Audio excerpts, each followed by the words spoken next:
Welcome. Good morning, everyone. My name is Julianne Stevens. I'm operational inspector from the Bureau of Sending and Pieces, unattached to Central.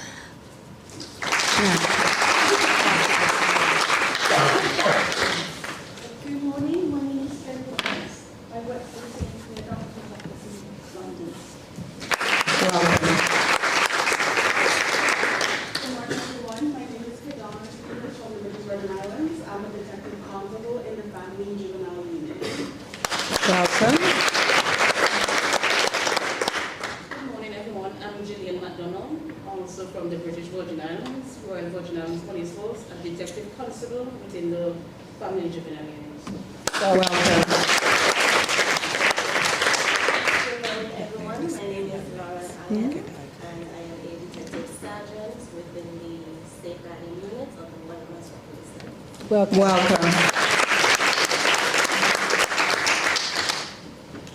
Good morning, everyone. My name is Sabrina Lightborn. I'm a detective sergeant within the Royal Turks and Caicos Islands Police Force, and I'm attached to the safeguarding unit. Welcome.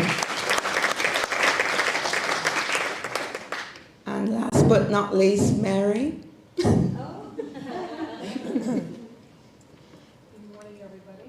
I'm Mary Ronley, and I'm from the former British colony of the United States, from Connecticut, and I'm here because of my experience in the world history, not with police. Welcome. Welcome. So before we kick off, I'll just ask Alison to Andrea, to come up and say a few words of prayer before we start.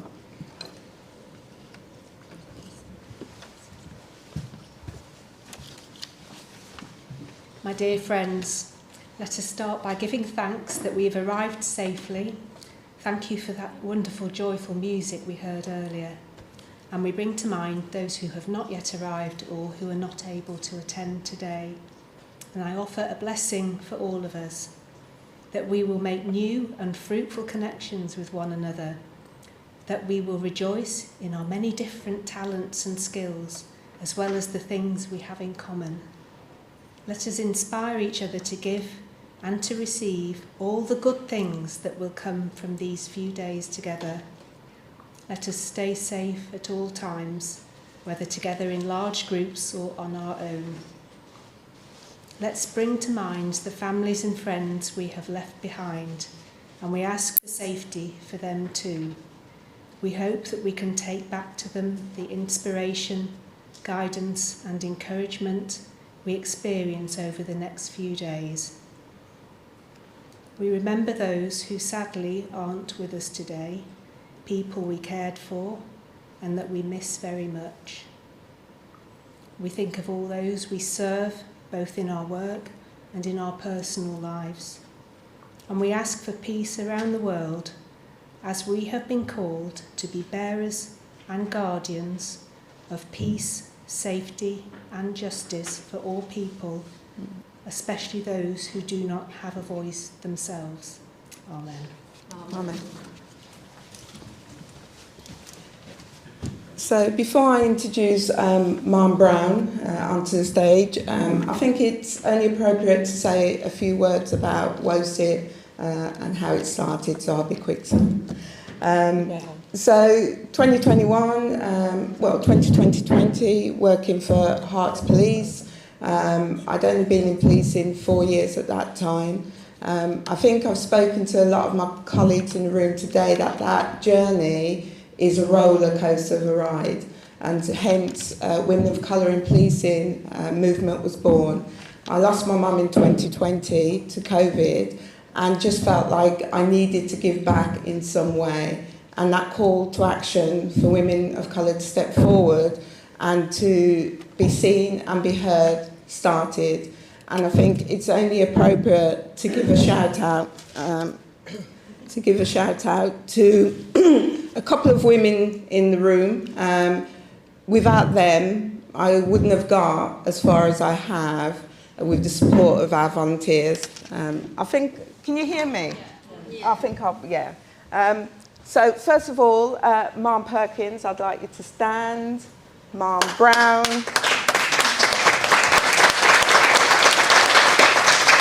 Boss Alexander, Mom Tippin, Louise Lloyd-Jones, all our volunteers, stand up, leads, stand up, all our allies, Sarah, Michelle. Can you all stand and give yourself a round of applause? Yes. Thank you. Okay, Mom Brown, you're on shift.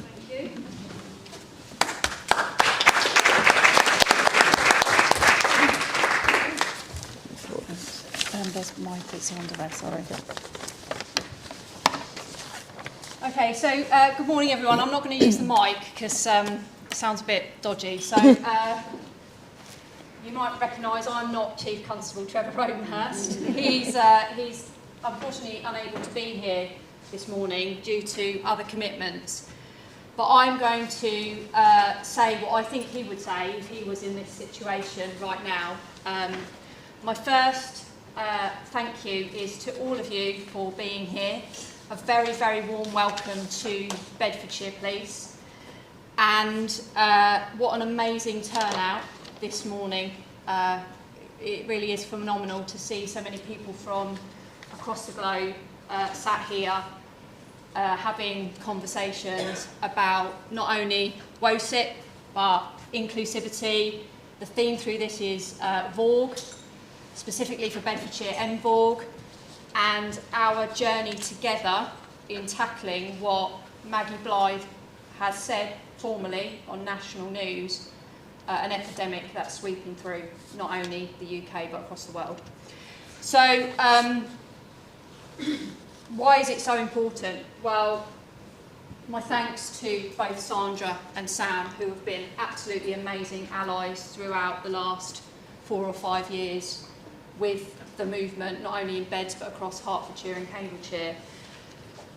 But for me, this isn't about the topic, this is about the people that stand around you. This is about the people that are there to support you and move you through what is a very challenging time in policing. And without those people, we can't make change. And change is inevitable, but we have to do it together. And when we look at what's happening across the UK, I think when we look at Beds, Herts and Cams and the support that certainly WOCip and other support groups give us, that movement is making some really big noises. I want to talk a little bit today about representation. I want to talk about how we can only make an impact in policing with the staff and officers that we've got, but also the movement of our black communities and our diverse communities and how that supports us in moving things forward, particularly around public protection. And I got really excited actually listening to the opening speeches from you all. There's lots of safeguarding, experience, child protection. It's brilliant. And actually that's, you'll understand this as the day goes on, that's where my lies in terms of violence against women and girls and children and the most vulnerable. So the passion for me is about doing the right thing, even if you're standing alone. I always stand by that theme. And before I did this job, Mom Perkins was in the chair, and she taught me an awful lot about how being a leader, a strong leader, and having faith in your own ability actually propels you forward. And I think, again, I go back to my point that I said right at the start, if you've got people around you that believe in you and are able to propel you forward, then actually you can make one hell of a difference. So I'm going to talk to you about Bedfordshire's movement, but I want to learn some bits about you too, because that's really important to me. And I want to thank you all for being here, but particularly Ewonka Selva, who has come from the British High Commission, who is representing here today. Thank you for being here. It's a pleasure to have you, and everybody else that's introduced themselves as well. So once again, welcome to Bedfordshire, and please enjoy the day. Thank you very much.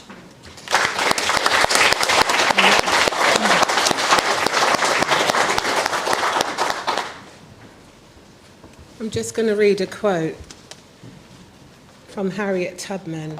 I go to prepare a place for you. I look at my hands to see if I was still the same person now that I was free. This is from Harriet Tubman, born Araminta Minty Ross, in Maryland in 1849. She later changed her name to Harriet after witnessing the strength of her mother. Every woman and girl has the right to be free from violence and harm, pursuing equity and inclusion for all. And the theme of this 4-day programme is inclusion through shared learning. I think it's fair to say that our mothers, Sandra's mum and my mum, showed us great strength through adversity, and this is how we can stand here today.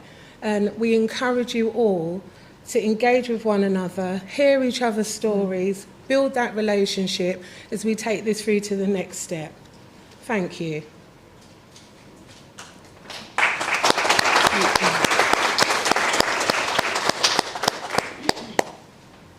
We're now going to hear from Mom Tipping.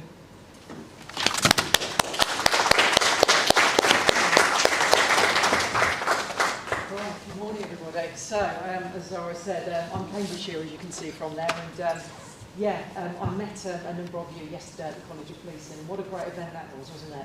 Really started off the week, I think, and really sort of, set the scene almost for what's ahead. And a lot of what you heard yesterday, for sure, I think you'll see woven over the next sort of few days. So, so Becky Tippin. So Rebecca up there? Yeah. That's okay, that's right. I've just not ever known Rebecca. But I quite like it. Becky Tippin, Detective Chief Superintendent, over at Cambridgeshire. So I head up the People and Professionalism Department. So what is that? So that's almost our organisational conscience. So it looks after business side and the people side as well. So over 30 years in policing now. A lot of similarities with you all in the room in terms of things close to my heart. Being a detective, sort of 26 years I mentioned yesterday, in terms of me as a detective. Loved every minute of it. Hasn't always felt like work. So does that sound strange, just because I really enjoyed it so much? Less in the public protection arena, but more in the serious and organised crime and the intelligence arena as well. And I think that's actually probably really relevant to us all sitting here today, in terms of, crime, Wasn't so international when I joined, let's say. I'm not saying it didn't exist, but not quite the international footprint that it's got now. And mine, has it got an international footprint now? And should we be talking and policing on an international level more so than perhaps what we are doing? Absolutely. It's on our doorsteps, the majority of criminality that we pick up nowadays is absolutely international crime. So very much, needs to be absolutely in terms of our way forward, in terms of that shared learning, absolutely, And we've been fortunate in Cambridgeshire, as I know, across the collaborated units as well in terms of that international working, and certainly, for us, I've been fortunate enough, Royal Canyon Islands, you didn't see me, but I was over there about 6 months ago working with yourselves and your senior leadership team as well, because we shared a lot, we came over, we imparted, but we took a lot back as well, And I think that's the great thing about having you all here. You've heard some of our challenges, and I was sitting there yesterday, and maybe you're thinking, why have they got some of those challenges? Yeah, because you could probably help us overcome some of that. Certainly with your culture, your experience. It's close to my heart. You heard me yesterday. With regards to my heritage. In terms of from Antigua, in terms of my father. And for me, I've seen and I've worked and our family members in law enforcement, I see the talent that exists in the British Overseas Territory. There's a humongous amount of talent across the board, certainly. And so the fact you're here, you're going to learn from a business perspective, but also from a personal CPD, that continual professional development perspective as well. And that's so important because in the UK and in policing here, we're not where we want to be in terms of representation. If we just stood still, and Sandra and Sam and the wider WOCip team didn't do what they have done over the past 4-ish years or so, we wouldn't be in the position that we are now, because I know they've made a massive difference to recruitment into the organisation in terms of here, and also retention, because actually development and progression, you know, in terms of underrepresented groups in its broadest of senses is so important, because we need the different lived experiences, we need the different perspectives. For me, it's really as quite simple as that, because that enriches, you know, our ideas and our thinking, because we all face common challenges, don't we? What we're going to hear about today, you know, it's as relevant wherever you are in policing, wherever you police across the world, you know. And we've all got, you know, ideas. You're going to hear from some great subject matter experts today. You really have got depth and breadth of experience in their sort of fields, you know. So, you know, I know you'll all learn something for sure today. But please, and I know what it's like sometimes, it's hard sometimes just to ask the question, but I really encourage you to, okay? Because what you've got and what you're going to hear about, not just today, but for the coming week, you know, you're going to hear you know, some really good sort of information, all different ways in terms of how the subject matter experts are tackling issues from a national level as well. So please ask me questions, and we're interested to hear what you're doing as well, because that's as important to us, because we really want to take away as well. So you have got we've got Fab Day today. I don't know how you're not going to match, you're still banned, but I've got something planned tomorrow, okay? Because I cannot. It's not competitive, is it? Not at all. Yeah, it is. And I'm being really honest, it is. I'm not going to be able to beat that. Okay, that's still back right in there. I was going to say, how does it compare? It wasn't bad, was it? It was excellent. Yeah, been compared to in terms of over in the territory. It wasn't bad. What do you reckon? No, to be honest, what do you think? You got swing. You got swing? Oh, okay. All right. That's very fair. Well, look, I've got a little something lined up tomorrow, so let's just see. You have now. You've got something lined up The now. pressure's on, Mum, innit? Bring the fire cans. And then what I'll say is just think how you feel today. See how you feel at the end of the week. Yeah. Then we'll just see who did best. Okay. Fight and talk. Yeah, fight and talk. Okay, but yeah, so as I say, I'm here, as I say, obviously from a camera perspective, but also, and importantly, just to end on this note really, so I'm deputy sponsor, so Trevor Hurst, who's chief constable, obviously you met him last night at the College of Policing, so I'm his deputy sponsor in terms of the beds, cams and hearts, WOCip lead as well. So working with obviously the chief officer team to really ensure that this movement gets all the support and really builds on all the great work that it's done so far. It doesn't need to stop in beds, cams and hearts. We're really proud.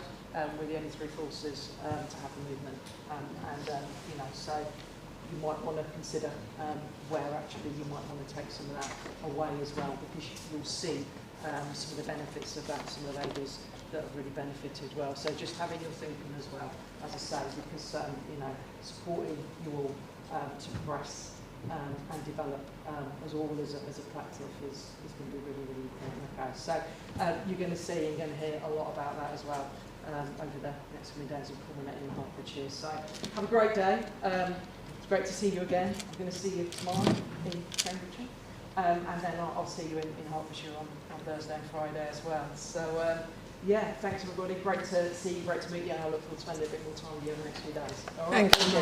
Thank you, Mum.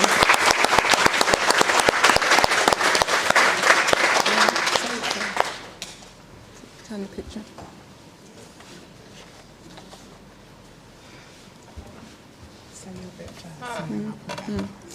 So, part of why Mary is here from Connecticut is that she's an oral historian, and we talk about people like Cicely and Alan Fay, we talk about Sandu, we go back to the 60s and the 70s, and that's the earliest kind of recording of women of colour in policing. We need to now start to collate our own history. You know, there's history in the room today, so why are we not collating it now? Are we going to wait until we've passed that, we're leaving that legacy? So the work that Mary's going to be working with the forces, the three forces to do, and the British overseas, is to create that legacy. So you can see that if you look, not a great picture of me, but if you look at 30 years' time, so that's an AI, if you look 30 years' time, you're like, who's going to tell my story? I want to tell my story now. I don't want to wait till I'm retiring out of policing or I've passed away and then you guys are starting to honour me. I want to start talking about that history now. So Mary, if you just come up and just explain a little bit of what you're going to be doing with the forces, and then we'll hand over to Mom Perkins. Yes, you can. You want to move?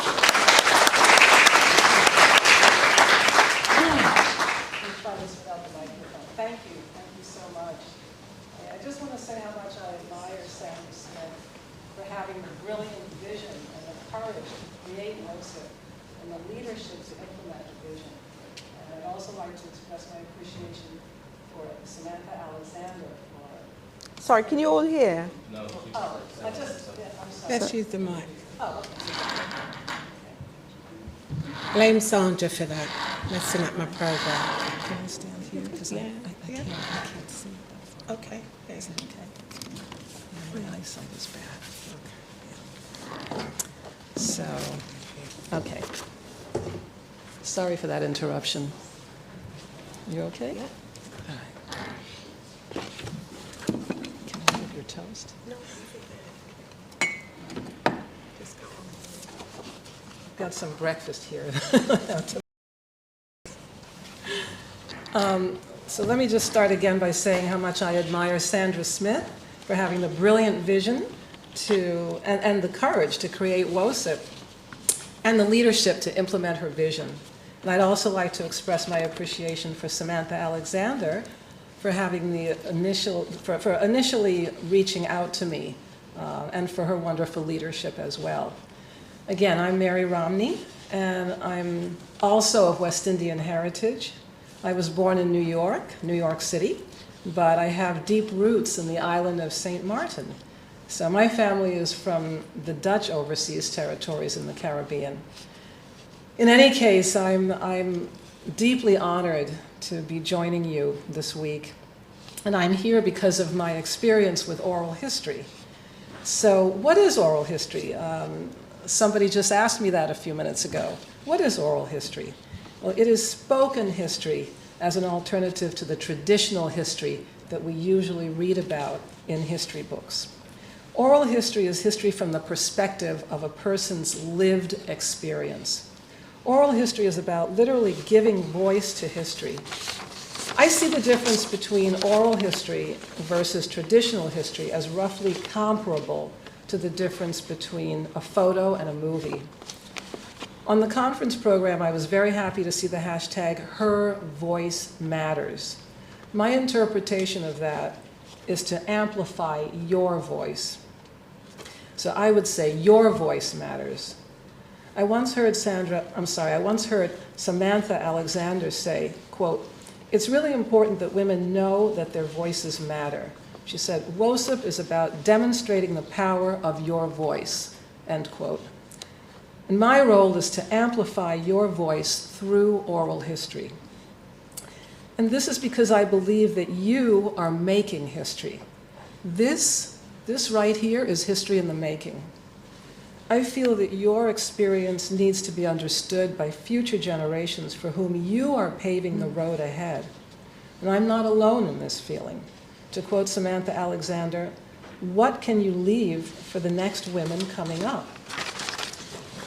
Many others can learn from you in the present and in the future. So step forward and tell your story, as Sandra Smith has said. And I'm here to support you in the effort to tell your story. I feel that you are in a unique position to inspire others. So that's why we want to document your experience as women of color who are in policing. And that can be done through oral history. In an interview, I heard Sandra Smith refer to WOCip as a movement that advocates on behalf of women. And that really resonated with me because as an American who grew up during the civil rights movement, I've always been concerned with advocacy as well as issues related to diversity, equity, inclusion, and access. As you know, the civil rights movement was led by Dr. Martin Luther King Jr., among others, and it was devoted to achieving equal representation and giving voice to those who had been silenced through segregation, discrimination, and a whole range of injustices. So from a very young age, I've been conscious of what it means to give voice to those whose voices have not been heard. Now, the civil rights movement was an example of an episode in history. So what's the significance of history? Why do we need to know history? Well, I think the answer is in a Nigerian proverb that says, you can't know where you're going unless you know where you came from. And I feel that that means that we can learn from our past. Through oral history, your story and your experience can become part of the historical record of policing. In the future, when people look back on the history of policing, the voices of women of color can be heard through the oral histories that we record. And my role here is to actually conduct some oral histories with you and to teach you a little bit about oral histories so that you can conduct oral histories in your respective contexts. So I will be honored to interact with you more closely throughout the week. Thank you very much.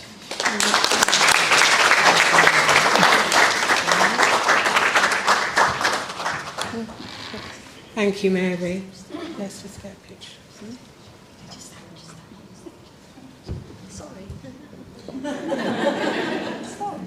We're going to come to 45 minutes. I'll introduce and I'll get everything up. Oh. Where is it? Okay, so While we just swap over, it's remiss of us not to recognise Lorna in the room. Lorna, we apologise. Lorna's the chaperone for our delegates from the overseas territories. You go ahead. So we just wanted to thank Lorna. She's got a busy week ahead because she's not only doing the day job, she's doing the evening shift as well because I'm off duty come 6 o'clock, so you're on your own. But Lorna, let's raise a round of applause at Women Are Meant to Celebrate.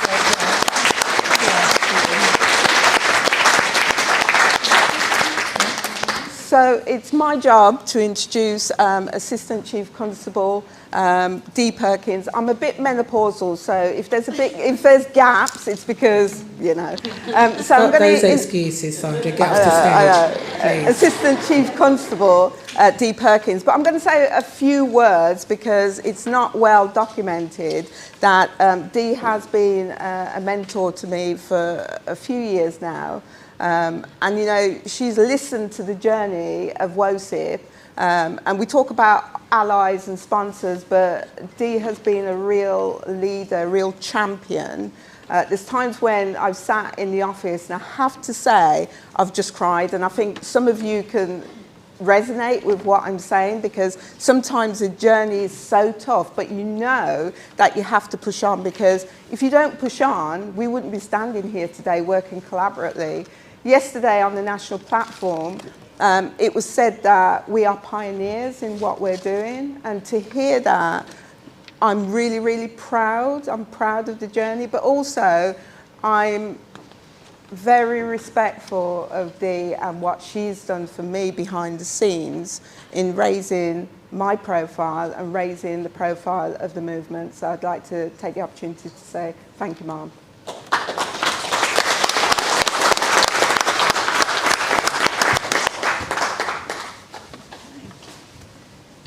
Good morning, everyone. Thank you, Sandra, for the introduction. And just to pick up really where you left off, you absolutely are pioneers. Can you hear me or not? Yes. Okay. You should be able to now. You absolutely are pioneers, and what you're doing is really important and very relevant as well to today, because when you look at today's agenda, we really are focusing on societal issues that predominantly impact women. And this is what I'm going to talk to you about today in terms of something that we're doing in regards to the fight against some of those societal issues.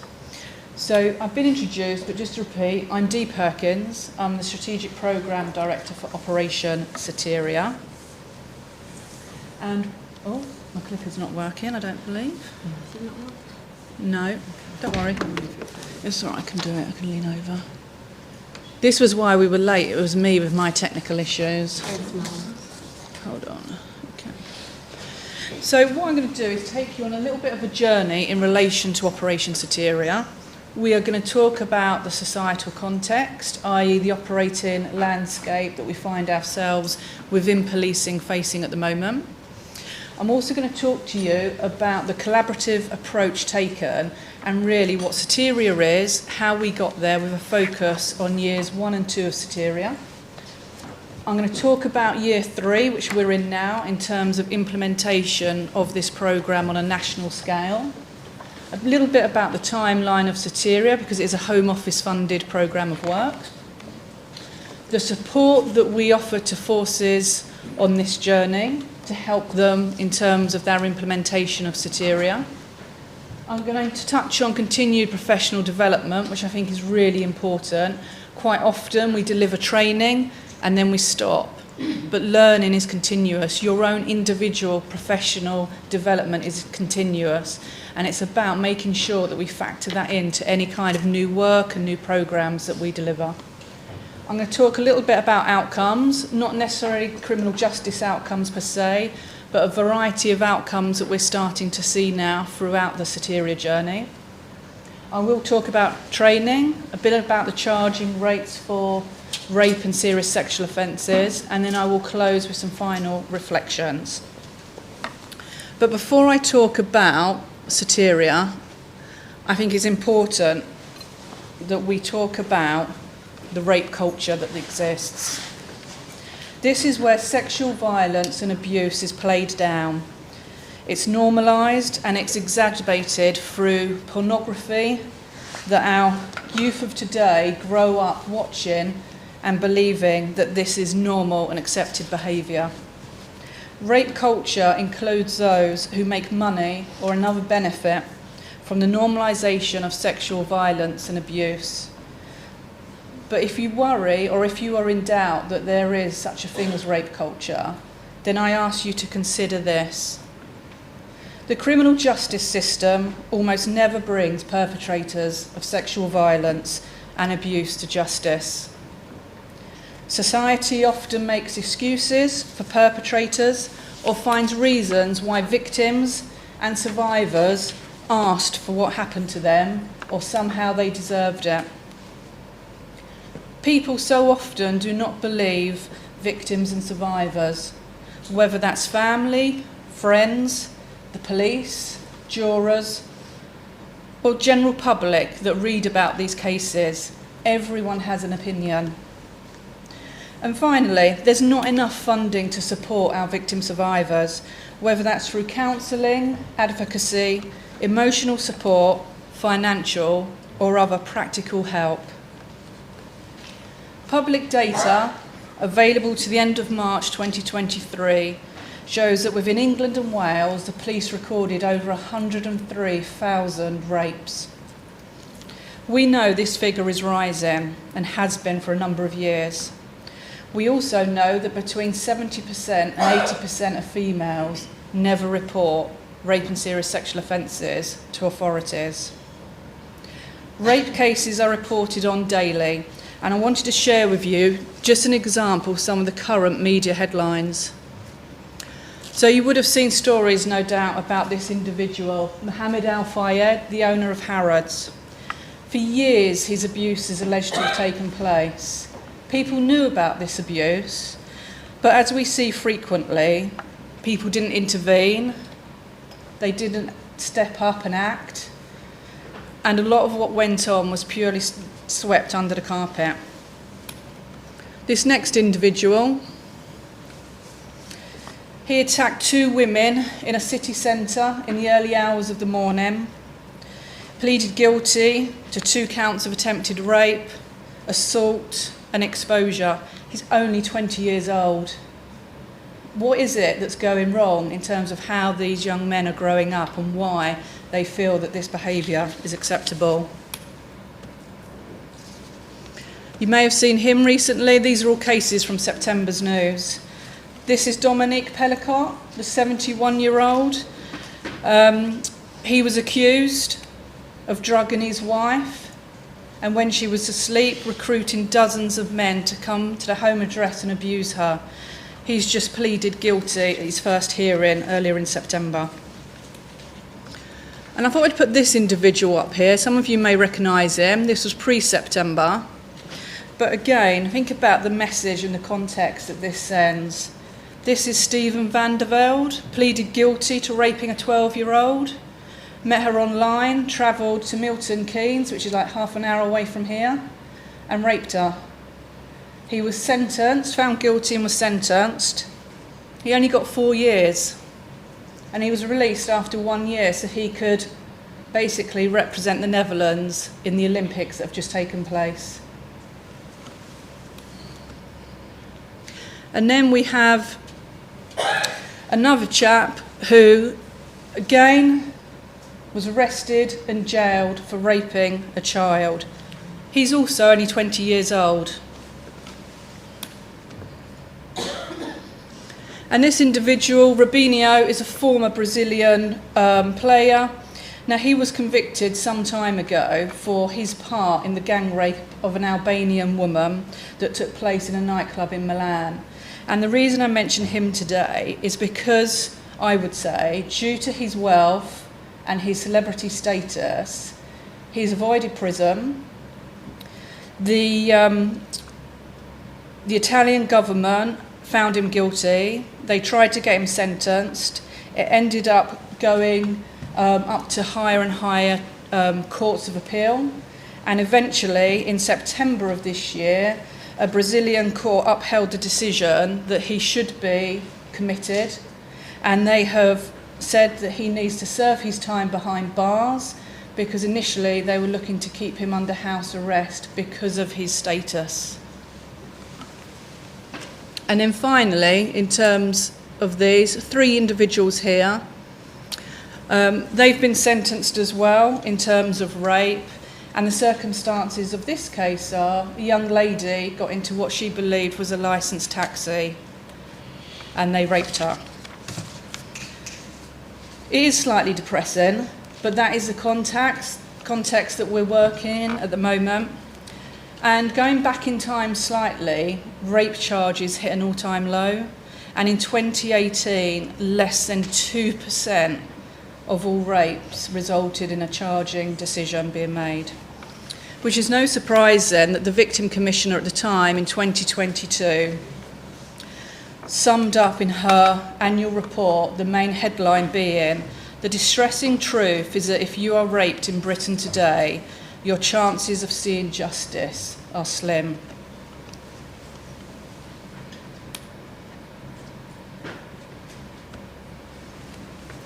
The government's end-to-end rape review highlighted the need for the criminal justice system to be open and committed to change, delivering sustained improvement in the way rape is investigated and prosecuted, so there is confidence that perpetrators would be brought to justice.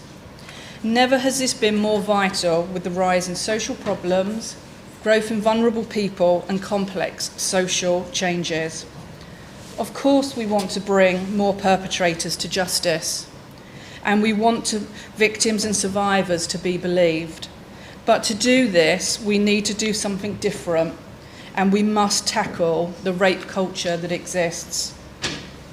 Operation Soteria is a key action in response to the government's end-to-end rape review, and in 2021, the Soteria journey commenced in Avon and Somerset Constabulary, headed up by Chief Constable Sarah Crew as Soteria Bluestone, Bluestone being the name of their newly formed Rape and Serious Sexual Offences Unit. This was a genuine collaboration between police, academics and the Home Office. The aim of Soteria to radically and sustainably improve procedural and outcome justice of the policing response to rape and serious sexual offences, to enable truly transformative change in police investigations of rape, to make sure that they result in higher charge rates and better victim experience of victims of all backgrounds. In year 1 of Soteria, Avon and Somerset opened their doors to academic scrutiny, and they worked with Professor Betsy Stanko and Professor Catherine Hull, who developed a 6-pillar research-based methodology. They used this to look at how forces could try and tackle the low charge rate for rape cases, but also to look at the entire journey from report through to court. The research involved over 40 academics, and they undertook deep dives into police investigation files, outcome codes used by police to finalise cases, victim recorded interviews. They researched and viewed police officer body-worn video. They looked at the training provision for the investigation of rape and serious sexual offences, and they also looked at policy and guidance. They had a strong focus on officer well-being, especially for those deployed into high harm roles likely to attract significant levels of trauma. The researchers undertook focus groups with officers and staff, victim support groups, the Crown Prosecution Service, and utilised lived experience panels with survivor victims. The partnership approach taken between police and academics necessitated policing truly opening their doors to academia and allowing them full access to people and material. The honesty and transparency of officers and staff involved was a key enabler to the breadth and depth of the research undertaken. Following a successful early pilot in Avon and Somerset, this research was expanded across another 4 police forces known as Pathfinder forces. The deep dives were thorough and very challenging. Once the deep dives were completed, forces were supported to reflect on their findings, and the academics produced a publicly available report setting out their findings from year 1. Soteria has and will remain a transparent change programme. In 2022, a further 14 forces joined the programme, known as expansion forces. Whilst the process was similar, the forces conducted a deep dive themselves and produced a self-assessment which academics then went through with them. In 2022, the development of the National Operating Model, which I will abbreviate to NOM going forward, took place based on the 6-pillar framework that you can see on the slide there. Pillar 1, focusing on suspect-focused investigations. Pillar 2, repeat suspects. Pillar 3, the procedural justice approach and victim engagement. Pillar 4 is learning and development with officer and staff wellbeing. 5 being data and performance, and 6 is digital forensics. Bear with me.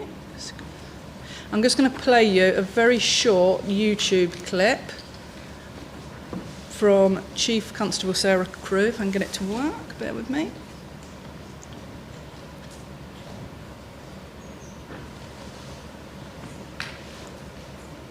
Rape is one of the most traumatic crimes we deal with. Survivors of sexual violence go through a deeply traumatic experience. I'm not sure. Hold on, we'll start that again and we'll try and get it on the screen for you.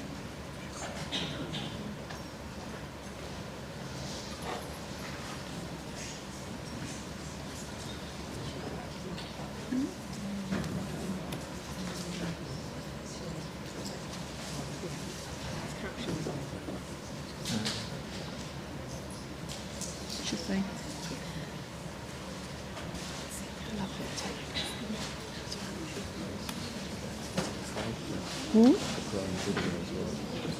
Rape is one of the most traumatic crimes we deal with. Survivors of sexual violence go through a deeply traumatic experience, which often leaves life-changing mental and sometimes physical scars.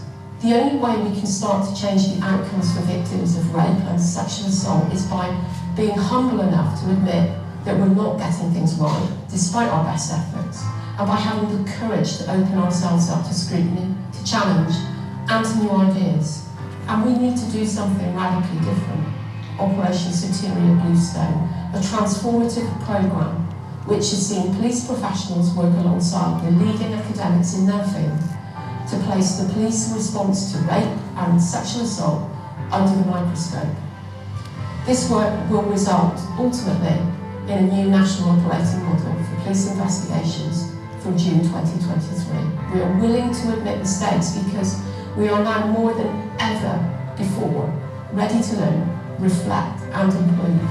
It has been one of the most exciting, challenging and enlightening initiatives I've worked on, and I really believe that it holds within it the ingredients for transformation of the police response, but so much more.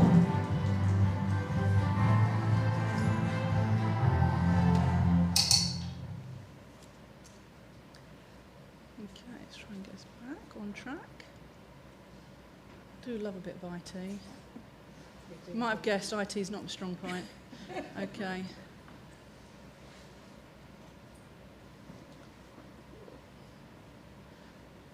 So, fast forward. In 2023 then, the remaining forces within England and Wales joined the Soteria programme and the National Operating Model, the NOM, was launched. The NOM, the first of its kind, is built on the principles of victim-centred, suspect-focused and context-led. It is designed to help officers understand the context of offending and shift the focus onto suspects through understanding the whole story. You may have seen the words "the whole story." The books are on your table. Please, if you want to take them home with you, please do so.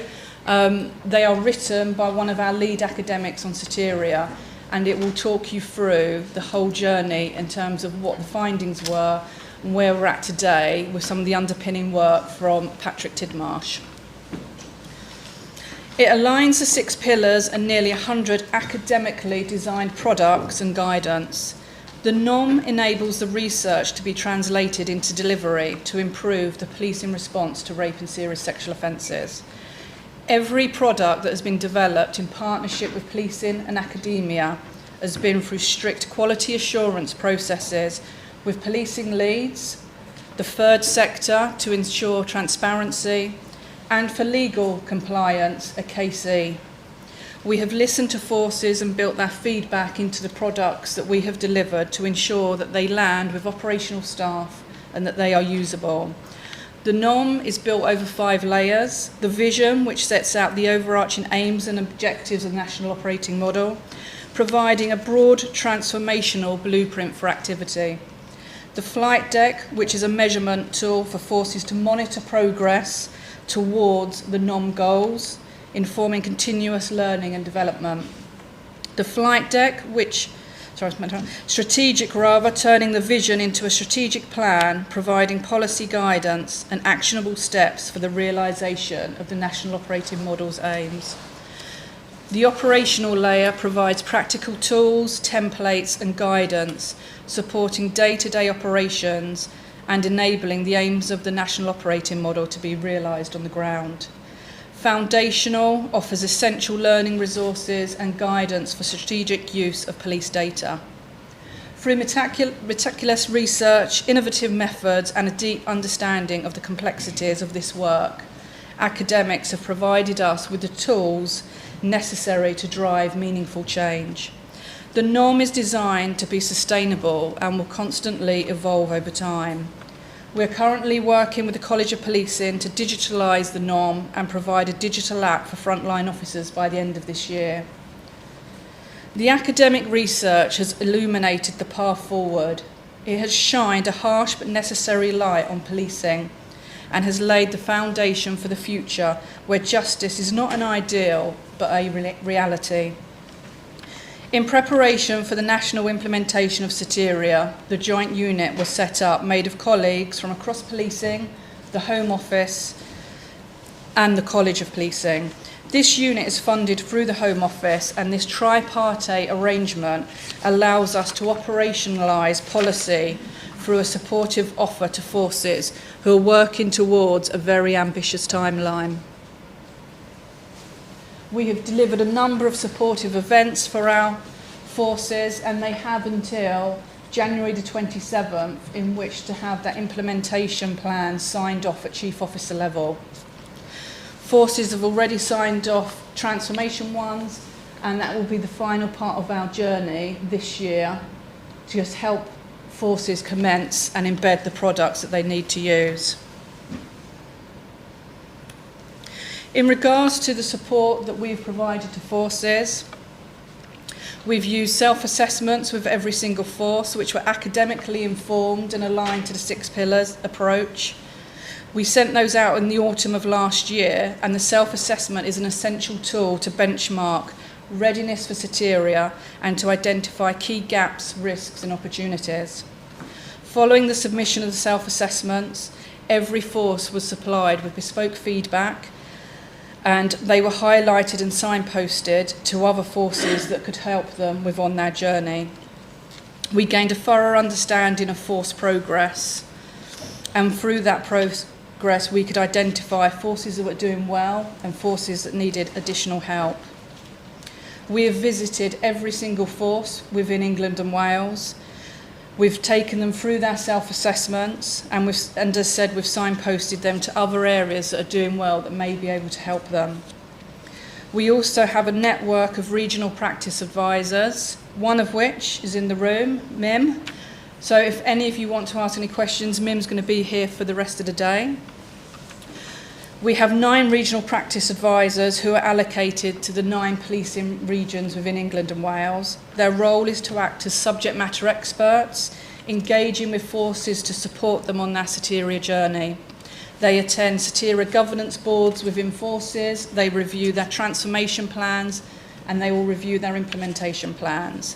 And they help forces to overcome barriers to success.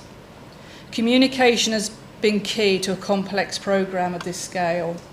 Through national learning networks, we hold regular events aimed at areas of best practice to support the implementation of the national operating model.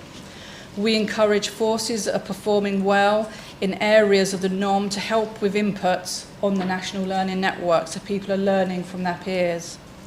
An example of this, we asked Hampshire and Isle of Wight Constabulary to deliver an event on the use of early advice in partnership with the Crown Prosecution Service. The Crown Prosecution Service also have their own national operating model that complements the police-facing one. We have had academics presenting on bespoke areas. For example, our lead academic on digital presented a session on demystifying digital. All presentations across the network are recorded and housed within the College of Policing, along with the non-products for staff to access. We send out a Friday communication note to ensure consistent communication with our stakeholders and to keep them up to date on what is happening within the programme and to signpost them to additional resources and upcoming events. Our programme team support forces through project manager meetings, and our network of regional practice advisors support our forces by holding peer-to-peer networks. We also hold monthly rape and serious sexual offences lead officer meetings at strategic level.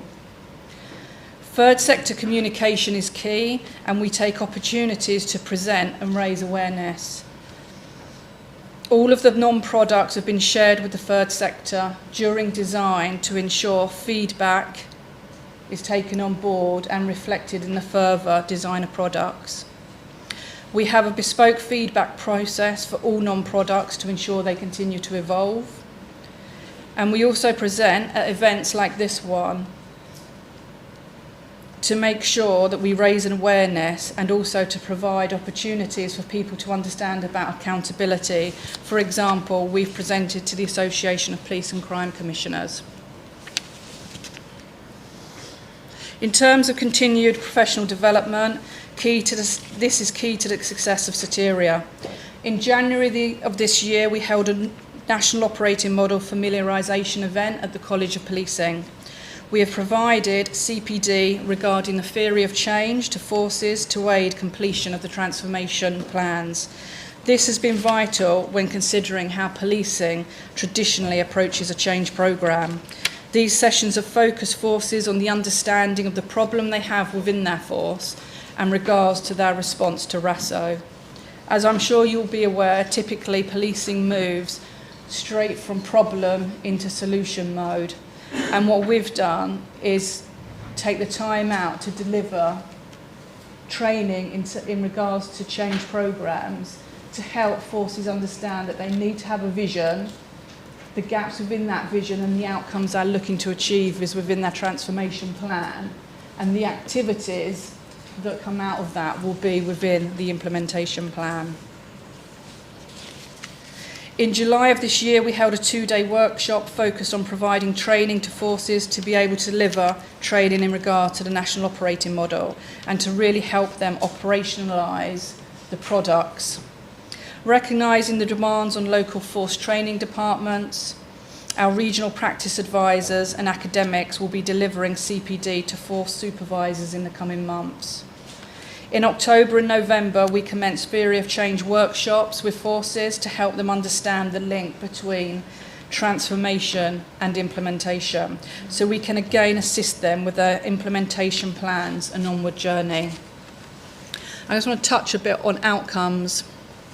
The Policing Inspectorate in England and Wales, HMIC FRS, has conducted one inspection into the Pathfinder and expansion forces. They describe Soteria as a game changer, whilst recognising this is a journey and true transformational change takes time. There are 14 recommendations from the report that we are starting to work through. Through insights gained into forces through our regional practice advisors and through the HMIC FRS inspection, we are starting to see the cultural change within forces and officers in terms of how they apply the Soteria principles. Since the implementation of Soteria, we have seen a steady reduction in victim attrition, and the most recent National Policing Experience Survey will be published soon, relating solely to the experience of rape and serious sexual offence victims. Forces who advertise the survey through their own communication channels and that have gained over 30 responses will also receive their own bespoke report to help them in terms of their implementation going forward. Policing has taken part in a national wellbeing survey focused on officers and staff who work within the journey of a rape and serious sexual offence case. Again, forces would have received their own bespoke reports, and this provides valuable insights for forces to tailor their wellbeing offer and to be proactive rather than reactive, reducing staff sickness, burnout and mental health illness. This was linked to the research conducted in years 1 and 2 that shows a direct link between high workloads, poor welfare offers and support, and how that impacts your productivity and, more importantly, the well-being of your officers and staff. Part of the national operating model focuses on the supervisor role for RASO. We've introduced critical reflection, guidance on case numbers and the importance of meaningful supervision time with officers. Part of the national operating model encourages the use of early advice with CPS and promotes best practice in terms of investigation strategies, parameters for third-party material and digital investigations. This has seen improved supervision of RASO cases and improved investigation standards. And if you're in a force area or you see a struggle in terms of your crime investigation standards within public protection or outside, I can assure you, utilising the principles of Soteria in terms of that victim-centred, suspect-focused and context-led approach will help you drive standards across the board. We've worked in partnership with the College of Policing and academics to deliver RASO training. The RASO training that we've had previously has been completely reviewed, and we now have 3 new courses that we've rolled out.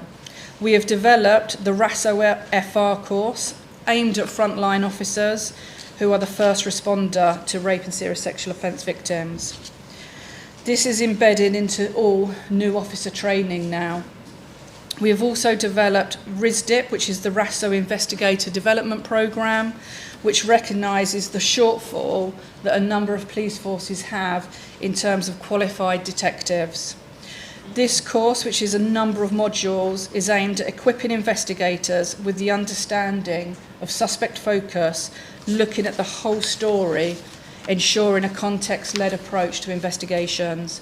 And finally, we have now commenced the role of SIDIP, which is the Serious Sexual Assault Investigators Development Programme, which is aimed at those that are qualified detectives working within public protection. SIDIP, as its abbreviation, is an accredited course which is subject to quality assurance by evidence and evaluation officers within the College of Policing. And the reason we've taken this route is to make sure that the way that SIDIP is trained locally meets the academic intent in terms of how it was delivered, and we don't end up with the 43 forces within England and Wales creating their own version and watering down that academic intent, which has been so vital to the success of Soteria. Following an evaluation of RISDIP, we saw a change in officers' attitudes. Respondents' confidence that suspects would be charged has increased. And following the training, those that went on the course felt it was more likely that suspects would be found guilty. Most officers and staff did not attribute any responsibility to the victim across the scenarios that they were taught, both before and after the training, but there are still a minority of officers, even though they've been trained, who to some degree believe there is an element of blame that sits with victims. And this, whilst this was small, it shows how much of a journey this is, and we've still got a lot of work to carry on with. In terms of criminal justice outcomes, I wanted to show you this slide because I think it really visually represents the difference in charging since the commencement of Operation Soteria. You can see there that we've done the dotted line, which is when Soteria started, and our charge rates, this is slightly old, but our charge rates now have gone from below 2% to over 7%. And whilst I think we all agree that this is too low, it does show that Soteria is making a difference, it is working, and charge rates have not been this high since 2017, and it is a continual trend in terms of increase.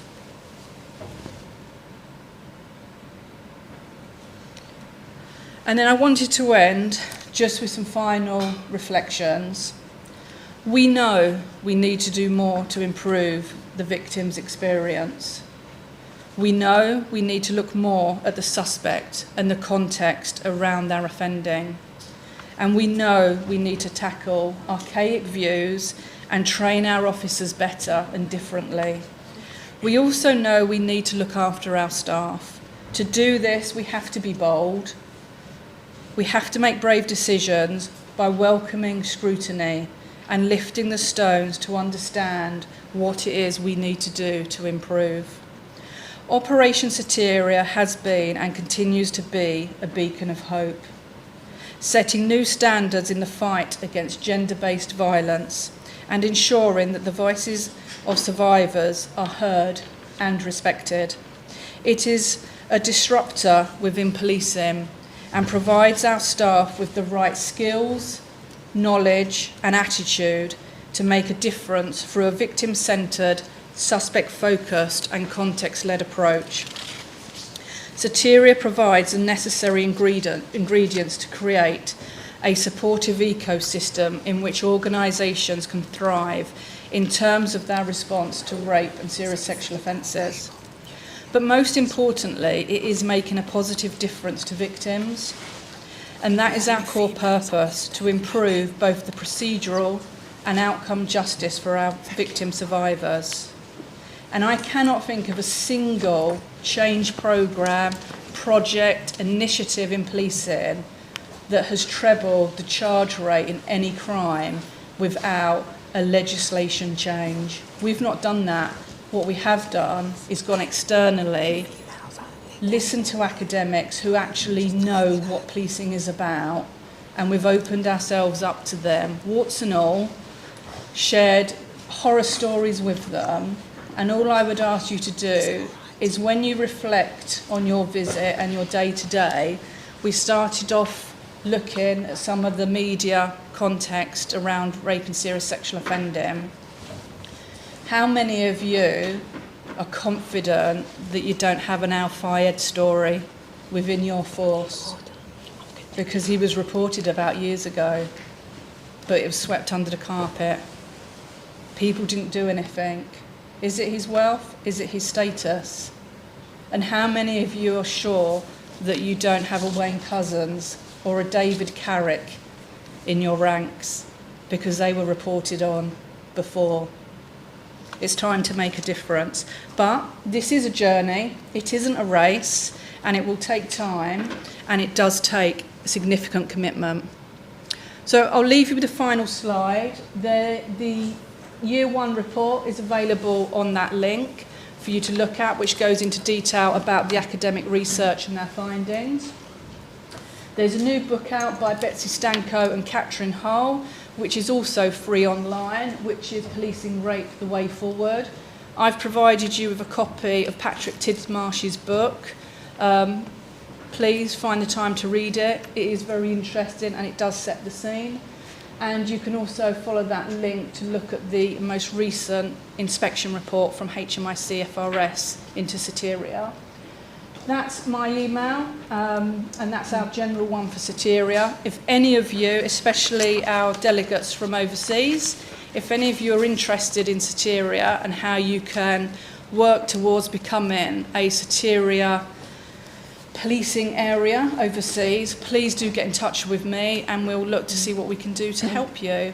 And thank you ever so much for your time. I'm happy to stand here and take any questions. Equally, I'm happy to mingle with you all around lunchtime and have a chat with you if you would prefer, because I know sometimes people don't like to ask out, but we'll see.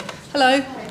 Yeah, I was wondering why Devon and Cornwall and Greater Manchester State wasn't included in your findings? Because until recently, Devon and Cornwall didn't upload to the Home Office data hub. It's as simple as that, but they have started to now. So with new data that we see and go through on a regular basis as part of our own governance, we now have access to that data as well. No worries. Yep. Sorry, hi. It's great to see that since the operation that the charge rate has gone up, you know, on your slide there. Where it shows the slight dips on its way up, what caused those dips? Where we moved from expansion forces into adopter forces, and where forces were focusing on getting their house in order before they then started with real ambition to commence a Soteria journey. And we've seen it across all of our data. It suddenly dips while they sort themselves out, and then once they're ready, it picks up again. It's all right? Any other questions at all? Oh, yeah, let me get out of the way. Let me go.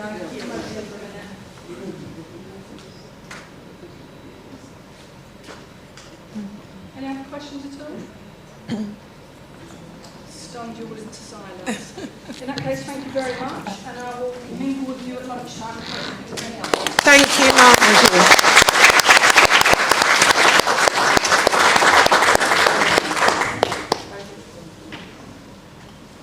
Okay. Thank you to Mom Perkins there. Really interesting when I was just sitting down here in the background, fiddling about and just listening to, you know, the statistics. And you're quite right, Mom, that we always see a dip. Sometimes we might see a trajectory of it looking wrong before it starts going right, you know, but it's really important. And that extension to the overseas territories to get involved in. I do encourage you to engage with Mom Perkins on the national level. Lorna, if you can make those introductions, that would be really great. We do have in our audience as well Keely Dundin from the Open University. Let's give her a round of applause. Keely Dundin is also doing some research. WOCip are collaborating with the Open University on perimental health and women in the police force, and this particular piece of work is extended to get the voices of women of colour, but it would have an impact also in that rape, you know, arena as well, sexual offences. So, you know, I would like to do an introduction outside with Mom Perkins and Mom Brown on that work too. We're now going to have a 5-minute break. Just stretch your legs. Come back in. The young people were meant to be playing, but they're being treated outside to with some police officers in the van and getting their photos done for Snapchat and all that. So if our WOCip support can help, there's tea and coffee in the staff room again. Make yourself at home, and we'll come back here at about half 11, 25 to.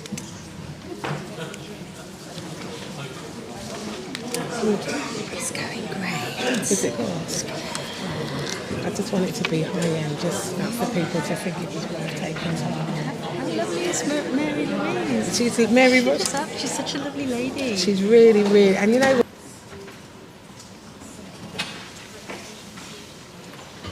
Okay.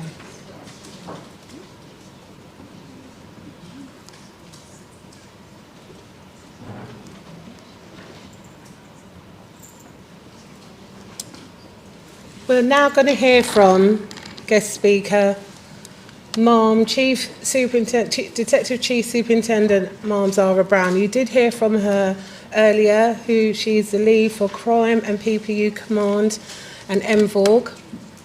I want to just tell you a little bit about Ma'am before she's already like steady, isn't she? Don't give away my secret now. But she's a force to be reckoned with. She's a Forces Menopause and Women's Network League. She's a peer supporter. She's an astronomical talent that never stops. And together with innovation and the innovative pieces of work that she does, she's taken women and put them right at the front of the organisation, taken the mantle from Ma'am Perkins. Ma'am Brown has joined with WOCip to deliver what we say is an organisational need. She also speaks to grassroots, as Ma'am Perkins and herself did the listening circle in the community, meeting with survivors of domestic abuse, and together with 9 Represents and other organisations, policies being shaped. Now, it is without commendation that, and it's unequivocal, that we put our hands together for Ma'am Brown, because she's a heavyweight, and we want to thank her.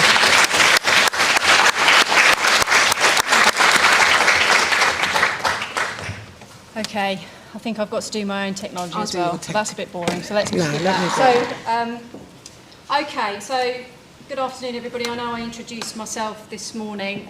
Zara Brown, I am the Head of Public Protection and Crime here in Bedfordshire, and I am proudly the Male Violence Against Women and Girls Strategic Lead for Bedfordshire. I head a number of departments within the force. The ones relevant today for the VOG strands are child protection, domestic abuse, rape and serious sexual offending, CSE and missing, and what I like to call the heart of the Public Protection Unit, our hub, which does all our referrals into our partner agencies. I've worked in public protection for most of my career, but more lately I was 4 years as the Head of Public Protection as a Superintendent, and then 14 months as the Chief Superintendent. I'm a wife, I'm a mother to 2 girls, and I have determination for the VOG agenda. So violence against women and girls is perhaps one of the most shameful human rights violations, and it is the most pervasive. It knows no boundaries of geography, culture or wealth. As long as it continues, we cannot claim to be making a real progress towards equality, development and peace. And I love that quote because it probably speaks volumes about what we're trying to achieve.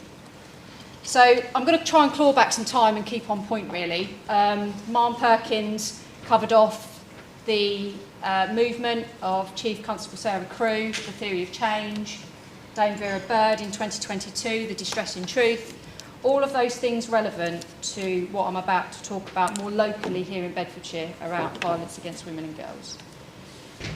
And I think the turning point for me was around 2016 when I was watching the news with my husband, very romantic evening, and there was a case that came on involving a young girl called India Chipchase. And India Chipchase was 20 years old. She'd been out on a night out in 2016 with her friends, and she was separated from her friends, quite inebriated in fact, and she was overheard talking to a male who reassured her he would get her home safe. Edward Tennyson Wood was 52 years of age. He accompanied her in a taxi, took her back to his home address, and raped and murdered her. She was 20 years old. And so watching that on the news probably reinvigorated my journey in policing, but also, more so recently, the fact that I am a mother of 2 young children and I want societal change, particularly having young girls. So, to talk through just a slight watershed moment then, which was a real tipping point for us in the UK. This young lady, Sarah Everard, 33 years of age, successful woman, she was a daughter. Walking home from a friend's house in Clapham in London, she was abducted, raped and murdered by a serving Metropolitan Police officer.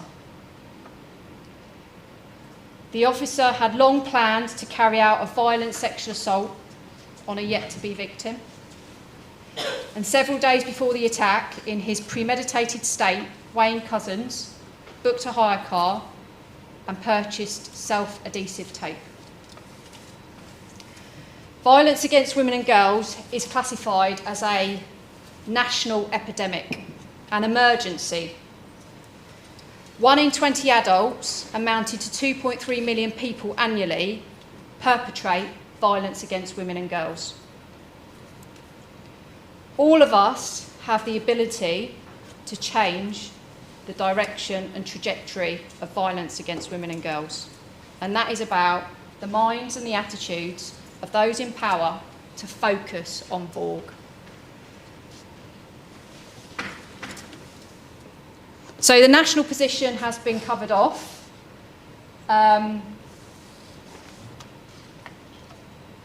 We know that there was a need for reform, and there was a bit of a watershed moment in 2021. It was hard hitting for the forces across the UK. But we do know a woman is killed by a man every 3 days in the UK currently. And domestic abuse makes up 18% of all recorded crime in England and Wales, and it is growing. And it's twofold, because people have confidence to come forward, because the systems that we're building give more confidence. And in the year ending March 2022, there was 194,683 sexual offences, of which 70,330 were rape. 37% increase in violent crimes against women and girls were recorded between 2018 and 2023, so there was a 37% increase, which is just phenomenal.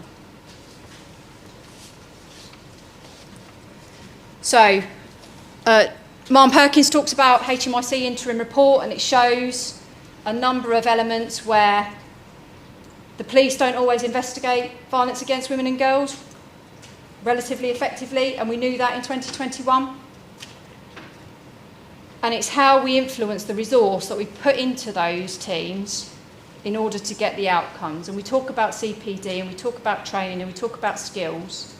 But for me, it's about going back to basics. The basics are fundamental to building sustainability within forces. Low prosecution rates involving VOG are indefensible. We all know that. Victims of VOG offences aren't always given consistent support through the criminal justice system. This isn't just about policing, this is about the wider systems that wrap around that initial report of rape or serious sexual offending or VOG. How do we give reassurance, that conduit between policing and the criminal justice system? How do we make sure that people feel looked after? Backlogs in courts are huge, and they're not likely to reduce anytime soon. So how do we build that sustainable system in order to keep people on board? And then we have a change in government. We've seen cuts like we've never seen before in public service. So how do we invest and get effectiveness and efficiency within a system? Multi-agency roles and responsibilities need to be clear. In Bedfordshire, 1 police force, 3 local authority. I found half of my life having to negotiate my way through with Bedford Borough, Luton, Central Beds. And it's really difficult because then you have an ICB that covers 4 areas. And what is really promising is the most recent strategic objectives for the local authorities is each one contains VOG. And that is a real big influence. Our focus must shift on to perpetrators. Perpetrators must be the focus. How do we relentlessly pursue? And Maren Perkins talked about this in her speech. We care for a victim, but we also relentlessly pursue perpetrators. We make sure that they are our focus and we take away that risk.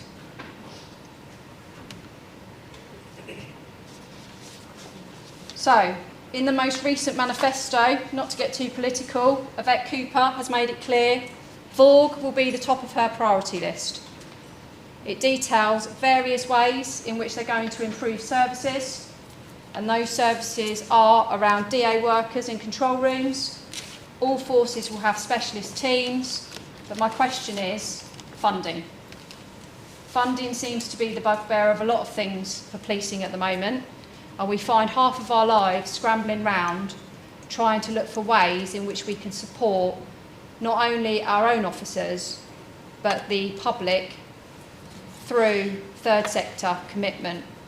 And I just want to take this opportunity actually, because there are some voluntary sectors in the room, to thank them for their commitment to the cause, because actually without them, I'm not sure where we would be.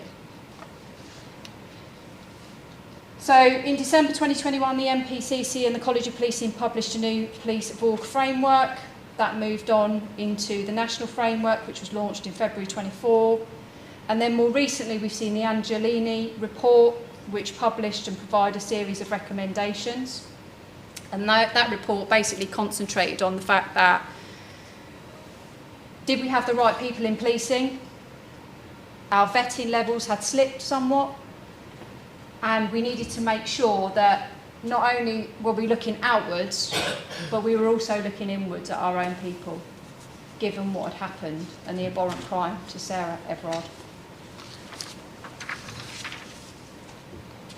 So the offences and the national position that are identified within the STRA and signify the biggest threat to women at the moment are domestic abuse, rape and serious sexual offending, sexual abuse and exploitation of children, and tech-enabled VOG such as online stalking and harassment. And those of you that trawl LinkedIn and look for all the reports that come out, the Susie Lampu report that's come out by the IOPC, giving a number of recommendations about how we police stalking and harassment. It's another watershed moment where we have to put our foot on the ball and truly understand where we're looking, what our priorities are.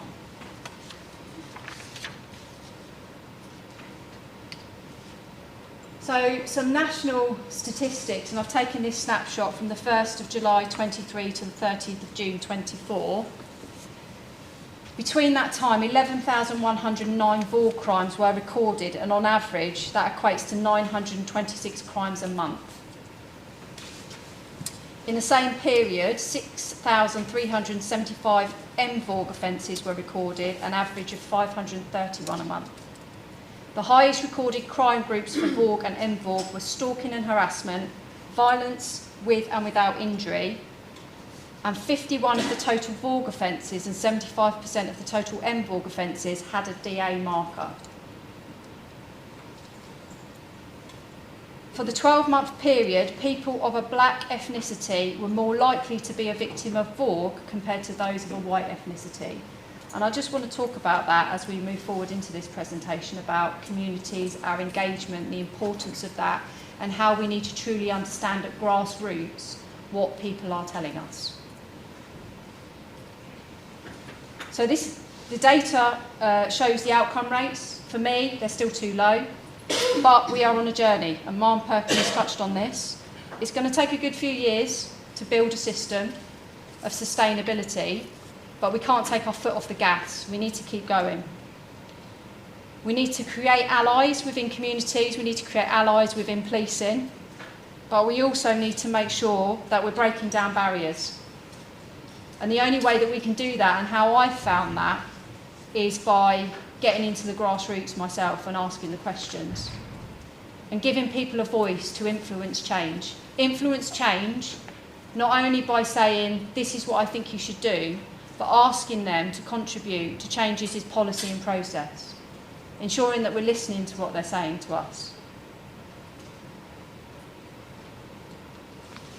So just to continue on some of the local picture data then. The top 3 VOG crime groups listed below, it shows there the percentage of each crime group. And particularly interesting is the stalking and harassment bit, which I'll get onto shortly. So, BED's framework then. BED's MVOG governance structure has been reformed. I chair an MVOG strategic board. We have looked at the 4 P pillars, but decided to introduce the 6 Soteria pillars to underpin the performance management framework that sits behind that, which then feeds into the overarching vulnerability and exploitation strategy that the ACC currently holds and chairs that group. I think a lot of this is about how do we build systems and how do we get consistency within a force. And I think in order to do that, we need accountability. We need analytical breakdown. We need scanning documents to tell us where our risk issues are, and we need performance improvement. So the chair of that group is myself, and then feeding into that group is the MVOG Tactical Board, which is chaired by Superintendent Emma Pitts, and the DA Tactical Board, which is chaired by DCI Marius Wheeler. And then another fundamental part of this governance structure is Operation Bluebell, which you'll hear about later this afternoon, Superintendent Rachel Glendenning.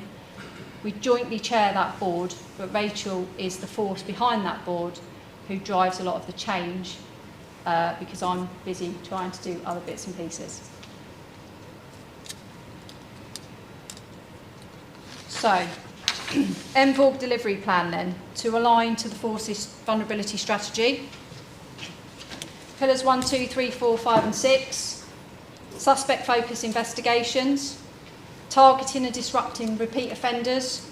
Victim engagement, utilising a procedural justice approach. Officer, staff, learning, development and welfare. Use of data and performance management, and use of technology and digital material. They're all words. So how do we bring them alive? So we have a number of other boards that sit alongside them, and MIM is particularly intrinsic in the Soteria working group that I chair here in Bedfordshire. And we've currently revised that and grown it again to include the Victims and Witnesses Board feed into that, because ultimately what we have to try and do is knit everything together rather than create silos. We have had discussions about our use of technology in Bedfordshire. Pillar 6 has been platformed as some good practice. There are areas that we need to improve on. And I'll say what other people have said previously. I like a review. I like people to look at what we're doing internally to give me recommendations about how we can improve. And I think the only way we can ever improve, regardless of your rank, your role or your position in policing, let people tell you where they think you can make improvements. Don't take it personally, because actually what I feel as a senior leader in Bedfordshire is if you surround yourself with really good people that have a passion to drive change, they've got all the answers to the questions. You just got to get the right people around the table. So, conviction data for rape and serious sexual offending in Bedfordshire. The national tables are seeing a climb for Bedfordshire Police. Rape is currently sitting at 17th and serious sexual offending is currently sitting at 6th. In the last 2 weeks we have charged 4 people for rape. We have a number of cases at early investigative stage which are being pushed to the CPS. For the first time ever, the CPS are saying to us, you're putting through too many cases. Can you just hold on a minute? No, we can't. We will continue to push that agenda. We do know that working through what we call the Strategic Oversight Group, that CPS have committed to grow their rape specialists within the CPS forum, which is good news for us. But we need to make sure they're concentrating on things that we want to make a difference on. So I'm just going to talk about some work streams in Bedfordshire. I'm not going to talk about everything, because like I say, I could talk all day about it. But stalking and harassment, that needs now to be front and centre within the Public Protection Unit. The Susie Lamplugh Trust, on behalf of the National Stalking Consortium, did a review on the police's response to stalking. The IOPC, the HMIC, the College of Policing did a joint investigation and changes were needed. So there was a series of recommendations made for improvements. Chief Constables, Home Office, MOJ, PCCs and CPS were all to provide updates. Specific actions have been given and updates include how we are managing our use of stalking protection orders. So in the stalking and harassment space, which sits within an Emerald team, which is domestic abuse, we've got a tactical lead for stalking and harassment. Every stalking case is viewed and reviewed by a DI. We've got an embedded delivery plan to update at MVOG tactical meeting. And we've got specific advocates embedded within the DA space. Advice for investigators, risk assessment, service for victims and potential lines of inquiry have all been cascaded to our domestic abuse investigators. We have a stalking and harassment scrutiny panel in place where recommendations are held on a learning tracker owned by a DCI, which is somebody that owns the Strategic Learning and Partnership portfolio. We've seen an upsurge in recognising stalking within the force, which is good news, but we still have more to do with our front end and our control room staff. So it is all a work in progress. We've touched on rape and SSO. But rape and SSO, we have a dedicated superintendent for rape and now a dedicated superintendent for domestic abuse. It enables a more dedicated approach to the partnership working. There is a lot there to consider when we look at both of those portfolios, particularly when we forecast ahead to what Soteria will look like in the not too distant. Domestic abuse, I'm sure, and child protection will start to merge into that as well. Diversionary routes for perpetrators of domestic abuse, evidence-based policing and evaluations have to be clear. We have scrutiny panels across CPS and police, and we utilise survivors' voice expansion through the Victims and Witnesses Engagement Board. We had pockets of feedback from victims across the organisation. Somebody trying to get in. Through the wall, it sounds like. However, we've housed that all within one space now in order to get consistency of messaging around what our victims are telling us, so it's not too sporadic across the force. The PrAP lead sits within the MVOG Gold Board. That is also fundamental to what we're trying to achieve through the Police Race Action Plan. All of this overlaps, and we need to make sure that we're not shutting people out, that we're inviting people to the table, those subject matter experts that can give us the information that we need to propel it forward. Funding, again, I'll touch on that, but it drives me crazy. Women in the criminal justice system, we're still trying to get money to pilot something within looking at women who are in prison or in the criminal justice system that shouldn't be. And we've broadened it out. Nicola Ainsworth, who works in Luton Borough Council, concentrates on the sex worker strategy. And we've reviewed our Octane strategy to include a strand of vulnerability to ensure that we've got the right diversionary tactics within there for women who are vulnerable, who are currently working on our streets. And Op Leicester, spiking awareness. The new reform legislation around spiking, cross-departmental working across PPU and communities has never been more important. And we do know that's recognised through the VORG strategy. And then this is something that's really close to me, the welfare of our own officers and staff. How can we ask our own people, our own staff and officers, to continuously investigate such abhorrent crime without having the right support in place.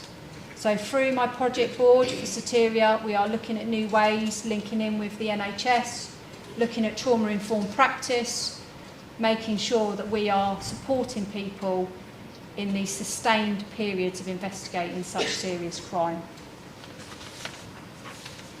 Soteria, I won't go into any more detail about this because Dee's covered it off, but we do have a working group, a revised STRA, which we launched. We've had our feedback from the self-assessment from Dee, and she's given us some really valuable pointers in terms of where we can be at the beginning of 2025. And we know that we'll face an inspection ourselves around Soteria moving forward, and that the merge of FORG and Soteria will take place. All of that domestic abuse, child protection and rape and serious sexual offending will come together. So, barriers and how we can try and overcome them. We need to understand more about the communities that we serve. It is so important that we do that. That raises public confidence no end. I've linked in with numerous listening circles. I've spoken to tens of hundreds of women at the front end who have very little confidence in policing. But what they do have confidence in is me. And I'm not just saying that, I'm saying it because they've told me that. And if they have confidence in me, they'll have confidence in the system. It's not about making empty promises. It's about standing in front of people and telling them exactly how it is and not being afraid to say where your frailties are. Investment in key areas of policing. When I took over rape and serious sexual offending as an example, it consisted of 7 investigators, 2 sergeants and an inspector. And that was 4.5 years ago. That team now consists of 3 inspectors, 5 sergeants and close to 37 investigator posts. I'm not saying all of the investigators are there, by the way, but we are looking to uplift, and we have done. We're about 30-ish. We know with demand modelling we need more, but the appetite to work in domestic abuse and rape and serious sexual offending has got better, which is a good thing.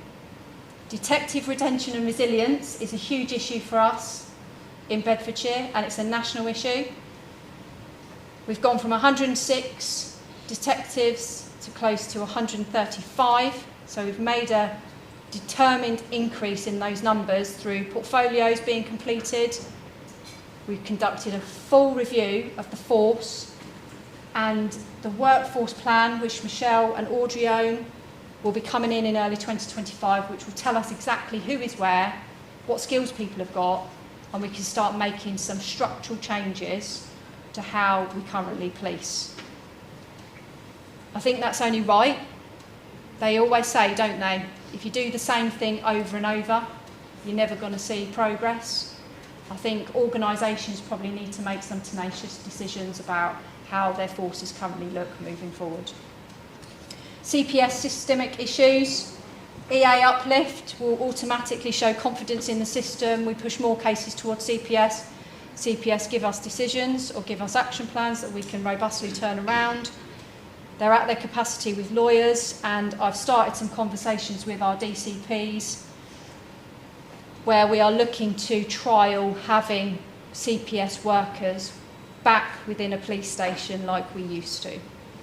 Hoorah. It's only taken 4 years. So if we don't try something new, we'll never know if it'll work. But other initiatives that are currently taking place, we talk about the opening that Dee suggested, young boys and how they view young girls and what that looks like for the future. If we don't get on top of that, that's really dismal. Education in schools must be centre and forefront to what we're trying to achieve. Intelligence gathering has to be better from education and diversion, getting things on the system, making sure that we are recording that information and intelligence to capture maybe what today's young boy could be tomorrow's David Carrick, sadly. and we have to make sure we've got that background. We've got engagement surveys ongoing with women that run across Bedfordshire, and we took this initiative from another force. Community teams are currently working to improve that through what people are telling us. We do know anecdotally from some of the initial discussions are women who run in the communities don't always report catcalling, whistling, comments made to them, sexualised behaviour, flashing. We just don't know what the full picture is. There needs to be more involvement with our hub staff regarding Claire's and Sarah's law. We know that since about March, April this year, we've seen a 300% increase in Claire's law applications in public protection, which means that there is a consequence to that. The consequence is that we need more staff to cope with that. But those disclosures are showing that our repeat victimisation rates have reduced and actually sit at the lowest that they've ever been. Expansion of listening circles. We need to get into more communities and understand our communities better. I can't emphasise that enough. And with the work that Rachel, myself and Jim Fincham are doing through Bluebell, there is a delivery plan that sits behind Bluebell. Bluebell, I feel Bluebell is an absolute passion. Sarah's sitting at the back. Dee was one of the founders of Bluebell. It has created a movement internally where people are speaking out more and more. And what it is doing is creating a culture where people aren't afraid to come forward because they know that the Bluebell group are providing that reassurance. It's not always the case, and we've still got a lot of work to do because sometimes people's experiences haven't always been as good as what we would like them to have been. We've got some work to do with our professional standards department still, but that relationship has got better. We're doing supported debriefs. Bluebell now feature. Sandra is in here somewhere, maybe she's gone out, but she sits on the Bluebell scrutiny panels within PSD. And we've just started a pilot for Hestia project where our internal staff and officers will be supported by an independent IDFA and ISFA. So next steps then, Beds attended a College of Policing event which was held by the Leeds for Soteria, and I provided some sessions on the Night Stalker. I've now been asked to provide further sessions for that. And I've got a planned brief in October which is really good for us, utilising licensees, utilising other individuals outside of policing in order to ensure that we've got the confidence of victims, because it's not always cops that should be the first to deploy. And I've got a visit booked with the City of London to deliver our best practice to them and their senior leaders. And all of this is good progress. We've reset the delivery plan. We continue to seek funding opportunity. I always want Beds to stand out in terms of best practice, and I'll continue to showcase and stick my hand in the air for pilots. And we need to understand high-performing Soteria adopted forces more through the Soteria Working Group. Op Leicester was a success for us this year. We have recently completed our second stint of Op Leicester, the National Anti-Spiking Awareness Week, and we're waiting for the evaluation of that. But posters, beer mats, spiking toppers, all of that was circulated within the communities, and we have a spiking lead who is a DI embedded within the rape and serious sexual offences team, Vicky Willett. Media and comms. In force, we continue to push perpetrator-focused messaging with cases such as Op Norica. There was a sentence given where, when we look at the escalation of offending, Op Norica was started off as a stalking and harassment case, but then moved on to more physical following, media stalking, and resulted in a female being stabbed multiple times outside of school by her ex-partner. All captured on CCTV, horrific. The work of the Emerald team previous years, you would suggest that a major crime unit should have dealt with that job. But the work of the Emerald team, 3 detectives and a sergeant and a DCI overseeing that case, they did an amazing job. And he had no choice but to plead guilty. Best practice for Night Stalker, we've talked about that already, and the escalation of offending, where we start from flashing, voyeurism, to then committing the act of rape or serious sexual offending. How do we get on top of those precursor offences and cut them off? And there is a significant focus on domestic abuse and VOG offending during the national 16 days in December. This year our focus will be on the victims' voices and the importance of reporting, and we want to encourage that more and more. So I'm going to just finish off with a video. I'm not sure if it will play, Sam. Should do, yeah. I checked it. But I just want to say that I'll finish with the video, but improvements are now being injected into the system. And I'll end with this quote: "There is a universal truth applicable to all countries, cultures and communities. Violence against women and girls is never acceptable, never excusable and never tolerable." And alongside everyone in this room, I vow to do as much as I can as a senior leader to protect the children of tomorrow and protect the most vulnerable of society. And I thank you for listening.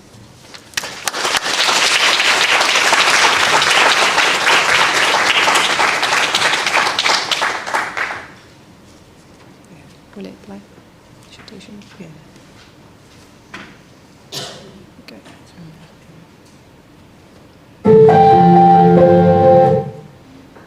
just going to mirror it. Dwayne's just going to mirror it. Yeah, okay.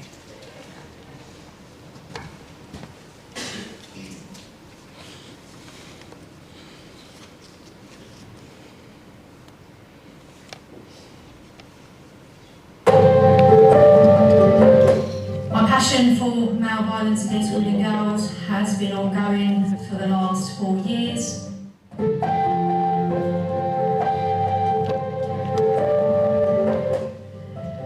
My passion for male violence against women and girls has been ongoing for the last 4 years.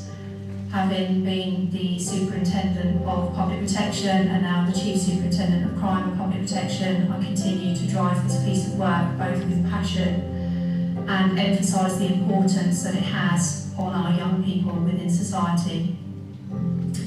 In Bedfordshire, we have our own approach to behavioural change, and we utilise our nighttime economy settings, including Project Firefly, to engage with members of the public, but to also draw on our experiences in terms of those behavioural patterns we would see in the nighttime economy space, but also forge good working relationships with our licensed premises and door staff and members of venues. During Operation Leicester, there was a significant focus on spiking awareness, and this has drawn significant messages from members of the public in terms of our concentration in this space, elevating our position around public safety, but also ensuring that we've got heightened concentration on our relentless pursuit of perpetrator focus within this space. So this capitalises on our concentration for cases such as Operation Double Helix. Why didn't you want her knowing you were holding her? Sorry, I'm just in so much shock right now. It's alright, take your time. There was no intention. I was probably just turned on because she was peeing and I was recording it. It was wrong. I know it was disgusting and it was wrong. Okay. That doesn't mean I'm trying to get sexual gratification from it. I'm just What's your understanding of sexual gratification? trying to get something outside. Sexually. Okay, so if you didn't get any sexual gratification, why did you tell me? So why do it on this occasion? I don't know. Alone female, aren't we? In the dark? No, I don't know. It's just it was the heat of the moment type thing. Obviously, now I can tell you that it was disgusting, it was wrong. You know, it was just a mistake, something that I'm never going to do again. I am very sorry. Okay. I shouldn't have recorded. We continue to face challenges as an organisation in terms of male violence against women and girls, but our drive and passion is there within the teams and the people that work within. I thank you all for being here at this conference today to contribute not only from a police perspective but also from a partnership perspective. We understand that internally it is just as important to have a focus on this piece of work, and through the Bluebell Working Group that is led by myself, Superintendent Rachel Glendenning, Detective Inspector Jim Fincham from the Eastern Region, we look to make some huge steps in relation to misconduct within the workplace, with high emphasis on sexual misconduct within the workplace. When he was there was always this anxious feeling and this feeling of what's he going to do next? I guess I felt helpless and I felt uncomfortable, and I worry about the next person it would happen to. I remember looking at Sandra one day and thinking to myself that if she was in love with this man, or this man was trying to be in love with her, then why is it making her feel so bad? You almost don't want to wear a certain piece of clothing because you're like, that would be the outfit that gets me catcalled. That's obviously a trigger for guys to say something to me. Sometimes I do feel scared. People will continuously talk to you when there's no sort of two-way, or they'll follow you where you're going when you haven't asked them to. And they'll ask you about your relationship status when you haven't invited that conversation. Some are, quite forceful as well in terms of, continuous beeping or hollering or, something like that, and it's completely unacceptable. I was sexually assaulted at a party. My brother-in-law killed his wife and killed his mother-in-law. I have continued to be catcalled in the street. While I was at university, I was unknowingly filmed while I was in the shower. I survived an abusive domestic relationship. We were together for a long time, but during that time I can look back and quite safely say that there were very few really happy, relaxed and enjoyable times. And I remember one occasion which has just come to my mind when I was in the driving seat, he was in the passenger seat, he was incredibly angry, and he reached over to my daughter who was in the back seat and he punched her incredibly hard. The main thing that sticks out for me is that if you've got any gut instincts, always go with your gut instincts. Always challenge what people have said to you, and also go by your feelings as well. If I could go back now and speak to me then, I would seriously say, think of the other people that this is affecting. So now as a woman I feel empowered because of what people are doing in the world to sort of try and go beyond this. I feel empowered that I could report it. Women are not items, we're not possessions. We are equally humans, the same as them, and we should be treated the same. Could I be a survivor rather than a victim? So I feel like I am a survivor, so just that really.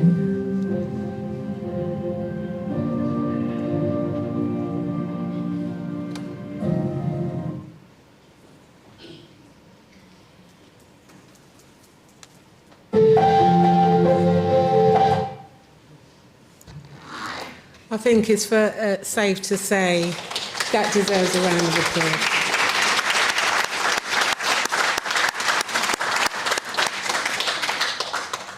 And just to add to what you said about the Susie Lampley Trust, they always say, and, the last person, the survivor, who spoke about trust your instinct, that is the bit that we don't do a lot. We don't trust it internally, we don't trust it we talk it out, but I think it's important to say that where we all sit, we need to be intentional in this area of work. Thank you, Mom Brown. I'm enamoured by watching you communicate to the audience, especially that section. Just took it from me. So thank you.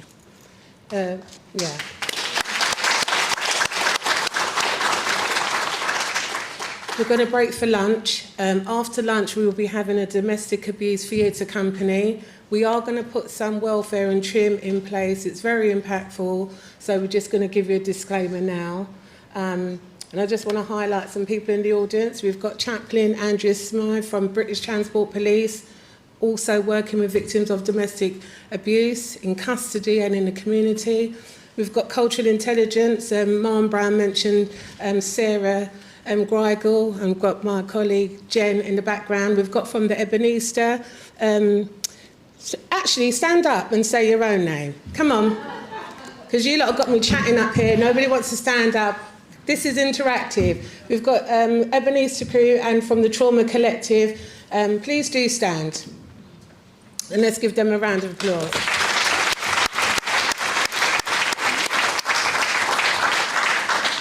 Go ahead. My name is Chanel Davis. I'm founder and director of a community business company called the Ebenezer Project. So we're based in Luton. Thank you. Is it? Hello? Yeah, but it's not. Oh, okay. So we're based in Luton, but we work nationwide, and we provide emotional and practical support to women and children impacted by domestic abuse and sexual violence.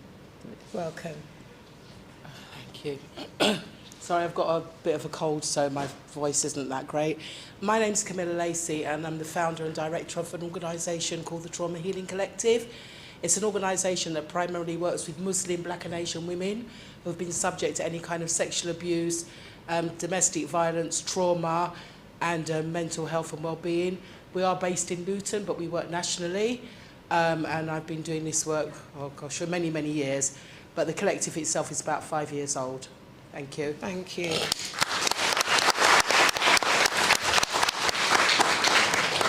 So now we're going to break for lunch. Lunch is in the canteen. You're going to be treated to some entertainment. Please do relax, enjoy yourself, and if you need anything, find one of our lovely helpers who deserve a round of applause, because I'm being tough on them.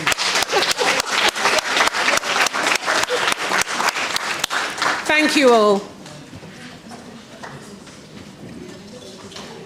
Afternoon. Apologies, because I am no tech giant, I'm telling you. But we are now going to hear from Dr. Anna Hopkins, and I'm just going to, well, I was going to, but I think I will save time and just hand straight over to you. Yeah? That's fine, yes. Thank you. It's like a door creaking. Do you have a clicker? Yes, I do. Thank you. So thanks everybody, good afternoon. It's really nice to be here with you and to share some of the knowledge that I've gathered over the years on domestic abuse. I was formerly a police officer working in the north of the country, working with domestic abuse victims. I have then gone into kind of academia to look at domestic abuse from an academic point of view. My interests in domestic abuse have continually looked at victim engagement, disengagement, and the role that the police have in affecting victims' decision making.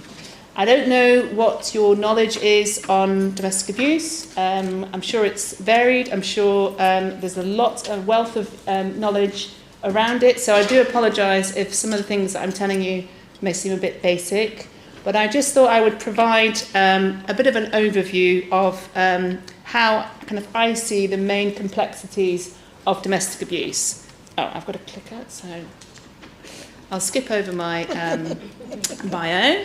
Okay, so today then, I want us to have a look at the kind of frontline approaches of policing domestic abuse. For me, at the front line is where we can cause the most effect, both positive and negative. And it's really important that we look at that interaction between the victim, the perpetrator, and the police officer.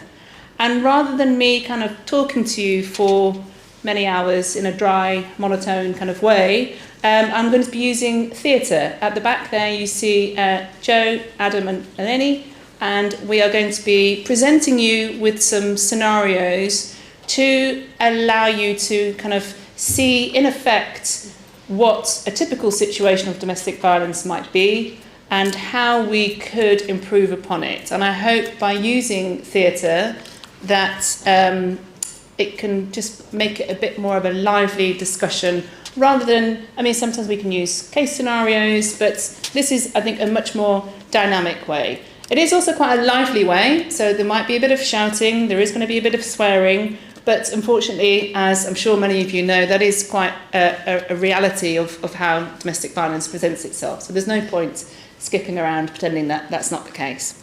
I'm going to be talking, sorry, I've got a stinking cold, so I'm also going to be blowing my nose a little bit. But I'm going to be talking about the positive action policy, which is the main policy within which we police domestic abuse. I'm going to be talking a little bit about the origins of that and how we come from kind of the 80s to now and what still some of the complications are in applying that policy. And I'm going to be looking at some research that I've conducted around this area of engagement and disengagement. And then hopefully with time, we're going to be also looking at coercive and controlling legislation that was introduced in the UK in 2015. And in the UK, we're one of the few ones in the world, where we have this type of legislation. And it's fantastic, and it's really good in terms of helping us to understand what sits at the core of domestic abuse. And yet, I think we need a lot more training for it to be effectively implemented. So in a snapshot, that's kind of what we're going to be looking at today. After the theatre scenarios, there'll be opportunity for you to have some discussions amongst yourselves on your tables. And I'm really, really interested to hear your collective views on what it is that you've just seen.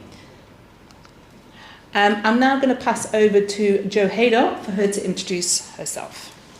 Before Jo comes, I'm just going to introduce Good afternoon, everybody. Sorry, before Jo starts. Oh, too late. Good. I would love to say that it's a delight to be in sunny Bedfordshire, but I mean, I'm from Manchester and I don't think I've seen this level of rain for a long time.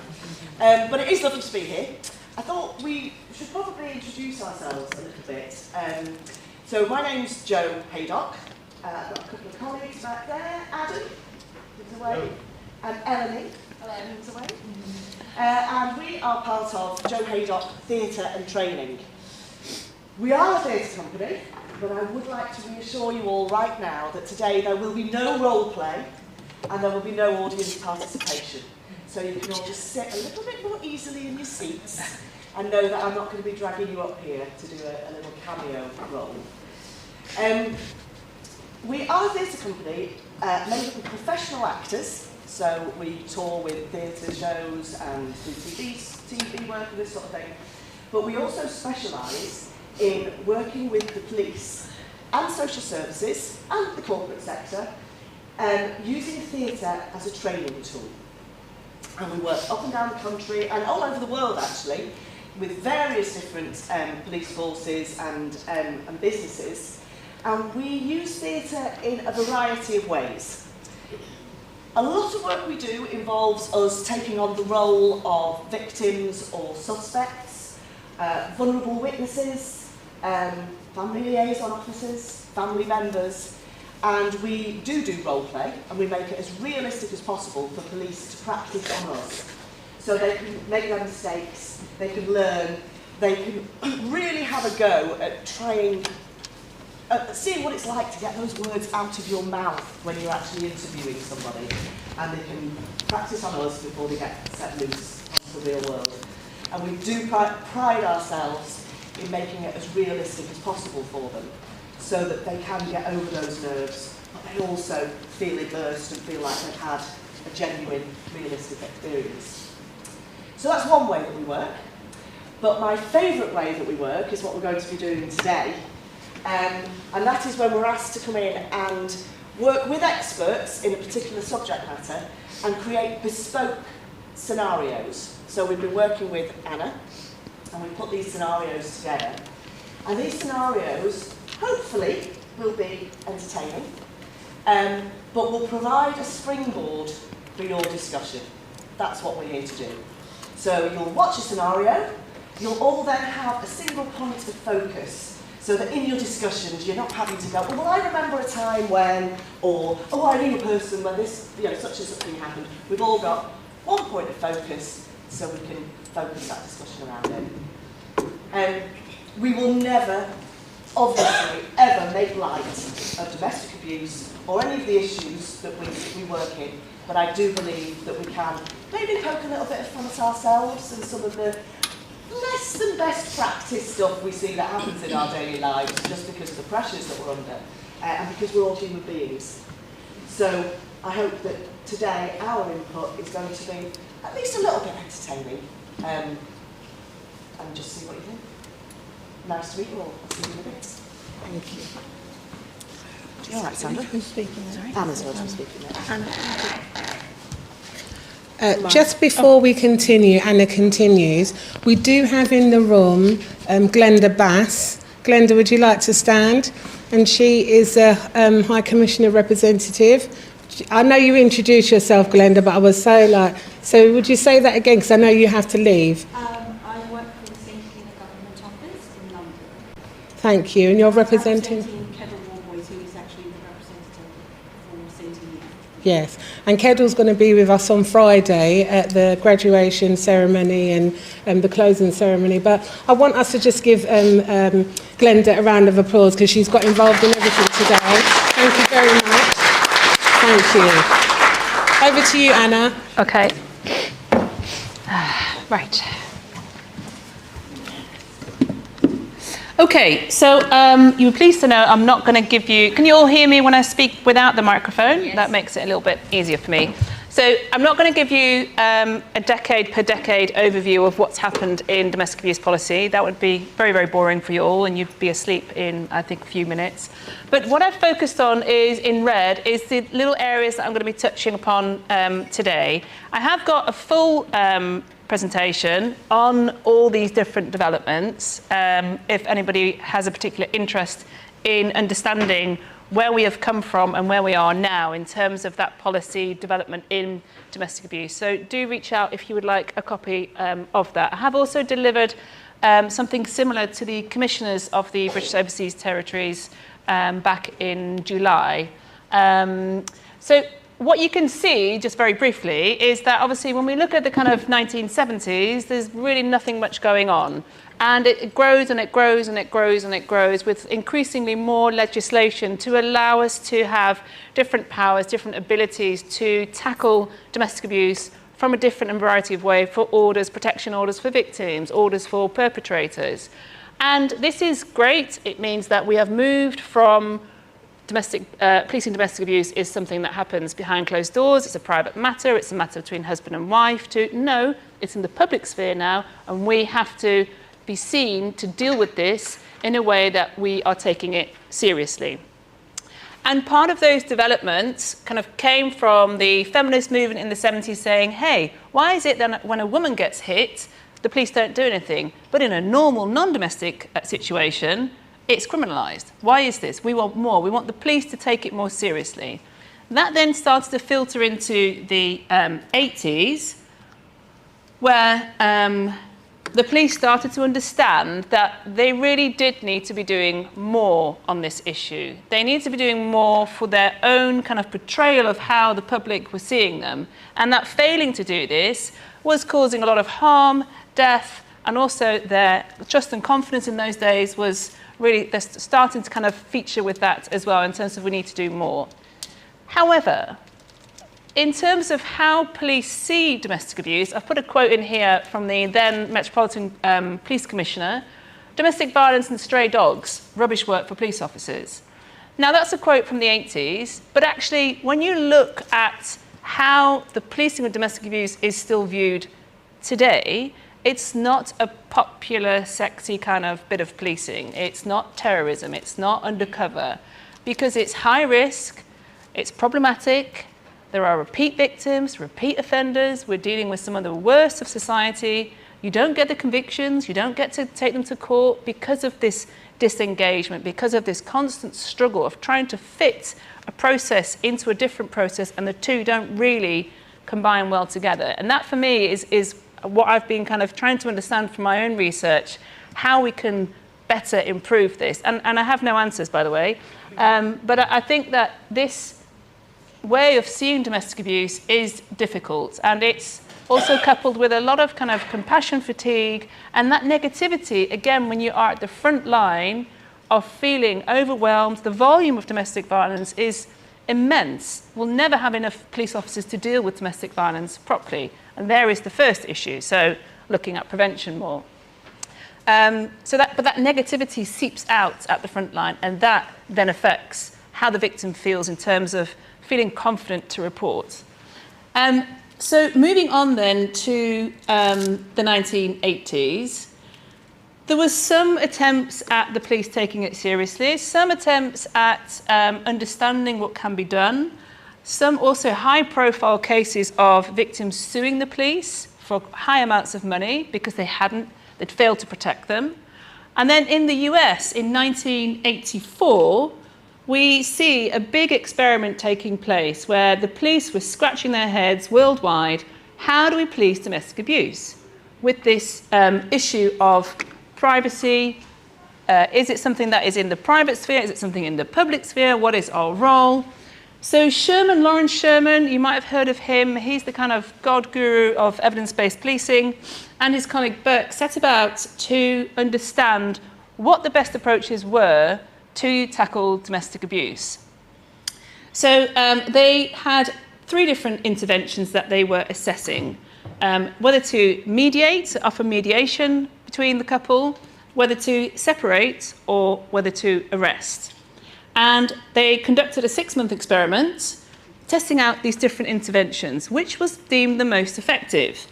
If both the victim and the perpetrator were present, there was a misdemeanor assault, so an assault had taken place, and they looked at 314 cases overall. And the results were that arrests lowered the level of recidivism, so lowered the levels of an event occurring again. Wow, boom, we have the solution, right? It's arrests. We need to do arrest. So that really quickly took off worldwide of police forces thinking we need to arrest because that's deemed to be effective. However, when you then track that experiment further, there was cause to say, well, hang about, that was one study with 314 cases. Do we need some replication studies here? Because that's generally how we test a scientific finding, that it needs to be something that's replicated. The authors themselves set about replicating it and didn't find the same effects. They found some mixed results, which were mixed depending on who the victim was, who the perpetrator were, what their backgrounds were they unemployed, were they together. So, for example, those in employment responded well to arrest, but those unemployed didn't. And essentially those replication studies confirm that arrests can work for some, but doesn't work for others. And they then, Schmidt and Sherman, then recommended in 1993 to abolish the mandatory arrest policy. Fast forward it to today, we are still operating within a positive action policy, which I'll come to in a minute. And yet the authors themselves have been really adamant. Even Sherman in 2015 came out and said, this is actually damaging people's lives. It's causing deaths due to the stress that it puts on the victims. And yet we still continue. So that for me is the real kind of nuts and bolts of the problems and problematic complex issues when you look at how we best police domestic abuse, because we're still operating within this framework. And I think when you look at trust and confidence in policing, and you're damned if you do, you're damned if you don't. The police can never get it right because of the volume, because of the risk. If they don't take it seriously and they listen to the victim, then that individual victim might be happy with that situation. Yet, what message does that give to the rest of society?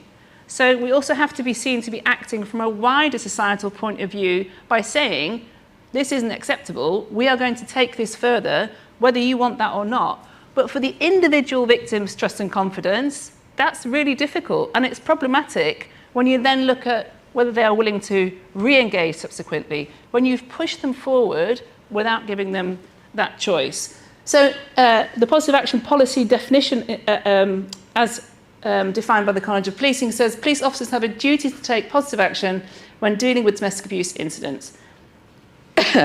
Often, this means making arrests, provided the grounds exist and it's necessary and proportionate response. And officers must be able to justify the decision not to arrest in those circumstances. It then also goes on to say, don't take regard of what the victim's wishes are. If there is evidence, you must take positive action. Often, this means arrest. Now, in practice, arrest is the kind of go-to approach that they take, because if not, they then get criticised. But also, when you look at the positive action policy, where does it end? Does it end at arrest, or do we then push it forward, which we should do, but we don't? So some of my other research has looked at evidence-led prosecutions, which are when you have an incident that's occurred with a victim and a perpetrator, the victim says either hasn't reported it at all, so it's come through a third party, or they say, yes, it's happened, but I don't want to take it any further, or they say they provide a statement and then retract. Because of the evidence that we have available, we then push it through regardless of what that victim wants. And although these have been around since about 2009, there's no research to help us to understand what effect those types of prosecutions will have on the victims, which cases are put forward, what evidential needs there are. So I've listed some of the evidential requirements. So body-worn footage is really important. What's really important in these cases as well is being able to evidence the fear to justify taking such a kind of drastic approach to policing. And that evidencing of fear and emotions is then needed to be put into the initial attending statement, where officers move away from she was hit on her left eye socket, which is now bruised, and describing the kind of concrete information to the victim appeared visibly upset is what you see when they describe emotions.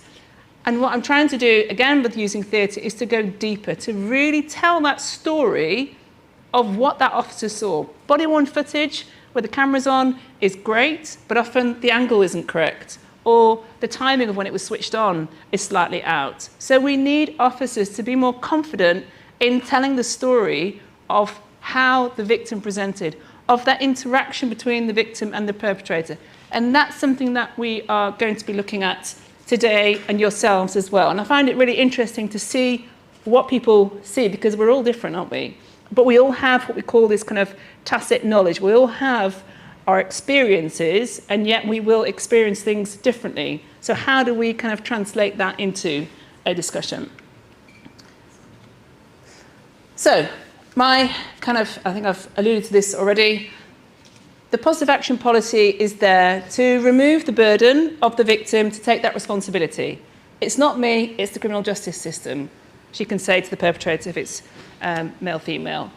It removes the power that the perpetrator has over the victim. He can't then manipulate her not to drop the cases. That power's gone, so that's a good thing. But also, what's the criminal justice system doing by doing that? It's mimicking the control that the perpetrator has over the victim by saying, yeah, it's okay, I know you don't want it, but we're doing it anyway.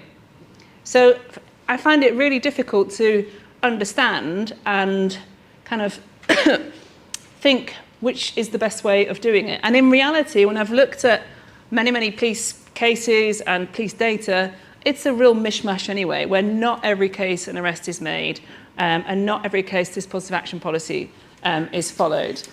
But I think I've put the no choice, no voice. You know, the victim's then not heard. They're already not heard in their homes, in their situations.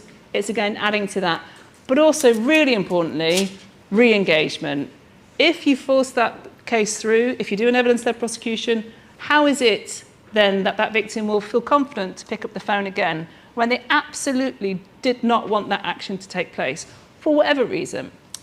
So, having rambled on, we're now going to move on to slightly more interesting things, a bit more dynamic. My boring voice will stop for a little bit. And we're going to hear the first scenario, which is a scenario where a third party has reported that an incident is taking place. Like I said, it's probably going to be nothing new that you haven't seen already, but I will warn you, it's going to be slightly loud and there's going to be some swearing. Can I switch this off the screen? Wait, I'm stuffing my phone. Oh, sorry. Can I? Fuck you! stupid fucking bitch. I'm going out, me. Before I fucking kill you, you fucking pathetic cow. Look at the state of you! No one else will put up with you and your fucking shit. Alright there, sir. Are you right? Yeah, my name is PC Sarah Jones. I've been asked to attend because of a report of disturbance. Is it okay if I come in for a minute? Yeah, of course. Step in. Thank you. Sorry, what's happened? Something happened on the street, or? Well, not exactly, no. Alright. Kels, hey? Kels, you come here, the police are here, look.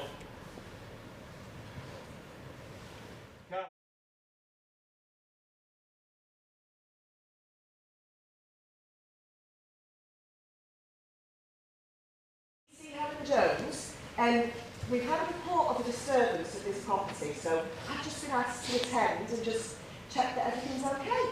So, do you want to just tell me what's been going on? Sorry, who is it that's called you? Was it one of the neighbours, or? Not really good to tell you that. Okay. Do you know what? I know what it is. We have had a bit of a row, haven't we, babe? Just a little, just like nothing serious, just daft stuff like what to watch on the TV. Basically, we had a bit of a drink, and she's not you're not very good at handling your booze, are you, babe? No, I'm a rubbish drinker. Yeah. She gets a bit silly and a bit like oversensitive, don't you? And to be honest, sometimes she gets a bit arsey. She normally smacks me first. You know what I mean? Right. Okay. Well, firstly, let me get your name, love. Oh, it's Kelly Baylor. Is that right, love? Yeah. Yeah. And how are we spelling Baylor? Bailey. Okay, and you? Darren Walker, double R in Darren, Walker. Okay, thank you. Is it okay if I call you Darren and Kelly? Yeah. All my mates call me Dad, so Right, I would like to speak to Kelly on her own, please, Darren. So if you wouldn't mind just waiting outside for a few minutes. I've got some colleagues on the way. They'll deal with you when they get here.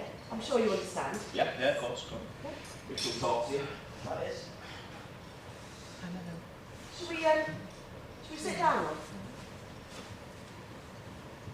Are you all right there, Kelly?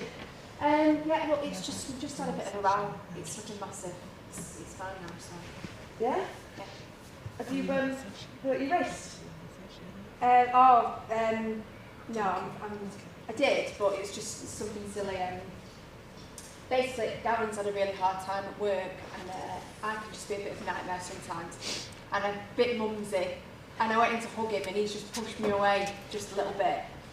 And then that's when I fell over, but yeah, my mum died recently, so I'm a bit of a nightmare to live with. And yeah, he's been really understanding, so. So he's pushed you? Yeah, he has, but he's not pushed me hard. No, but he has pushed you, and, you know, that is an offence. Well, Kelly, would you be willing to give me a statement?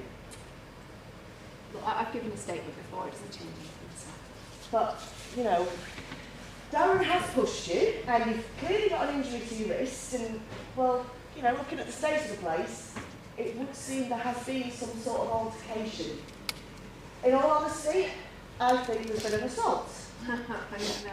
But I think it would really be in your best interest to give me a statement so that we can deal with it all, and then that would allow us to get down with some help. You know, It's not like that. It's not like that. Look, it's fine. Like, it's just what we like.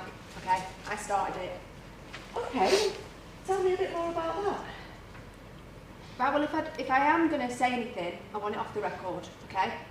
I don't want this going any further. I don't want to make a statement or anything like that. We're not is this going to take much longer? Or? Yeah, if you could just give us a couple more minutes, Darren, that'd be great. I have got some colleagues on the way, and they'll talk to you as soon as they get here. Right, just saying it's cold out there. All right, thanks. That's. Right. Sorry, Kelly. So you were just about to tell me off the record everything that's happened. I can't. Sorry, I don't need to. Okay, right. Well, at this point, I'm going to have to arrest Darren. I believe that he's assaulted you, and this is going to be necessary to allow for a full investigation of what's happened. No, nothing's happened. Look, I just told you I do not want to give a statement, okay? Look, I'm begging you, I don't want to do this. Right? He's already angry enough as it is at the minute, you're just going to make things worse. I don't want to make a statement, okay? Well, look, it's not just about you giving a statement at this point, to be honest. We can still take this to court even with nothing from you. But I haven't even said anything. I haven't said anything. I just said, you can't do that if I don't want you to. Can you? Well, look, yeah. I don't want to. I mean, right, this is just going to make things worse. He's going to think I've got him in trouble, okay? You don't know him like I do. You don't understand. Okay, so on your groups of, on your tables, if you just want to have a quick 5-minute discussion about what you've seen, don't think about what the offences are, you know, if it's an assault or not. Think about the interaction between the victims, the offender, the police officers, that kind of thing.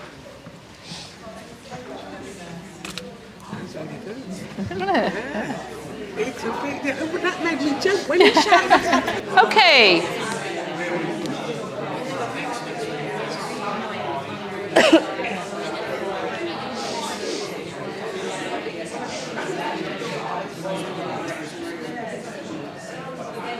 If I can ask for your attention again, please.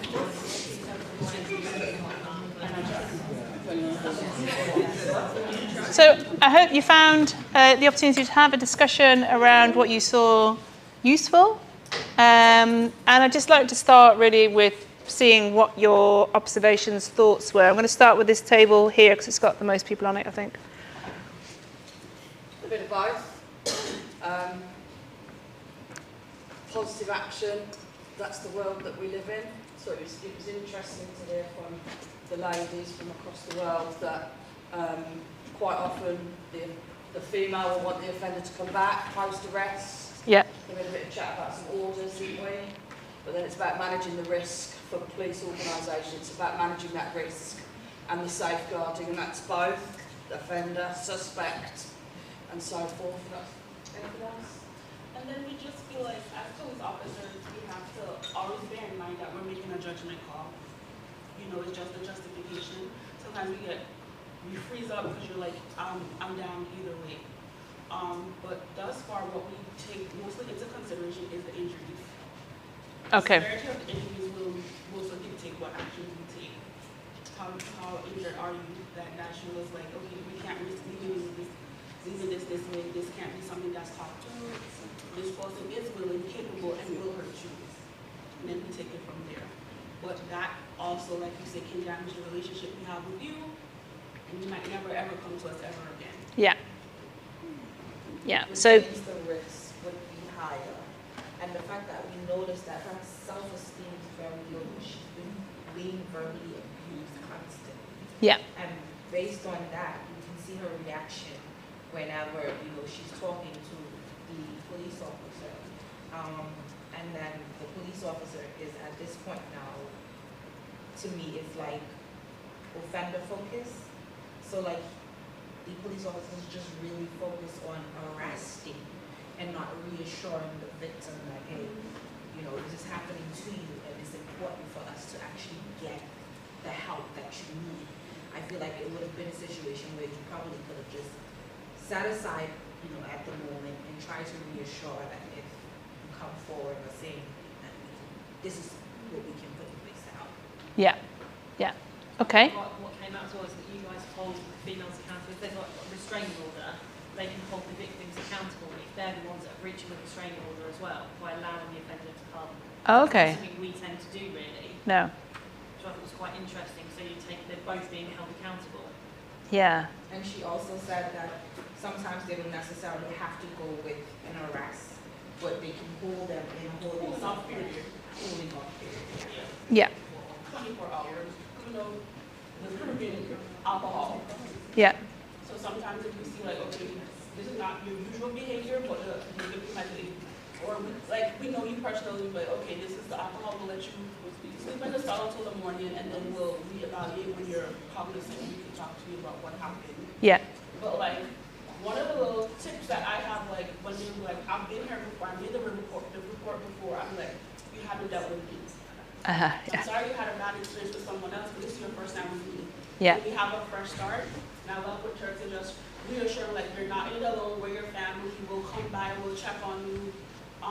Sometimes we have a little tactic where we're not too aggressive with him.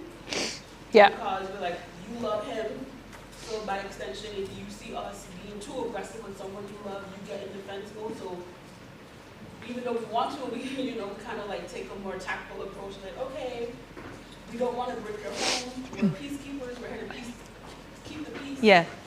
That kind of language kind of helps versus we're coming in to do something forceful. Yeah, absolutely. Thank you. This table in the middle, if you were to describe the interaction between the offender and the victim, how would you describe that? Sorry? How so? So you see from the beginning aggressive, verbally aggressive was to us, and the police officer showing up and he was a completely different person. And then when the victim is called, then he's holding on to her. So when he's having that conversation, it's clear what we all know is the touch. So he's still controlling that, even though he isn't saying anything directly to her. And it's intimidating her as well. Yeah, speaking for her. And then when he's moving away, it's like if she has anything to say. So like a hidden message, you're not going to say anything. Yeah. And then even the point where she was ready to say off the record what was going on, he's coming back, how much longer. So he's interrupting that. Yeah. Yeah. Any other thoughts on what you saw in terms of how you might approach it or what the difficulties might be? About how he flips the narrative as well. So in front of her, he says to the police officer, oh, she's, well, basically crazy and that she can be a bit irrational. And in fact, sometimes, she's the one who goes and hits me. So it's almost like saying, I'm the victim and I can make that story work for me. So, yeah. Right, and she's also experienced that so many times that she believes that she's the problem, she's the victim, she's justifying his actions, and we feel like that police officer, yes, she has a job to do, but she could have offered like different types of support, because to me it appears that the victim wants help, but she doesn't know exactly what type of help is available to her. She doesn't want to go the route of your partner getting arrested, etc., but she does want some sort of help. Yeah. And Yeah. we noticed that at this point, her confidence in police, well, to me, it occurred that it was low. Because she's reported it before and nothing's happening, right? She said anything, it's not going to change anything. And like these guys said, I do agree. I feel that the officer was a bit strong. She probably should have been more concerned about the injuries first and probably suggested that, hey, are you open to meeting at a different time where we can discuss the matter where the subject's not on site, right? Just to get a bit more comfortable, relaxed environment. I just think it was a bit more, the officer was just really aggressive in one of the statements stated, just like these guys more suspect. And do you think that's quite realistic though for officers to be in those kind of, I call them train tracks of incident, arrest, yeah. Yeah. So back then for us, what they say first, do you want to prosecute? And once they say no, that's it. That's it? You wouldn't go any further? It just depends. It really just depends. But once they say no, they don't want to prosecute, it's not much that we can do. Right. Unless you actually see physical injuries or willful damage or some other offences. Or we have one called breach of the peace, which is basically code in 24 hours. If it's still intoxicated, drunk, disturbing everyone else, then hey, you're coming with us for the night. Yeah. So we do try to separate them, but the first thing they ask is, do you want to prosecute? And we're trying to get out of that because no one's going to say, yes, I want to do it right there. Right, yeah. We're just trying to look for other ways to get them off for the night. You know what I mean? To just Yeah. keep the peace in the lives. Yeah. No. Sorry? Yeah.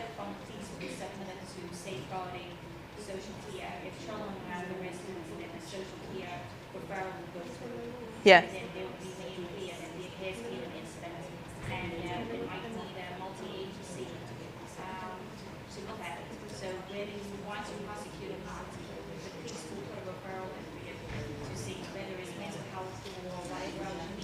To put that infrastructure, yeah. For domestic violence from secondary crimes.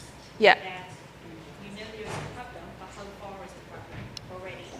If this is the fast forward. Yeah. Yeah. Okay. Table at the back. Anything from yourselves that hasn't been said already?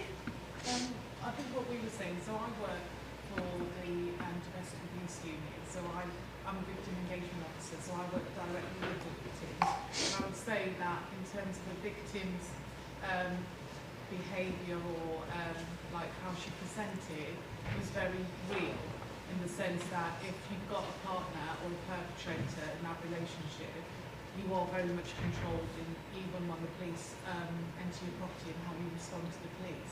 So it's about understanding the victim's stance on that and supporting the victim. And I would agree with this table in the sense that, you know, at the beginning I used to get quite frustrated when you go to a certain point for the investigation and then the victim would withdraw, or there'd be like really serious like assault on the victim and she doesn't want to support.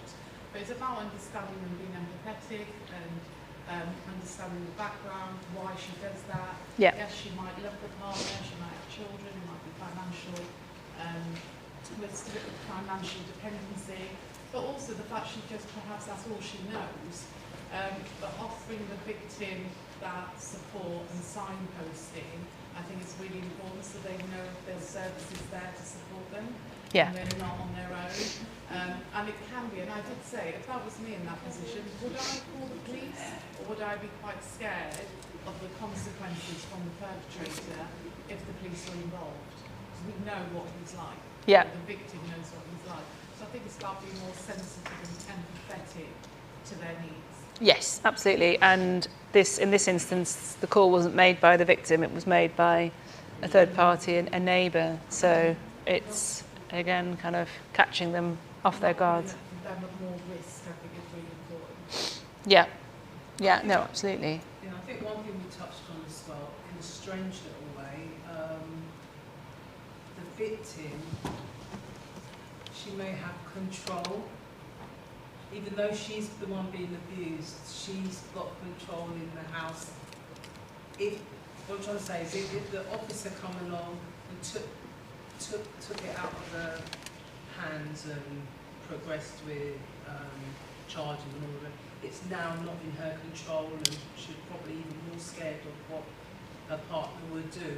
Whereas without the officer, and that's probably the reluctance to wanting to cope with the officer, that's her little part of control there. Yeah. Even though she's still getting abused, but she knows her partner, she knows Yeah. the triggers, she knows the things that make him get angry and so forth. You know? Yeah.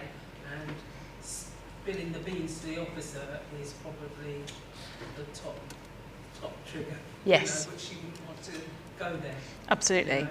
Yeah. So she wants to keep that certain amount of control without it going Yeah. outside the home. To keep it in the known as opposed Yeah. to the unknown. Yeah. Yeah, no, I agree. I agree. And one of the things as well that we found in the local community with the work that WOCip are doing around listening circles is that they share that as bad as the perpetrator is, they would rather not report the person because they were scared what would happen to the perpetrator in police custody. So living with that fear, Yeah. especially from ethnic minority or Yeah. different backgrounds, was more palpable than the abuse that they were experiencing as well. Yeah. You know? Yeah. No, I can completely understand that. I was going to say something that's left my head. And also the shame. Yeah. The shame on the community, the shame on, you know, no one wants to be a victim of domestic violence, ultimately. Table at the back. To the right, back. You said about how the officer basically dehumanised the victim by making it so process-driven, about trying to get the statements done, trying to get to the policies, what do we have to do, let's arrest them, see what we can do. Completely ignored the fact that I think I pointed out that she said her mum had just died and how the grief that she's going through and the trauma that she's gone through, it was just, we're going to deal with the situation, this is what we're going to do, we need to take your statement. It was that very process and actually taking away the fact that she's been a victim of something or she's a survivor of something. So it's a really difficult thing to balance. Yeah. I said about how being single crewed, we've very much single crewing officers pretty much at the minute. That's the way that we have to work because we're so down in numbers. Yeah. How difficult it was to manage that situation. Yeah. So really trying to take them and separate both of them to really find and establish what's happening. If he'd have kicked off or whatever had happened, that would have been impossible for her to have managed on her own. Though she said people are coming, we all know however long that might take for them off if they were actually someone else coming to work, they're better something else. So single crew in that situation, which happens multiple times a day, has really probably damaged that even more. Yeah. And I don't know if things have changed since I was last in policing. I think I finished in 2018. But when you went to a domestic violence incident, the first question the sergeant would ask is, did she sign a statement? And I always used to compare it to, like, you know, when you go and buy a car from a car dealer, you know, they just want your signature on the contract to clinch the deal. And that's what police officers is on their mind, like, sign the statement. Details, and it's all very much right. Tell me what happened. Show me on the diagram where they hit you. How dehumanising is that? Yeah. Taken away from actually a personal situation that was not even making eye contact. Yeah. You've got this bit of paper, sign here, show me where the time you've been hit or whatever it could be, and actually that's a human being, and they're not even getting a chance to build that rapport and listen. No. And we said that's what happens every day. That's just process driven, and it's how do you come away from that, because we are so target driven. We've got national crime reporting standards, we've got all these frameworks, we've got a thick feel. How do we move away from that? Yeah. And more victim-led, which is what we say we are, but we're probably not. Can you be victim-led in a positive action policy framework? No. That's the opposite, isn't it? Yeah. Police are victim-led in general terms, but not in policing domestic violence. It's yeah. I think also to add to it is the fact that when she's telling you, I've got colleagues coming to deal with you, she's already made up her mind what she's doing. Yeah. Informing somebody like that, especially if they're a volatile person, well, actually you might have a different scenario, like you said, single crew, inside a property, in the kitchen maybe, a few kitchen knives, you've got a hostage situation possibly, because you don't know about this person's life. Absolutely. Controlling coercive behaviour that they were showing. There's obviously some history. The lady did say that nothing's been done previously, I've reported it before, so they weren't listened to then. And the officers probably had done some research basically. Well, this is an address we frequent quite a lot. It's always the same issues. Yeah. Here's the problem. We just need. Yeah. Yeah. Obviously with the injury, no ambulance, no care. Do you need that looked at? Exactly. Yeah. Yeah. Which is quite realistic, from what I can gather. Short-term focused in police, and I think Mark Perkins said about it, deal with the situation rather than dealing with what's led to it. So we think about what's going on now, not thinking about how can we do the longer term, what longer term interventions can we put into place.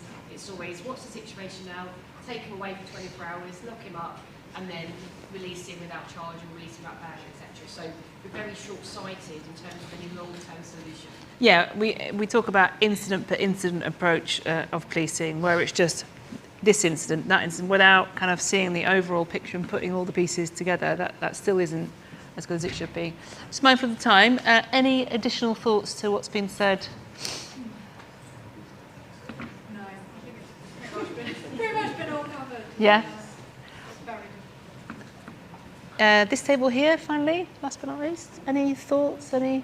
Everything that we discussed over here, everybody has mentioned. Yeah. The only Sorry. thing with this, by her being a single unit, she could have took her outside and left him inside and probably take her as a police vehicle. Yes. Where it's definitely a more controlled area. Yeah. They did mention everything else that we did say. Yeah, because I think the risk of him being outside, he could also just run off and disappear. Yeah. Okay, I'm mindful of the time. I think we're going to have a little break now. Is that right? Yeah. Just a few minutes. Just a few minutes?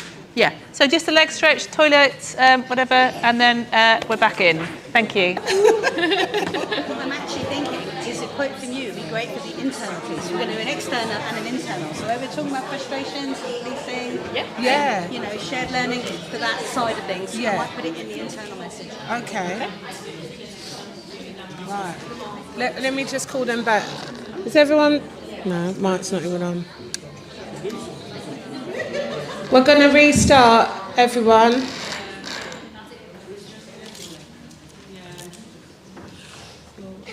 Joe's not here. No, I know, but I'm going to blabber on for a little bit. Okay. Unfortunately for everybody else. Knock yourself. Okay. Joe did tell me that I was standing in front of the screen, so hopefully I'm now standing very close to Sam, and she'll get my cold. I'll put my mask on down there. Really, but I don't know where else to position myself.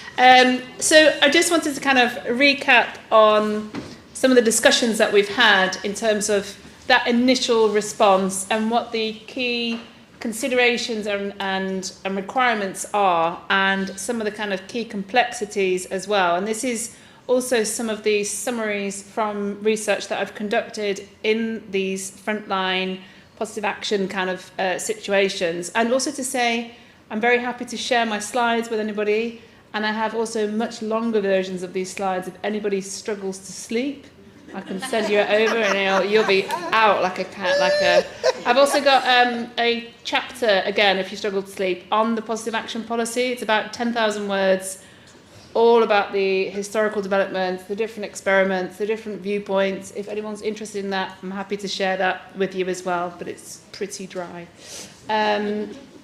Yes, so when we look at particularly the kind of those evidence-led prosecutions where the victim is removed from the prosecution, the way in which we do that is by needing to evidence that fear. So you saw in the scenario there was quite a lot of fear. It's then for the officer to be able to document that fear. And people express fears in different ways. And if you look at, there's another chapter that I've got that can send you on all the stuff around fear in criminology and whatever, if anyone is interested. But if you look at the kind of currency of fear in the criminal justice system, it plays a really, really important role in terms of elevating the importance, the severity, but not everybody expresses fear in the same way.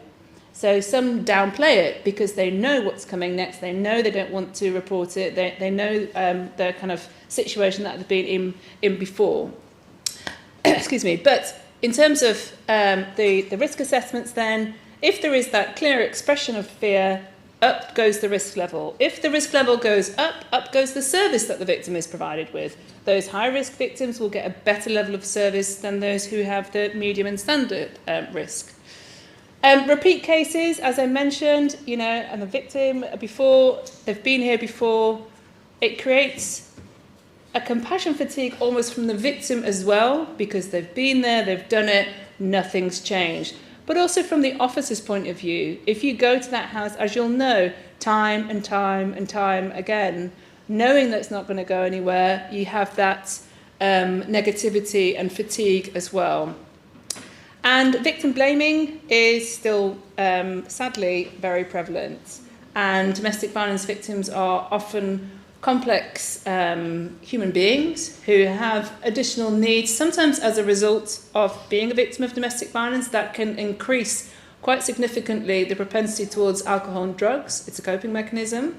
And so victim blaming in policing is still something that when I speak to victims, when I interview them, this is still something that they feel, particularly around what we were discussing around that process-driven thing, that focus of getting them through that criminal justice system, however, in whatever which way they can. And so really being able to understand victims' emotions and allowing that time to understand it, like you've all said, is how we might encourage them to engage. And then I'm going to be talking about coercive and controlling behaviour. If that isn't understood properly, that's then really linked to officers misunderstanding the decision making, not understanding that that sits at the core of every single domestic violence incident, that coercive and controlling behaviour. That is how the perpetrator controls that person, by having that control. Yes, it's great we've got a separate legislation for it, but in a way, it's also created some confusion, I think, around and not understanding that it's there all the time. And there are some offences that it's really clear and it's really evident, and so it's great to have that. But also understanding why the victim might not want to go ahead because of the fear of, as we were talking about before, the fear of the unknown is greater than the fear of the known. And as I alluded to before, policing domestic abuse is really frustrating. It's a lose-lose situation. It's high risk. If you cut corners, you might go back the next day and the victim's dead.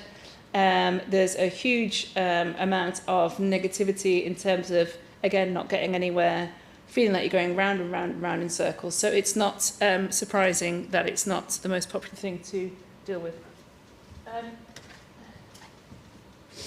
So I just wanted to talk a little bit about my research. I'm not going to go into huge detail, but as I have mentioned, I've been looking at this from different types of angles with different police forces for quite a long time now. And if anyone's looking for a dinner guest, I am available. You'll find me really interesting because I can talk about all these different things in one evening. So the first study was a really large-scale study that we did at the Open University. I forgot to say at the beginning, I work in the Centre for Policing Research and Learning, which is a fabulous setup, doing some really groundbreaking pieces of research. I think you heard this morning about Operation Soteria. We were leading on one of the pillars for Operation Soteria within the centre. So do have a look at the centre. It's got some fantastic pieces of research going on. And this is one of the things that we did as well. And we looked at, 7 police forces, analysing 95,000 domestic abuse crimes that had occurred between 2019 and 2021, and also having a kind of more in-depth look at 140 case files of how the crime is recorded, what the decision-making looks like in domestic abuse in terms of officers' communications on those crime logs from 2 different forces, as well as interviewing survivors and also running focus groups with officers from different forces. And you'll be pleased to know I'm not going to tell you all the findings of it, but I just wanted to touch upon one of the key findings is we looked at when do victims disengage.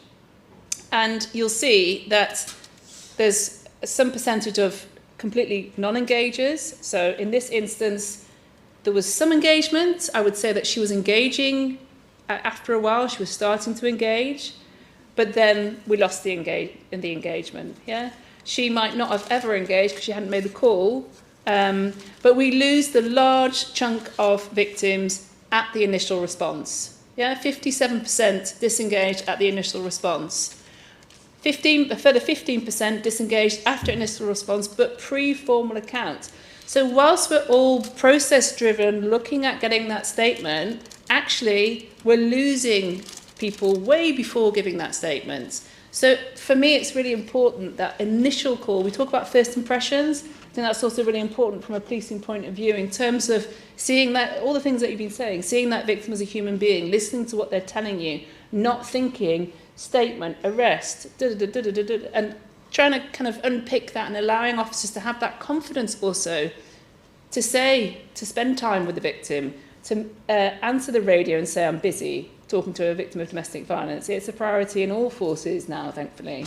So yeah, I just wanted to touch upon just how many we lose right at the beginning. And if you look at how many then still go on with positive action, in this study, there really wasn't very much. When the victim disengaged, there might have been an arrest, but the case was not taken further because there wasn't enough evidence or there wasn't enough willing or resources to do so.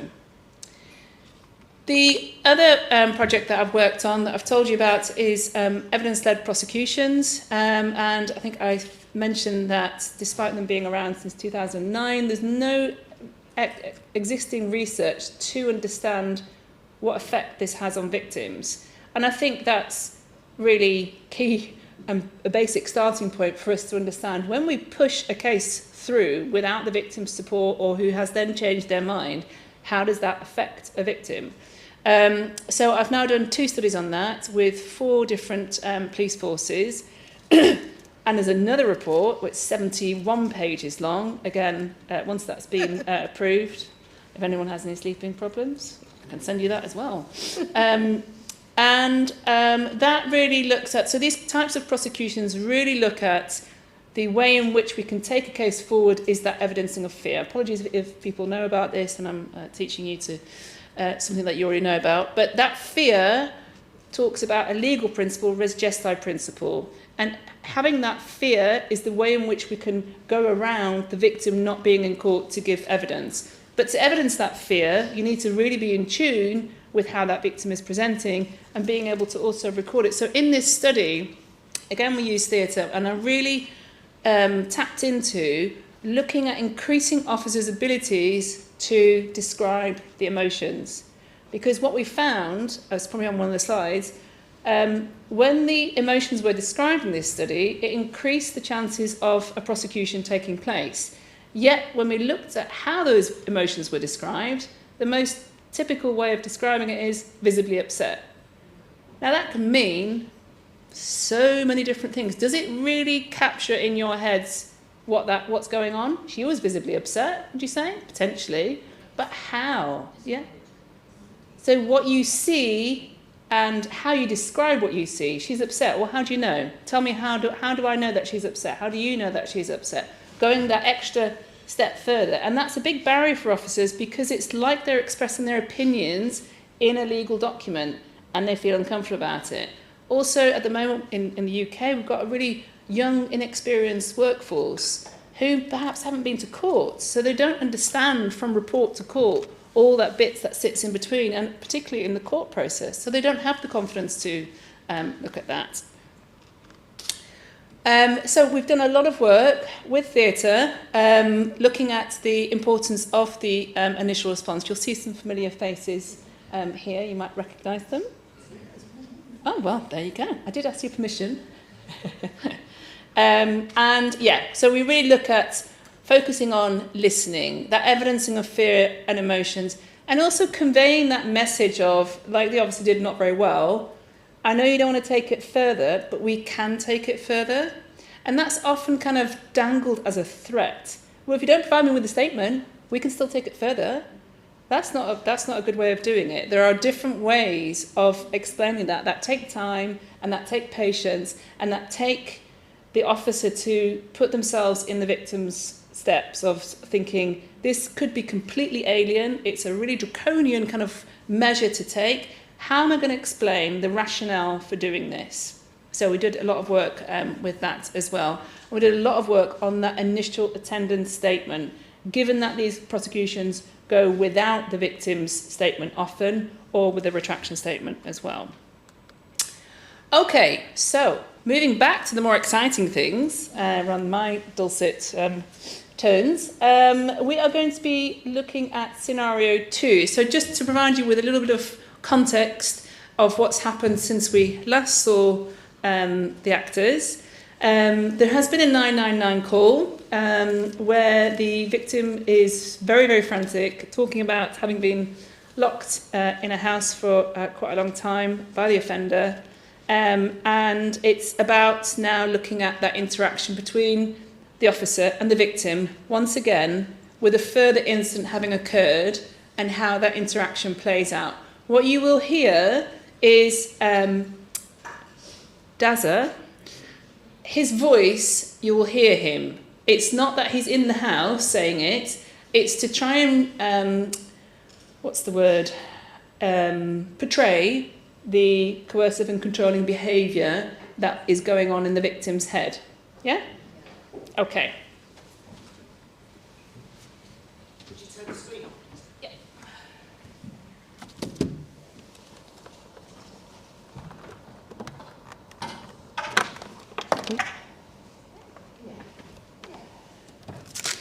Sorry.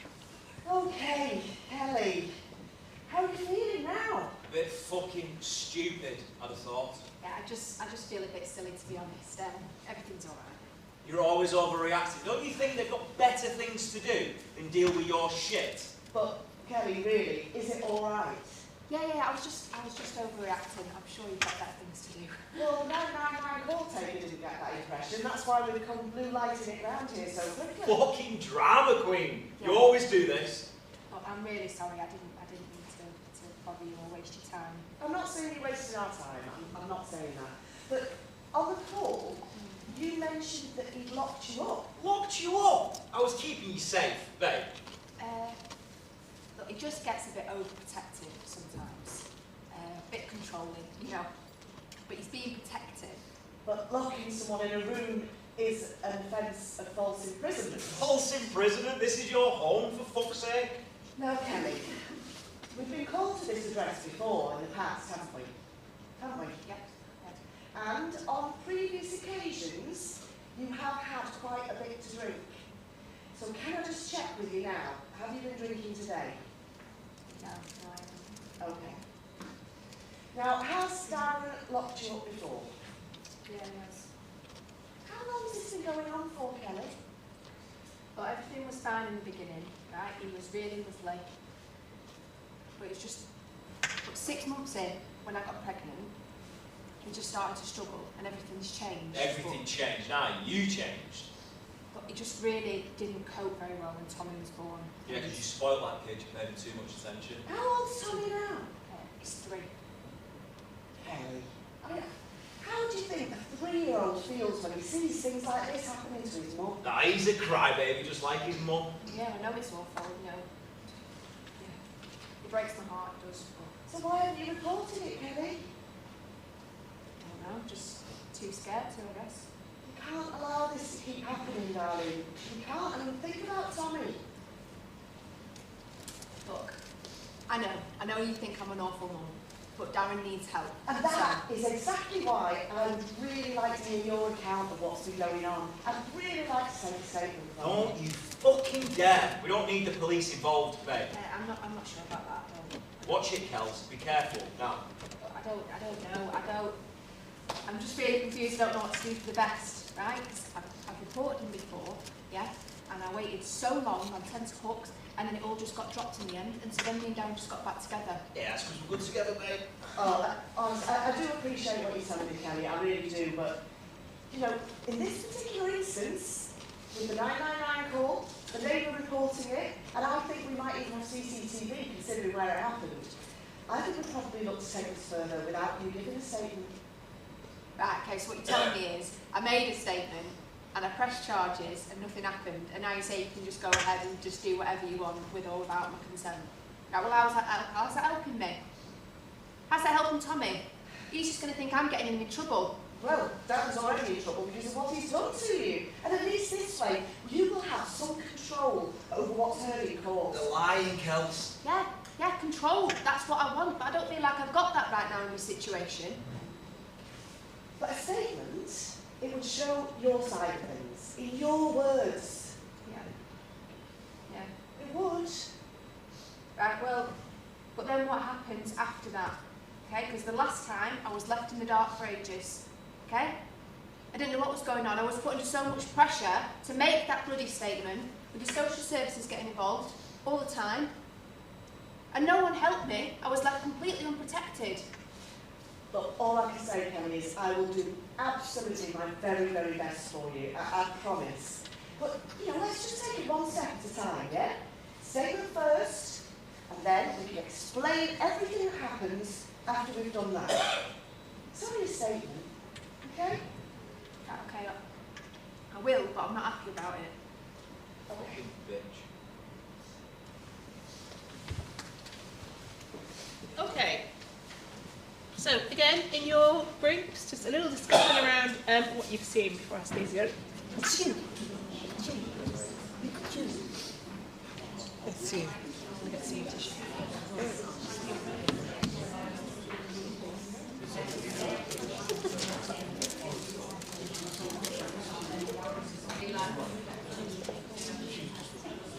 So, starting with this table first. I actually have a question based Oh. on that scenario. Go on. The scenario. Yeah. I don't know how it is up here. Back home, depending on the situation, domestic incidents back in Cayman.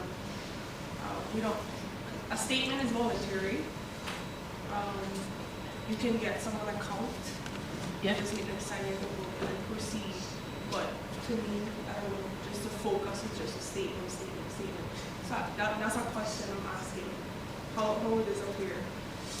You can get an account in your pocket notebook, which you can then get signed, and that can be used as kind of preliminary evidence. But the gold standard is obviously the statement that's signed. That can be submitted to court. The pocket notebook can as well, but doesn't carry as much weight as a statement would. And then we have to make sure that that's recorded on our crime recording. It has to be recorded, even if they didn't want to pursue anything, even if it was no crime, we would still document that. So then, like they said about the social services, they would automatically get notified, even if it was just an initial account, we wouldn't take just an initial account, there would need to be a non-crime on there for our national crime reporting standards. Yeah. And they're also reviewed by the domestic abuse teams as well. So I don't know, I'm a Suffolk officer, so we've got a domestic abuse team that will look at all those wrong crimes as well. Yeah. And obviously, Bragg went in, so we're down green. So yeah, we've got our little team that will look at every single one of them to see if they're a big win. And looking at the pocket notebook entries as well. So, yeah, they'll be asked for a copy of that. Yeah. So it's always going to be formalised, even if it's just an initial account, so it's going to be a formal status. Yeah. Do you have another questions? Yes.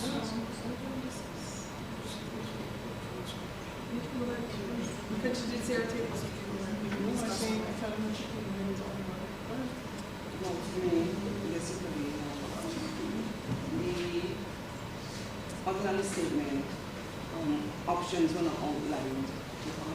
Not outlined, yeah. They were not outlined to her, so she doesn't know what is available to her. And also, I didn't hear anything.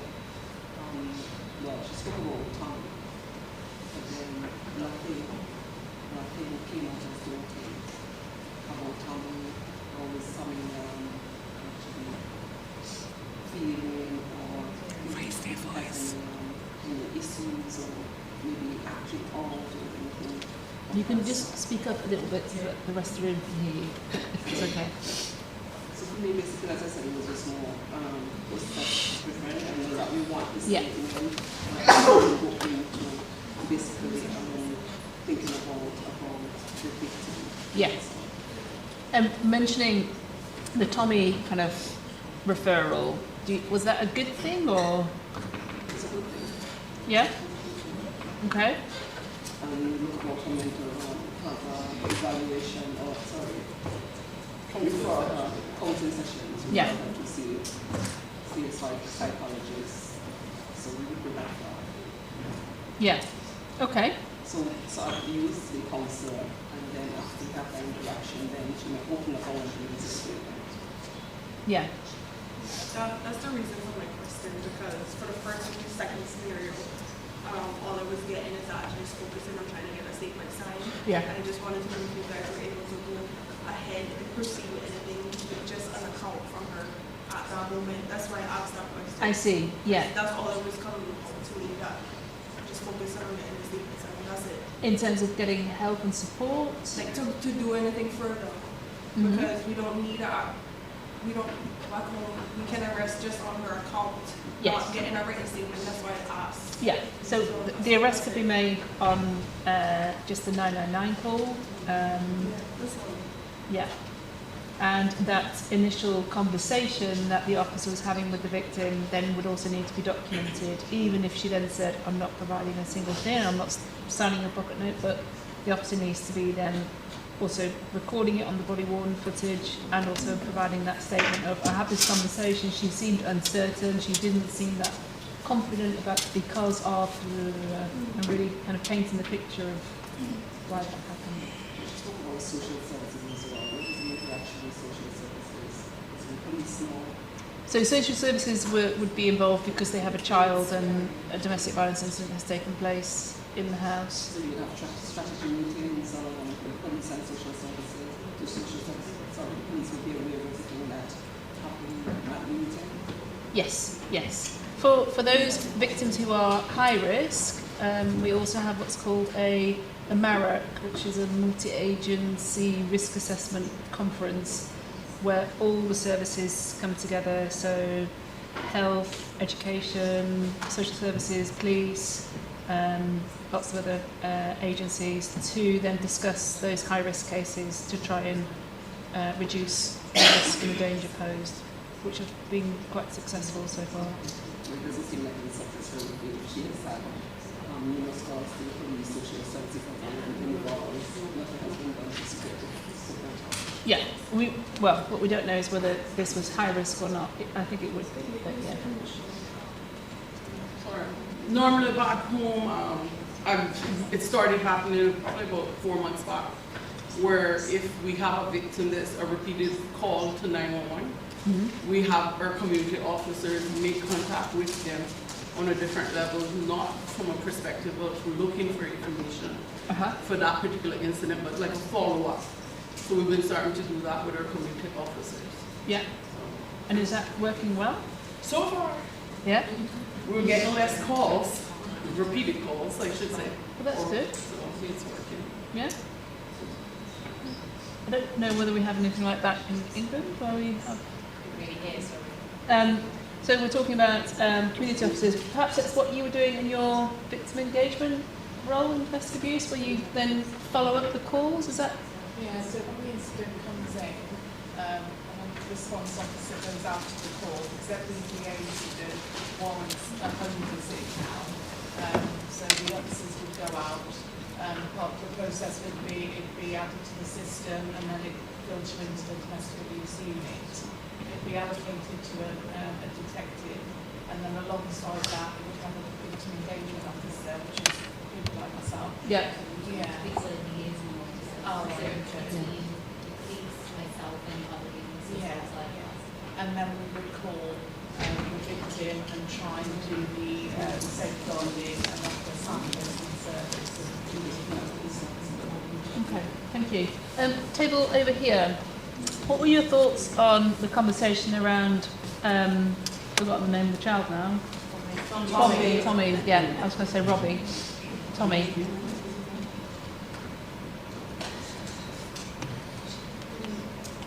We didn't go far, but from experience, probably say at that moment she's already the victim has already said, "Look, we took him back home." Obviously, there's a lot going on in her head.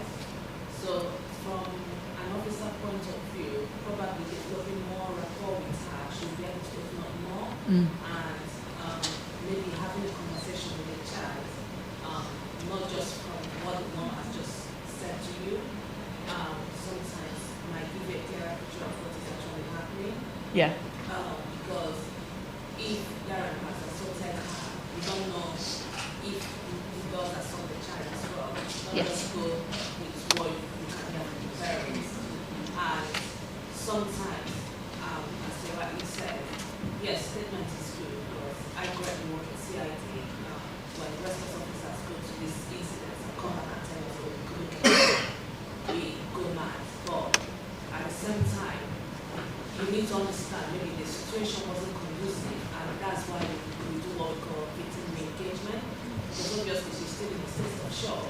Yeah. With the guy in the background speaking, she's not really like in a conducive environment to speak. And there's also an option for AP. So hammering about the statement might not be the best option. And secondly, she's scared that if she supports police action, she's going to lose the partner who we don't know at the moment whether he's the breadwinner. Yeah. And secondly, chances she might lose the child. We don't even know her background, whether she's lost any child to social care in the past. So there's a lot to think about. Yeah. You try to put yourself in her shoes as a mom.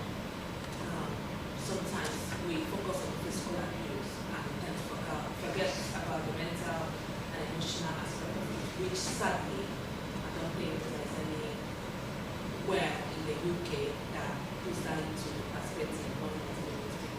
Yeah, I would agree.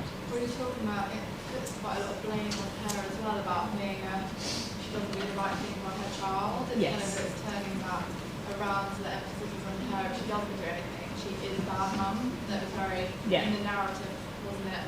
Saying, you know, you've got to do what's best for your child, and rather than taking her feelings into consideration. Absolutely. Yeah.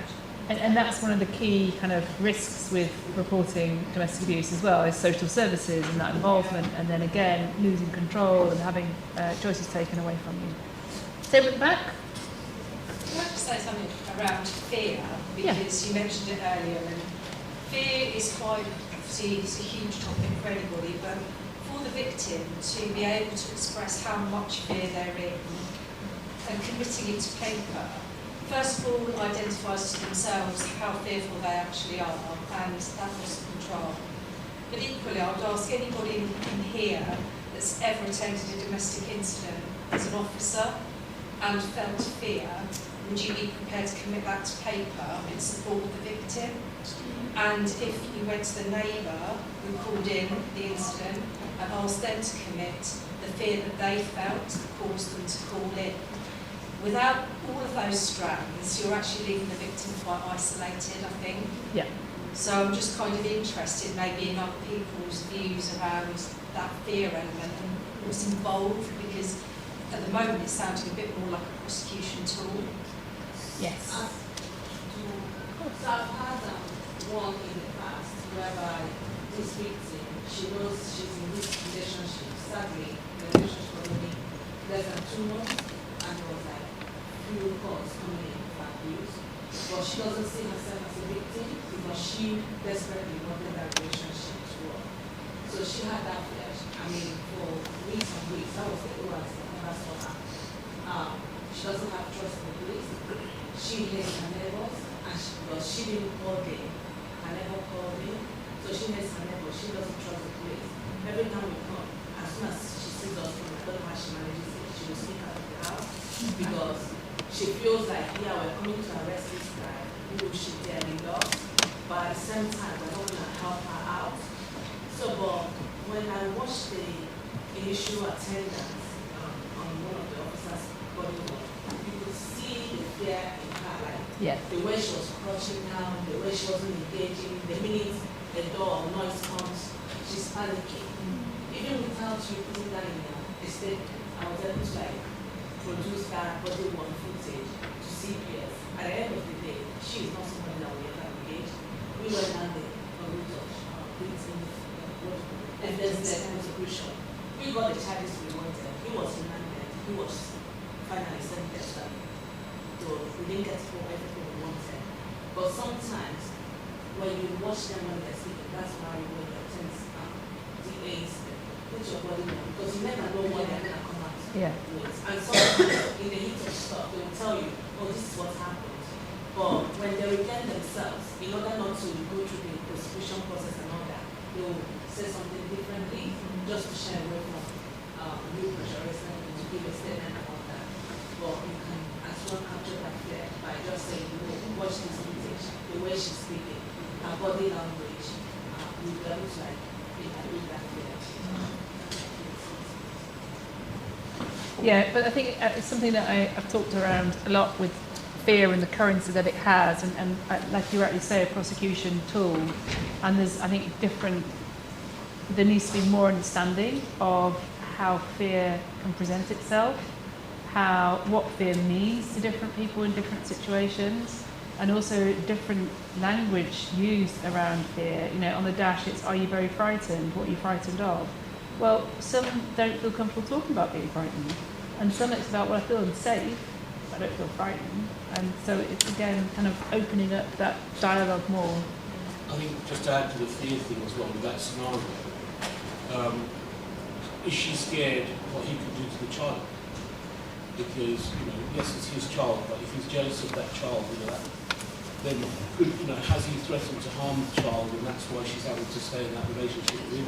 Yeah. Because he knows what's when the child goes to doctor surgery, all the sort of routes that they would use. Absolutely. So that could be one factor, but also could that child be the reason why she's still alive and hasn't killed herself? Yeah. Yeah. You know, so to escape that abusive relationship, she's contemplated suicide, but that 3-year-old is keeping her alive. Yeah. No, absolutely. Absolutely. And yeah, there's in the UK quite a lot of recognition and understanding coming out around suicide and the link to domestic abuse. Thankfully, that's really gaining traction. I think it's around 30 women a week will attempt suicide who've been a victim of domestic abuse, and I think 3 are successful a week. And yeah, that link needs to be understood a lot more for sure. Yeah. She said the only thing she really wanted was for him to get help. Yeah. And actually said, well, what help would there be for him? Because we're going down prosecution, he'll go get arrested, and at that point, it's unlikely there'll be much help that can be offered to him. And in what way does that even really portray itself?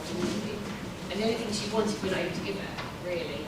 Yeah, and I think that's where victims are also often missold well, if you give me a statement and if we go down the criminal justice route, then we'll be able to get him X, Y, Z.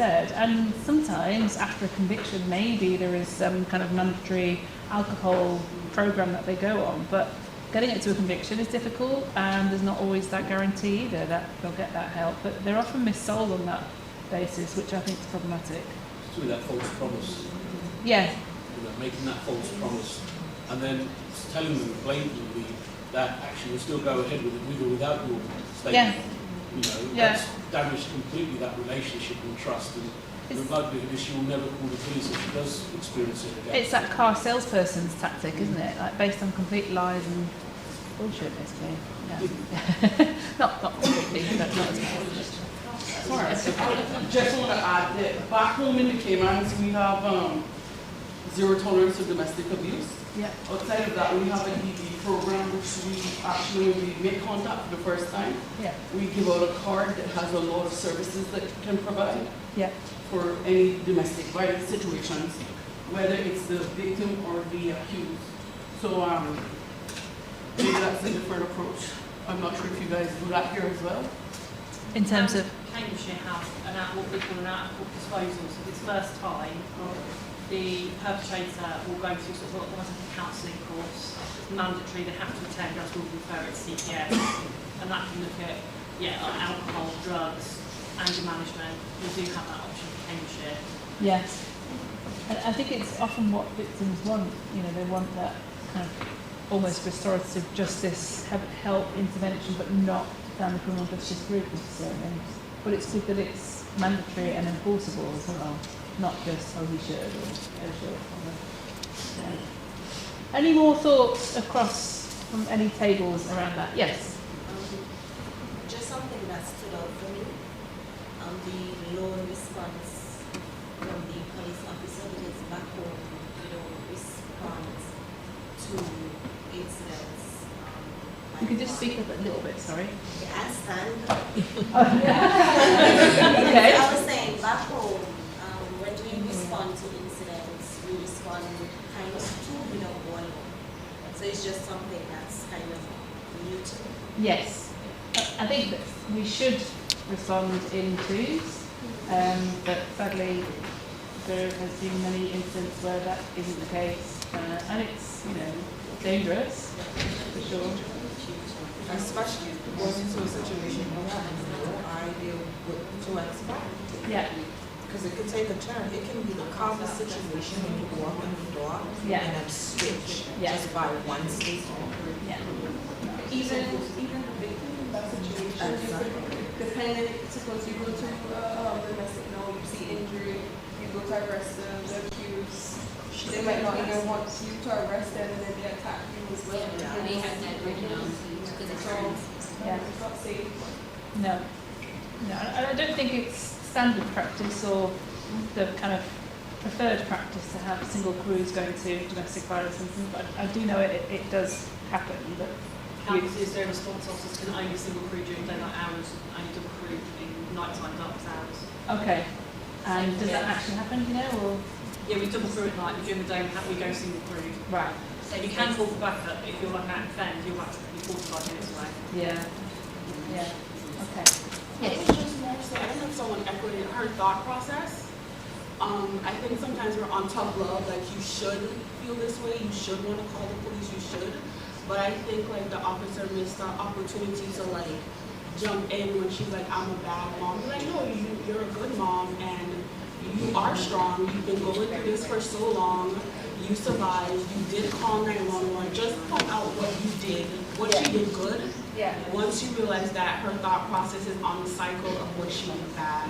And I think once you probably would have got more reassurance, or she probably would have opened the door for her to vent to you even more. Like, you know, they brought in Tommy, but like a bargaining chip almost. Exactly. Versus saying, you know, like, how is Tommy? How do you guys feel? Or, you know, just to ascertain. It was a lot of judgment based on what we knew on the outside, but failed to realize there's a lot more behind the scenes that we don't know. Exactly, it's a tool to try and get them to engage rather than treating it as an actual child that needs to have a conversation about.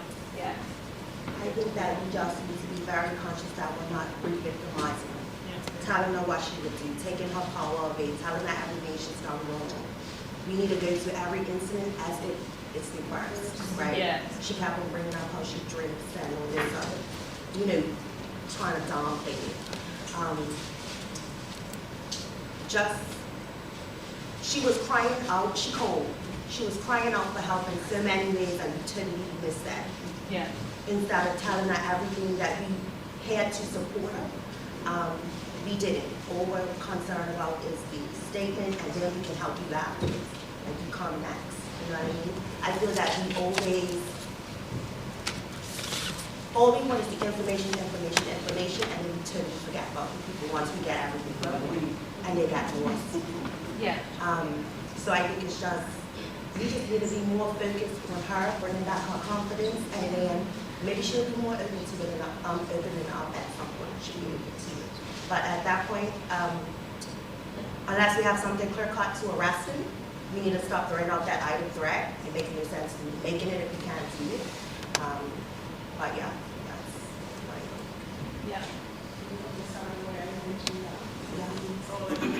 I was just going to add, it's not just about fear for not reporting, there's also the shame and embarrassment associated with it. And people don't want to admit that they get yelled at by their husband and that certain things happen behind closed doors. They don't want that information getting out.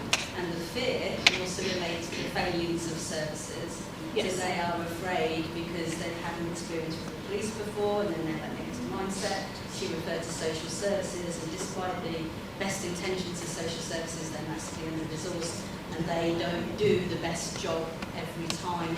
And so you fear that you're going to go into a system that is going to put you through the mill and spit you out at the end, and you actually feel more abused by the system than by your partner. And I think often the fear of the criminal justice process is much higher than the fear of the perpetrator because of what we were talking about before. It's the fear of the unknown versus the fear of the known. And many victims establish a pattern and understanding of what's happening, when it's escalating. And I'm not saying they're comfortable with it, but they know it. And they can navigate. That's why they want to fix their husbands or their partners. They don't want to go through the whole judgmental process of restorative justice. They want to get their partner to change because they just want a happy home. So that's where their mindset is. They don't want to be going through. Yeah, I think for me in that situation, the police officer is victim blaming but seems to forget. They're like, we're going to solve it now, we'll get rid of him. Actually, Tommy's 3. That she's got another 15 years of her partner in her life, no matter what, until that child reaches 18 and can make his own decision. Yeah. And the police often forget that yeah, we can deal with it here and now when you might not be together, but he's still be part of her life until Tommy reaches 18. Yeah. And how do you? And we still need to consider the fact that in some laws, like for us in the Turks and cases, the father and mother have just as much rights as the other. And at the end of the day, he can come forward, say that he doesn't go to court, no charge is pressed against him. He can come forward and ask for full custody of his kids. Yeah, because she drinks a lot. And that's a whole different thing. So sometimes we have to consider, is this arrest going to help this person in the long run? I've had numerous cases where the majority of our domestic violence cases comes from a community, not an English-speaking community, and they're not financially stable. Yeah. And because of that, they tend to get into a relationship with persons who work. They're not working, so he's the sole breadwinner. Yeah. And then they have 3, 4, 5 different kids. Yeah. At the end of the day, you can physically see the abuse on her face. However, because we're limited in resources and so forth, there's not much that we can do. She doesn't want to go to court. She's not going to say anything. We don't have anything in place in terms of positive action. So at the end of the day, I'm eager to hear what do you guys do in a situation like that? Because just last week, a lady came in, her eyes was black and blue. She was beaten by her husband. She has 5 kids for him.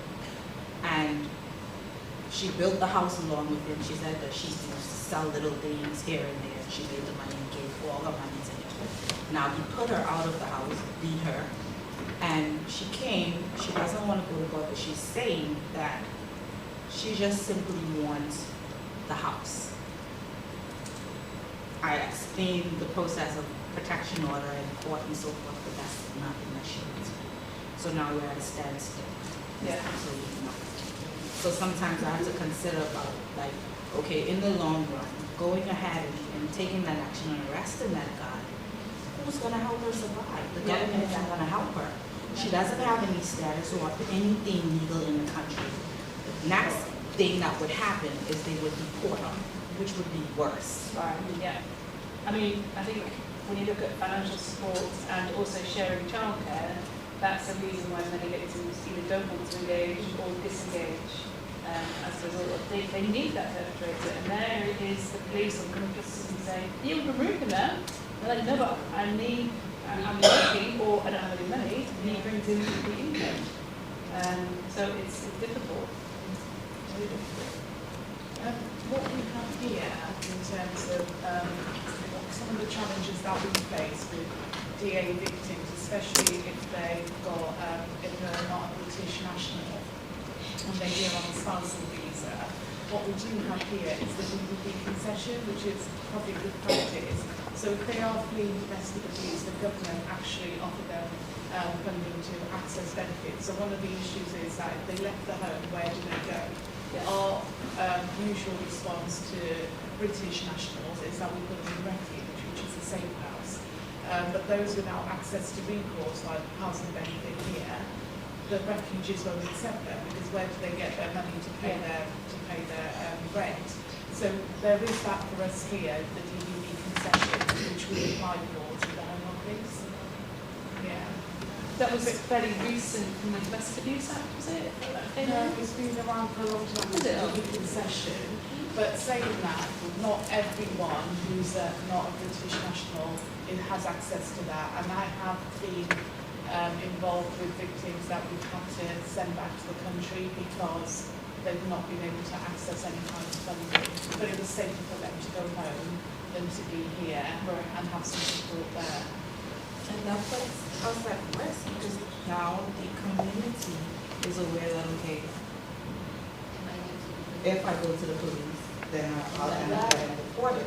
And a lot of our, sometimes murder and all those kind of things, women are raped in this community almost every day. And this is things that people tell us, but they will never come forward because they're in fear of being deported because they're not legally, obligated to any funds or even staying in the country.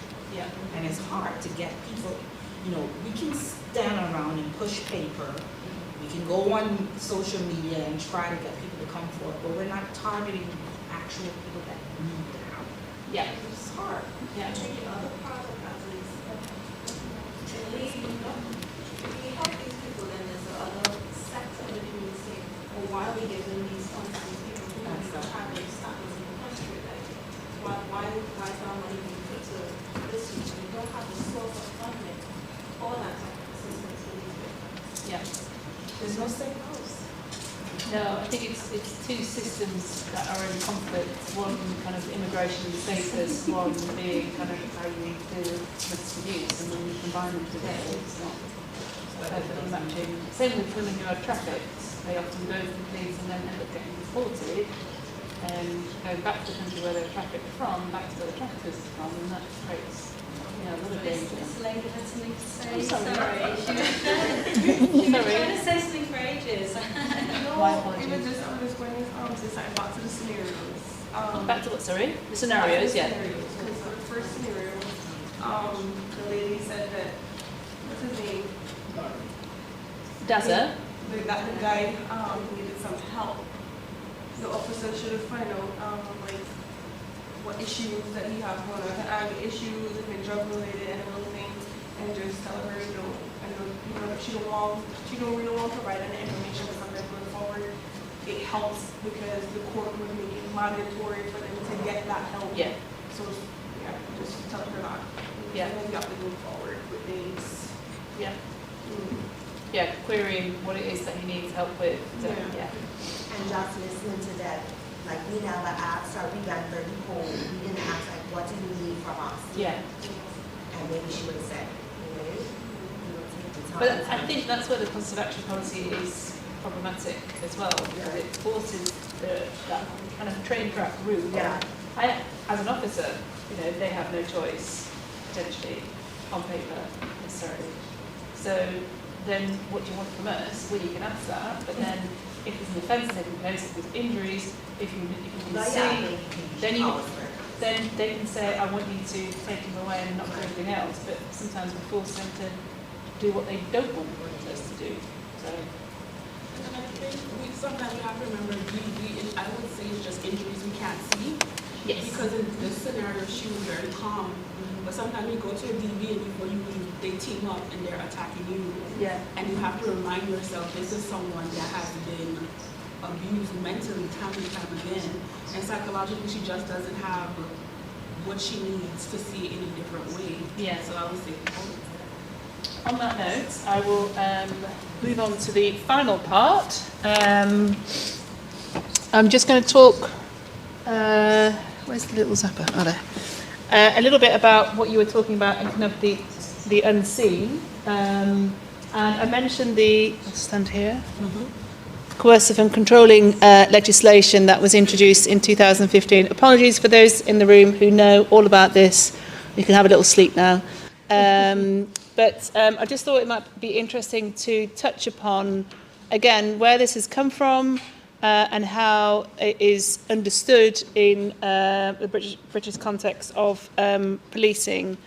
And the concept of coercive and controlling behaviour came before we had a standalone legislation, and it came from Evan Stark, who was a phenomenal he was actually a social worker originally, but a phenomenal kind of contributor to the understanding of domestic abuse, particularly around coercive and controlling behaviour. He sadly died, I think, last year.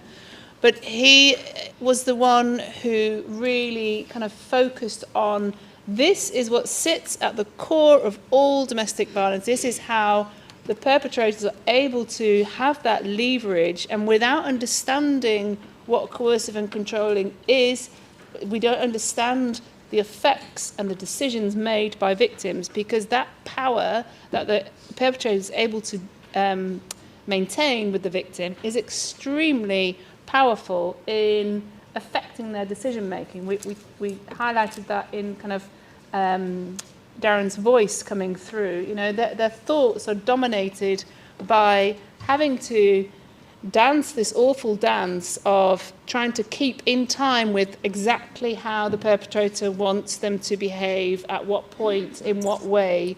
And also it's really important when you look at coercive and controlling behaviour, we often talk about, the perpetrator saw red mist, they lost control. Well, actually, when you look at, and that's often when we get to the worst case scenario of domestic homicide, but when you look at the kind of trajectory up to that domestic homicide, it's a rational, really not loss of control situation at all. This is a form of manipulation that they continually engage with.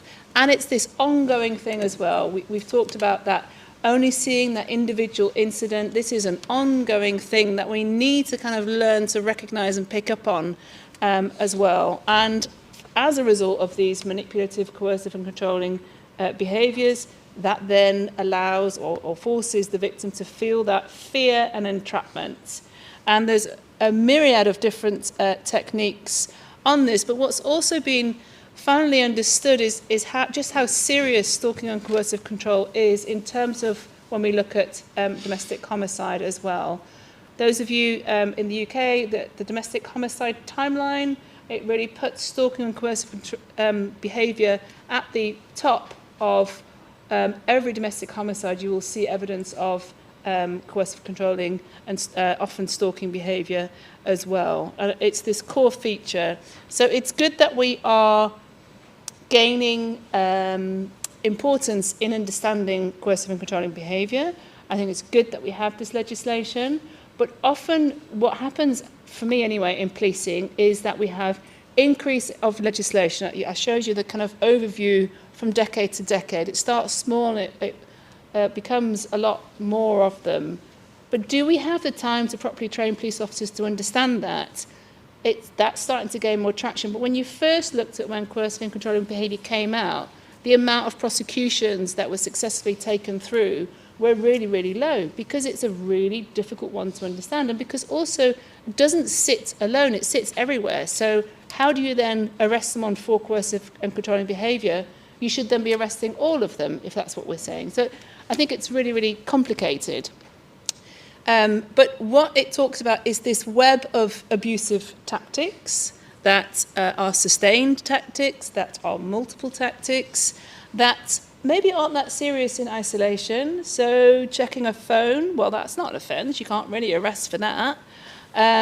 Controlling and intimidating threats, idle threats could be said, but not. Not when you start to put this web together of not just looking at one particular behaviour point, and again, having that conversation with the victim where you are listening more to what they're saying, where you're listening, for example, of they need help. Well, what is it that they need help with? What are their problematic behaviours? Again, opening up that discussion.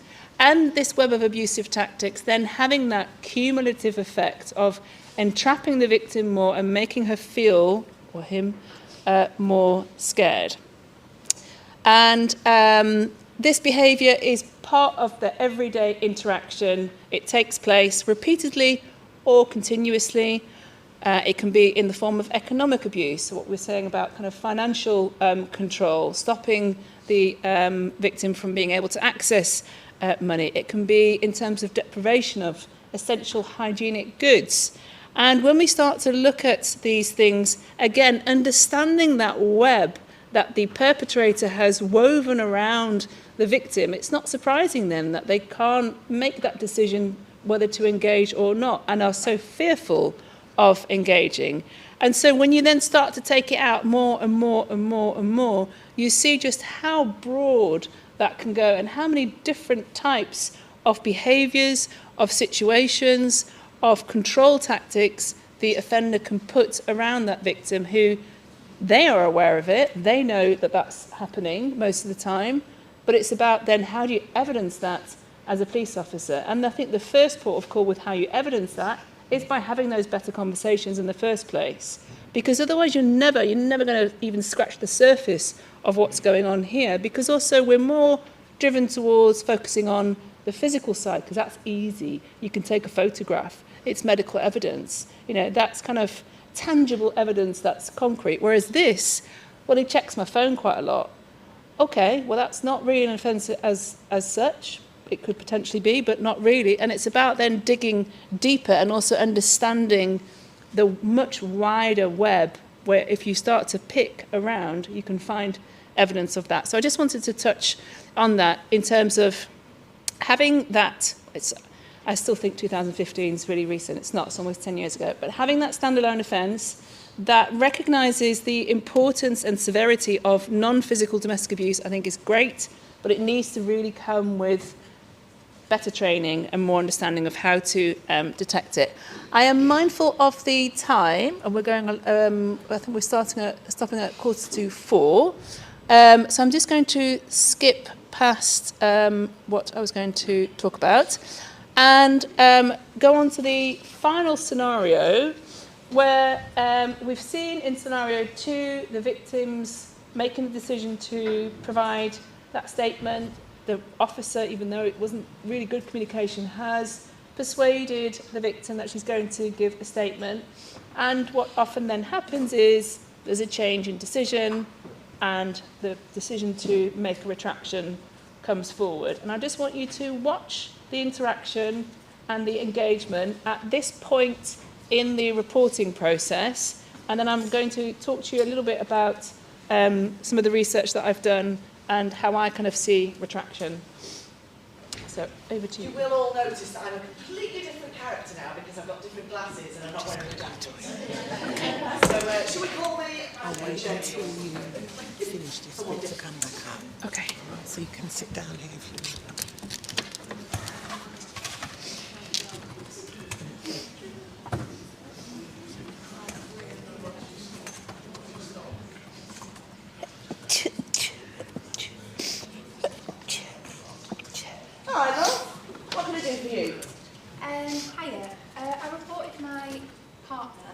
a bit ago for this thing, and I don't want to go through that anymore. I've been told I can do like a retraction. Oh, right, okay. Retraction statement, is it? Yeah. Yeah, no problem. Just let me get the MG11 form up. So, what was the initial offence that you reported? There wasn't really an offence. Nothing really happened. I just panicked and called 999, but it's just... Yeah. Right. Okay, I hear what you're saying. What made you call 999? It was just an overreaction on my part, really, just silly. And then the police turned up and it was all just a bit crazy. And I didn't even know I was giving a statement, to be honest. But you did?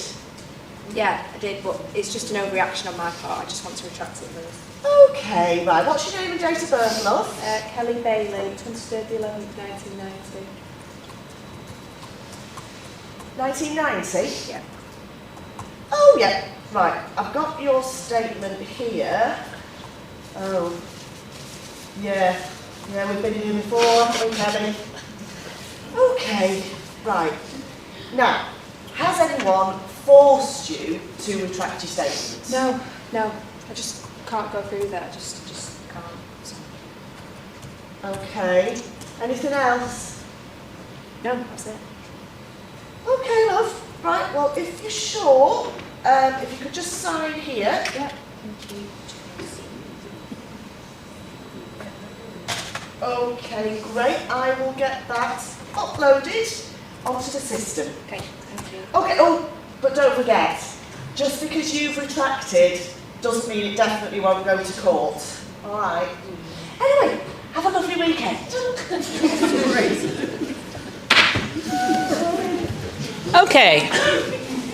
So. Jenny's good. Very professional service received there. What are your thoughts around, I'm mindful of the time, so I haven't got time to go around all the tables or give you the opportunity to discuss. What are your thoughts on that? Anybody from any table? Yes. I think she was professional, but she could have went more in depth. I was questioning her as to why she wanted to drop it.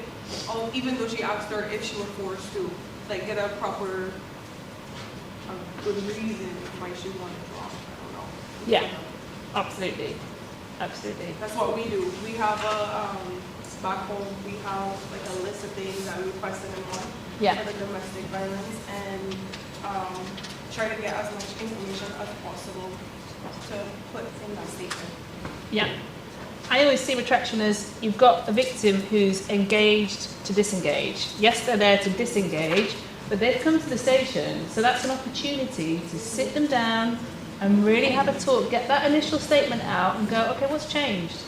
Do we really understand what's made that decision? Why have you changed your mind? And what's happened from the initial statement where you said X, Y, Z? What, has it improved? Has it changed? Like, what's going on? I did ask her if there was anything else. Yeah? Did you get the initial statement out? Yeah, not at all. It took me a minute. I'm not really that good on the computer, but I did get it up, yeah. Some of the research that I've done on retraction statements, the average length of a retraction statement was 218 words, which again highlights this incident per incident approach. Okay, they're out of the system, they've disengaged, why spend any more time with them because they want out anyway? And it's that lost opportunity to really kind of get to grips with what it is that's gone on. What's made that big, a big decision to engage and then a big decision to disengage, and yet it's just kind of like, oh yeah, she loves him, wants to go back. Next. In our defence, we have seen her a few times. Once I brought a record up, it's not the first time she's done this. Yes, but on average, it takes 5 times before the successful departure is made from her. Is there any training though to help officers instigate that kind of a conversation? Because it's very difficult to engage in that way, especially when you're busy and you want to take that time to, Yeah, I think there should be. I'm sure there is some level of basic training, but I think the frustration also, you might have a good file and that was going places, and then you've got a victim who's retracting, and you think, well, that's not on my train tracks. This was going to court, and I was going to have a good, strong case. And I think that the frustration can sometimes seep out as well. Good question. Can you decline, well, we call it a withdrawal statement. Can you decline a withdrawal statement? Because we can. If it gets to a certain point where they've given a statement, we're already put everything through to the DPP, and now they come in the next day, we're supposed to go to next week, and tell them no, they let the courts decide. So you have to go to the magistrate, and you tell the magistrate, well, you want to withdraw this now, or we don't take the statements. No, I think unless things have changed themselves, we do take the retraction statement, and then they can. So I actually have a sexual assault that's in court, and the young lady called because she wants to. She said she doesn't want to proceed. It's actually against her husband, and she's saying she doesn't want to proceed anymore. But it was set for trial on the 19th of September, and I mean I don't know what the Department of Prosecution's doing. I passed the information to Nan to speak with her because she was adamant that she doesn't want to pursue it, and she hasn't been answering any of the calls. Yeah, we do have a procedure where we can witness summons them, where we can arrest them to appear at court. I don't know how often that is done anymore, but yeah, I'd just like to make a couple of comments about that. So I think there's a balance to be struck, isn't there, between putting somebody in a courtroom that doesn't want to be there, maintaining the confidence of that victim moving forward, but also there is the evidence-led prosecution bit as well. So whilst we talk about people presenting in a police station saying, I want to withdraw, is that truly their intent? Or are they asking the person sitting in front of them to take that decision out of their hands because the situation's become so complex for them that actually emotionally and mentally they can't cope with the abuse anymore? Yeah. So therefore I think there's a fine line, isn't there, between what can you do to keep a victim on board, but essentially make some decisions for them. And I think in Bedfordshire alone, we are seeing a very healthy upward trajectory in evidence-led prosecutions, because what we're saying is the risk of that victim remaining in that relationship is likely to result in a domestic homicide unless we interject to services. yeah, you come at the kind of tail end, and I've been doing quite a lot of research on evidence-led prosecutions. In fact, I think the first person to look at how these are, how the decision making looks like, what the effect is on victims, which cases are brought forward. So we've discussed the kind of evidence-led prosecution, we've discussed the kind of positive action policy and the severity of not taking action and all that. But yeah, I think it was also just to highlight the missed opportunities of again building that rapport when somebody comes in for retraction, and the implications then thereafter of what can and can't be done. Yeah.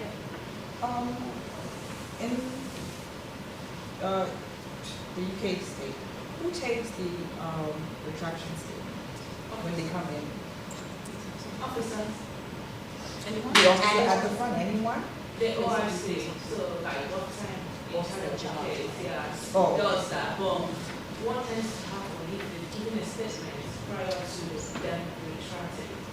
Normally when you're giving a statement, you're reminded, if the case goes to court, you'll go to court. So when they are retracting it, we still have to remind them that yes, they are retracting your statement, but that doesn't change the fact that you will be summoned. So issued a summons to someone before, whereby she's giving a statement that she retracted, which normally for DK, you do a body recording to ask them why they're retracting it.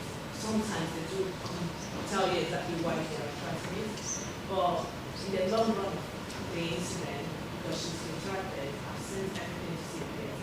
They were witness summons, and she came to court knowing fully well that don't support everything, blah blah blah. The suspect entered into a guilty plea, and she was angry. She's like, oh, why is that? I wanted to go and give evidence. And I was just in the middle of that, like, trying so much to still, like, explain to her what has happened. Like, instead of going in front of those people because they're so anxious to give evidence, but she didn't give anything. And it's quite a difficult one. In one way, like what Zara said, sometimes they just want someone to stand there, speaking like an advocate. So in her head, she doesn't want to go along with police procedures. But on the other side, she actually wants it, but it's just that she doesn't have the real power to say, I actually put you behind bars. Yeah. But by the time she now saw that, irrespective of your retraction statement, we're still going ahead with evidence. have against this guy. She now felt a little bit more empowered. Yeah. She said, okay, yeah, I'm happy you are doing it, but I'm happy it's not my name that is on it. He knows I'm not supporting, but she's happy. Yeah. So it's like, And what I found in the research on evidence-led prosecutions was there was quite a lot of positivity from victims around the fact that they referred to it as the voice for the voiceless. The decision was removed from them. They got justice without having to take part. There was also some that were really quite traumatised by the fact that, you know, their voice wasn't heard and the action went ahead. You had a point, and then I think I will stop. I was just going to say, nationally, I think it is different regarding the contractual statement and consent because we've got custody investigation units as well. So sometimes the OIC that's gone to the initial incident might be handing it over, and it'll be another unit that conduct the interview, do the rest of that case building and file building.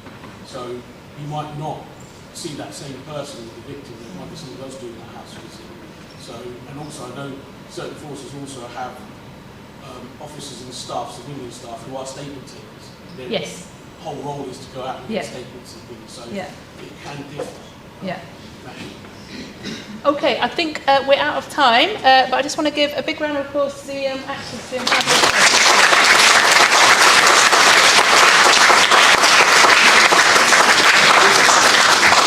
I will make sure that the information that I've talked about is shared with anyone who's interested.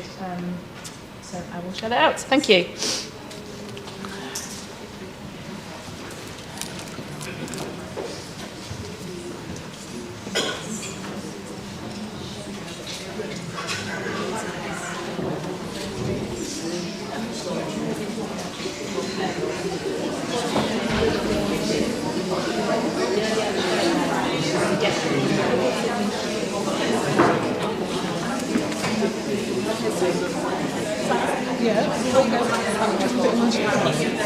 I think it's a bit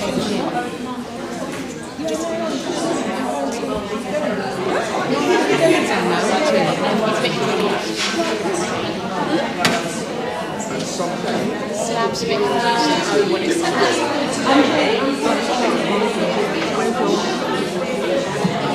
yeah, I know we've got a lot of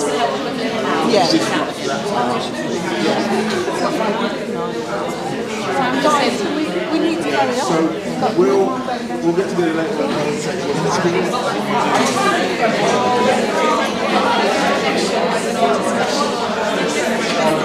Yeah, I'll send you some stuff. Thank you.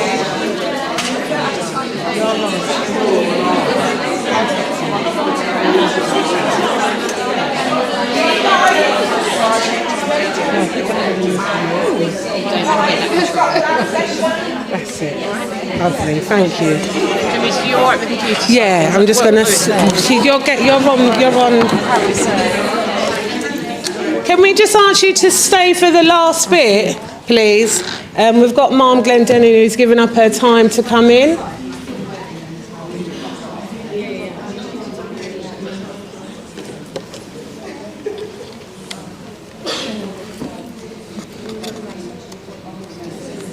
We've got the last presentation.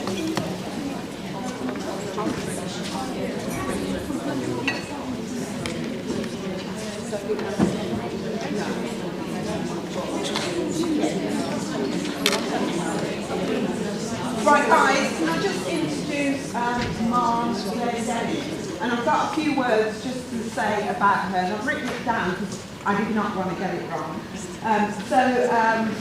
Ma'am Glendenning, she's superintendent for the local patrol, but also the initiative around Bluebell, which she'll come up and talk about.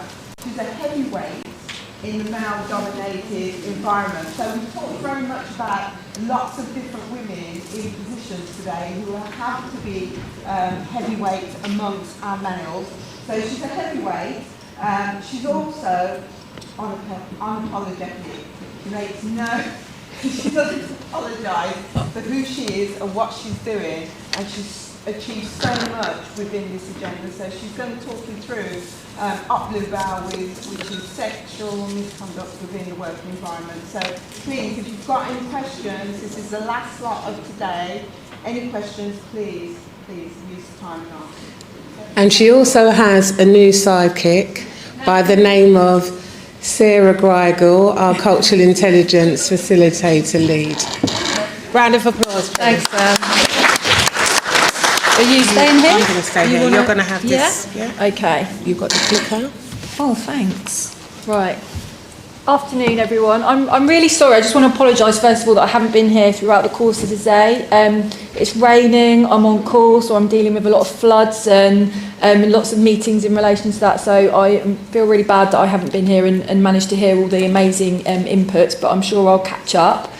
I've just got a personal request as well that nobody takes any photographs of me or posts anything on social media with my name in it. There is a story behind that I will share one day, but just not at this time, unfortunately. So, I'm going to talk about Bluebell today. And Bluebell is it's our internal support group for victims and witnesses of sexual misconduct within the workplace. So I'm just going to talk about the history, and I normally do this input in an hour, but I've only got half an hour. So if I skirt over anything, then you can always email me and ask me questions afterwards. But basically, sexual misconduct is a tale as old as time. It's something that has always been within the policing culture. When I joined the police force in 2002, so some 22 years ago, it was rife then, but it was actually seen as, natural behaviours within we call them patrol team, section. It was seen as natural behaviours within that working environment. And as I've moved through the ranks, I have probably stepped away from hearing about the issues that have happened until 2021, whereby there was a case that happened. The individual's picture is on the screen there. And it kind of blew everything back open for me, back to my days as a PC and a sergeant, when I knew that this stuff was still going on. So what happened in 2021 was that that gentleman there, Superintendent Nick Lyle, he was a really, really close friend of mine. And I am very bolshy. What you see is what you get. I'm completely transparent, can be quite in your face sometimes. And, when this happened and Nick was accused of basically having a relationship with somebody who was, I feel, as a vulnerable person, and then lying about it to senior officers.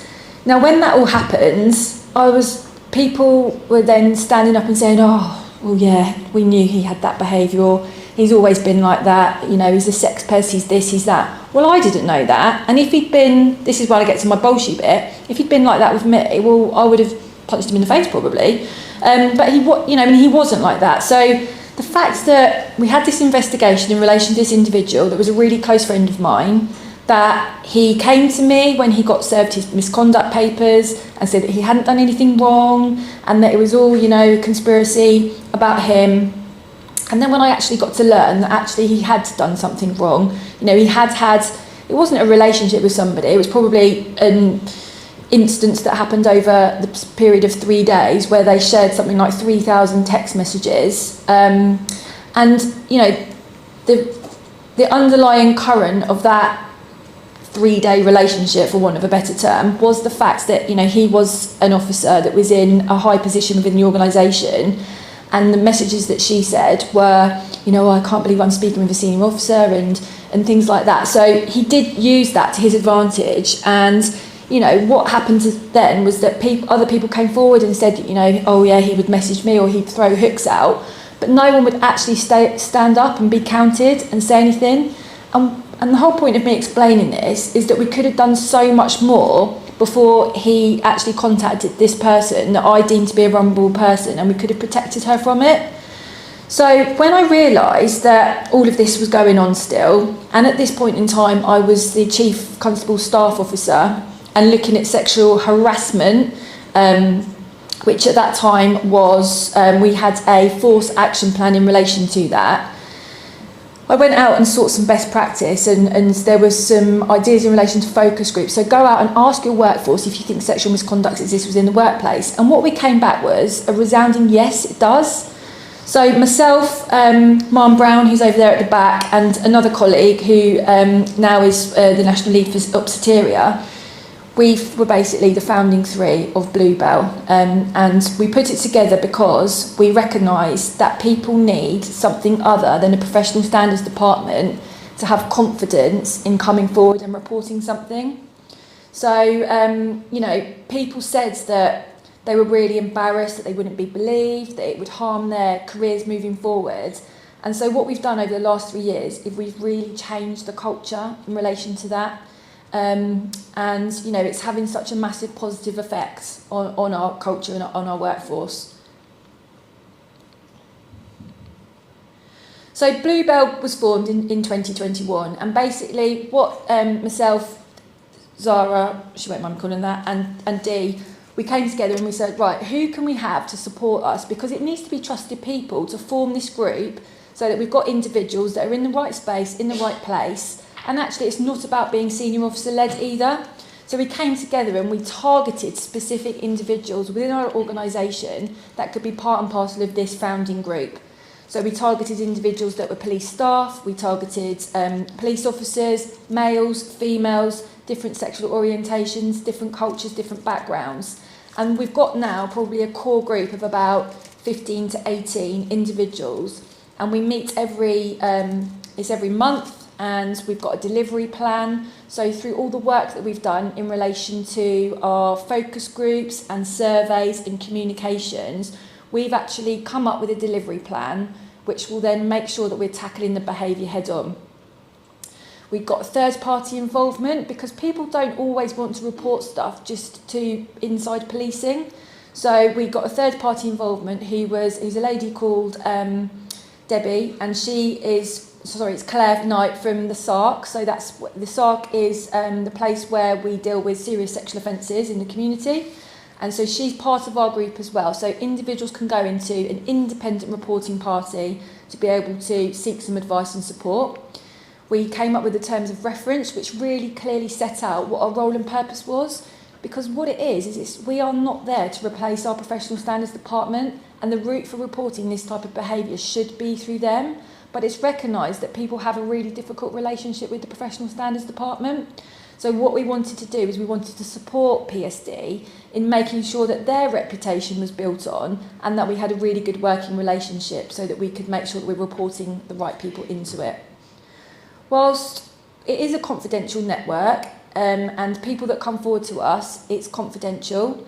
However, if something breaches our standards of behaviour and it is reported into us, then there is no confidentialness at that point. We have to make sure that that's reported so that it's investigated by the professional standards team.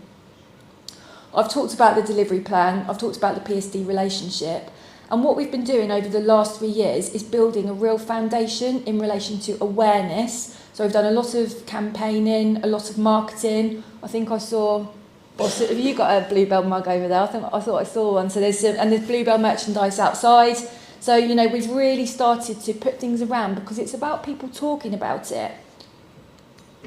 So Bluebell now is that we've got colleagues of all ranks and roles from different departments across the organisation.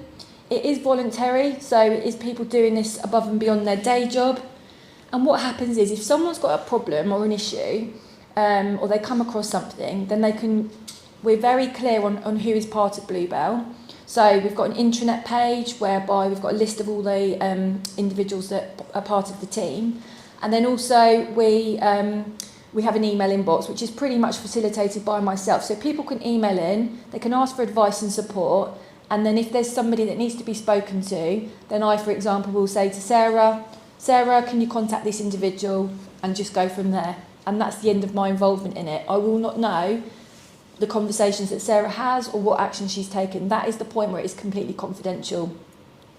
When we have our meetings, we don't discuss cases or anything. Our meetings are purely to address the cultures within the organisation, how we can get more people on board, and growing our ambassador network that Sarah will come on to shortly.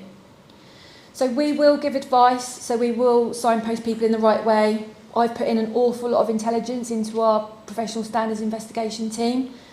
And, you know, when necessary, we will support PSD or criminal investigations.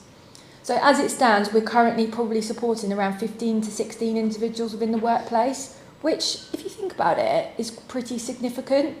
And those span from sexual misconduct with males as the perpetrator, sexual misconduct with female as the perpetrators as well. And there's a lot of different types of incidents within there. So our Bluebell main individuals are peer support trained. That means they've had a bespoke input from our welfare support team, whereby they've, for example, learned mental health first aid and they understand what other avenues are out there to support. We've introduced a confidential occupational health referral mechanism. So in Bedfordshire, if we have something like a post-incident procedure where an officer has, for example, best example is if they've shot somebody, when we have a post-incident procedure where that matter is fully investigated, all of that becomes confidential and there is a system that is in place whereby that key police witness is then referred to occupational health. We've brought over that same mechanism into sexual misconduct in the workplace because we recognise that actually, you know, sexual misconduct within the workplace, if you're a victim of that, then it is actually an injury on duty. And so also there's on some occasions where we need to cut out the line management for confidentiality purposes. So we've got that confidential referral mechanism in place. We've done private commendations. So recently I met with the Chief Constable, Zara, and an individual that had stood up and she was absolutely counted. You know, she reported something in that was absolutely significant and turned her life upside down. And we met with the Chief and we issued her a private commendation because she needed to be recognised for that behaviour. We do training delivery, so from the top to the bottom. So we've trained chief officers in relation to sexual misconduct, right down to PCs and police staff equivalents. And also, we're now looking at, there is a generational difference in sexual misconduct. Like I said, I've been in the police service for 22 years, and we've got an awful lot of young in-service officers. And actually, something that I might think is sexual misconduct might actually be something different for somebody who's a 21-year-old. And obviously social media has massively changed the way that things are portrayed and communicated now as well. So this is just a little bit about how people can contact us. As I said, we've got the Bluebell email address. We have a Microsoft form as well that can be completed. And then individuals can come into our ambassadors. And they can share as little as much information as they like, and then we can build on that. I'm going to jump over the case studies because I don't think we've got time. And I'm going to hand over to Sarah just to talk through the Bluebell ambassadors because she has led on this piece of work and done the training herself. Thank you. So thank you for last minute. Yeah, very much last minute. I'm doing this, do you want to help? So I volunteered to become a member of Bluebell. As it started, there was quite a big incident within the force control where I worked at the time. And it had a massive impact on our staff. One of the supervisors was under investigation, and they were quite a popular member of staff, quite well thought of, and it led to quite a lot of upset, turmoil within the department. It was kind of turned on its head, and I thought actually as a sort of a supervisor at the time, as a leader, I could really make a bit of a change, start talking about that culture, start trying to change what we're doing, and Bluebell to me was a really significant support group that was set up. It was really different and it was really bold. We started it when the very first we did quite a lot of road shows. We go to different parts of the stations. And the first time we went sort of 3 years ago, I was pretty much laughed out of the nick. Sandra, you were there. People were saying, oh, we don't need Bluebell. What's this? Nothing like that happens here. And we have done quite a lot of work on that. We've sort of recognised that actually there is clearly an issue, there is clearly a problem here. And what are some of the barriers to people reporting? People knew these sort of incidents were happening, this misconduct was happening. One of the barriers, absolutely no disrespect, but that kind of top level, it was led by 3 amazing high-level leaders that people may not feel that they could come into the policing, into the network. Though I was a sergeant or police staff equivalent at the time, having sort of detective chief superintendents, etc., may be a deterrent for people coming in. So we recognised that actually what we needed to get was people throughout the whole organisation. So that's PCSOs, police officers, police staff, sergeants, inspectors, and they need to be throughout the organisation. They need to not just be in one particular area, they need to be everywhere. They need to be on teams, in departments. So we launched the Ambassador Programme and to enable all of our staff to feel empowered that they can have somebody like a positive ally on their team, somebody they can go to, somebody that can help them if they've got a concern, if they think something's not quite right, and just spreading that positive work that we're doing, that to trying to change that culture, to trying to change that mindset of actually this is not okay, let's just not sit idly by this sort of behaviour, become an upstander, become a positive ally. Kind of, that's really where we kind of pitch the ambassadors. They aren't going to be people on the teams that support somebody. So I work with Sam. If Sam wants to report an investigation to me, somebody on that team would never do that. It would go into the wider Bluebell group, and we would then support that individual because we're peer support trained. But the ambassadors would be there to be that positive ally, as I say, spreading that message, spreading the work that we do, really promoting what we do. Again, confidentiality. As quite a small force, people talk quite a lot. Confidentiality is key. And though we say, like Ma'am Glendenning said, we will have to, if there's that standard of behaviour that has been breached, we will report into PSD because that's the right thing to do, and we need to make sure that we keep doing that. We're not going to say, we're not going to do that. We will always make sure we refer into PSD. But that level of confidentiality, I have no idea who anybody else in the group is supporting, nor do they know who I am. And that's why we know it works. But it has been a real significant change in the culture in the force. It's palpable. We can feel the difference. Sam and I deliver cultural intelligence, and we are really looking at that internal culture. And people always say, well, how do you measure that? And we always say it's something that you feel. You can feel the difference. You can't necessarily say the culture's here one day and then the next week it's here, because it's so different. It's so up to interpretation. But we know that Bluebell has made a real positive impact on that. You've got staff saying, oh, don't Bluebell me. And though it's sort of done in jest, it's part of the conversation. It's part of that everyday conversation that we have. So Bluebell's definitely made a significant difference in that.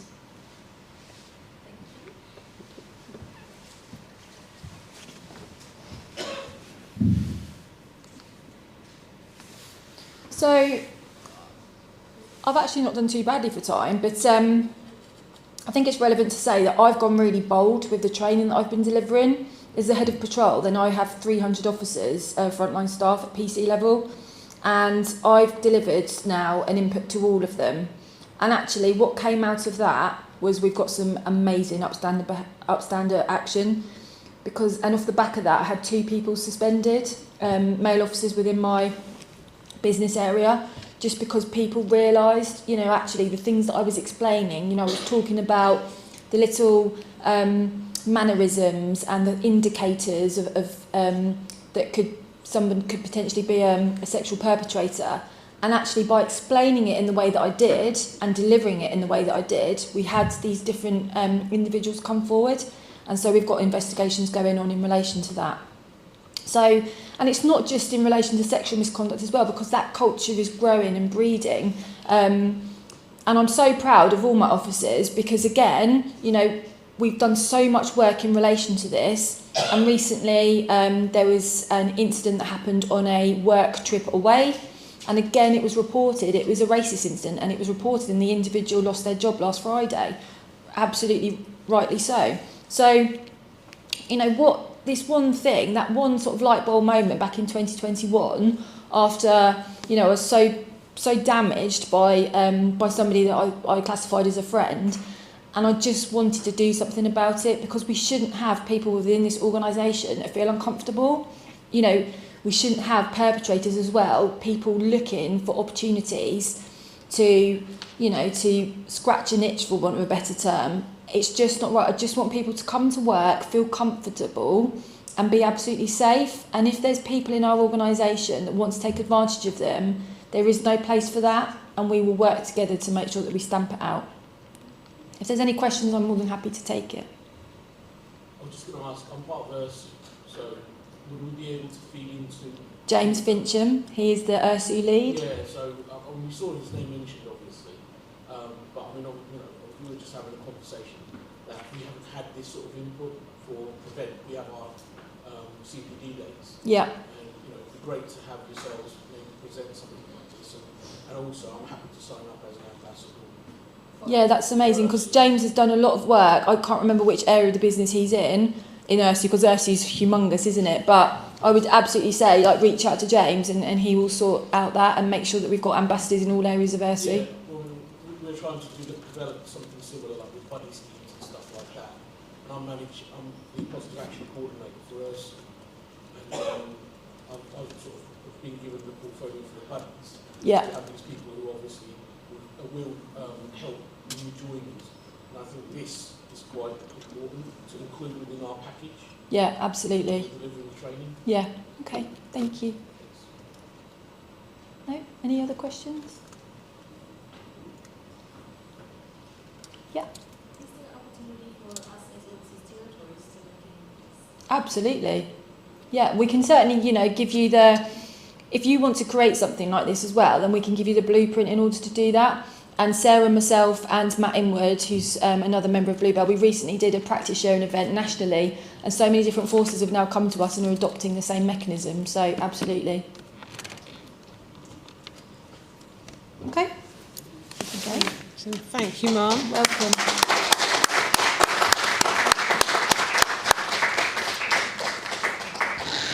Thank you to Ma'am Glendenning. And Ma'am, these are our delegates from the British Overseas Territories on these 3 tables, and it'll be really good. Going forward, there'll be some mentoring work, so we will really like to include you in that, and we'll take that conversation outside. Thank you. We've come to the end of day 1. Give yourself a round of applause. I didn't see anyone sleeping. Really good engagement. Thank you to Nagasai. And I'm really sorry about got menopause brain. Sad. A big round of applause, please, because it's a hard job that I've been doing all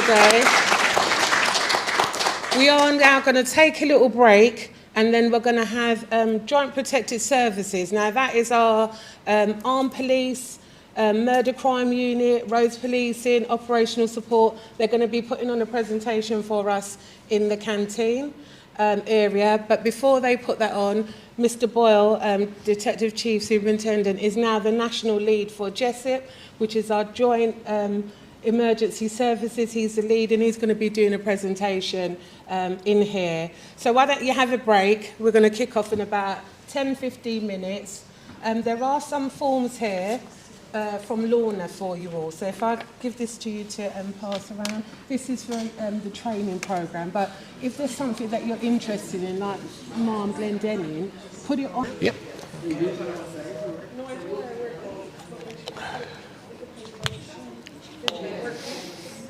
I'm just going to stop sharing for one moment.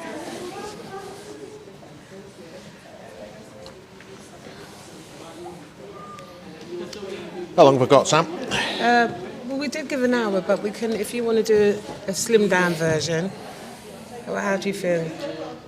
Yeah, I can wax lyrical as long as you like, mate. That's, yeah, all right. So why don't we say 45 minutes? Okay. I think it's going up to you. I just want to do your bio. So give yourself a chance to, and I'm just going to read a little bit about you. Okay, all right.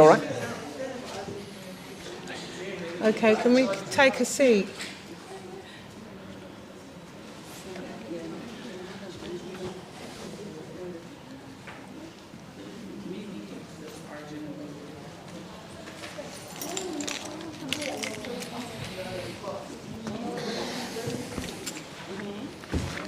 Thank you, ladies. Thank you, everyone. Latoya, can we take a seat? We're ready to start. We're filming. Let me know when you're live, eyesam. Good afternoon, everyone.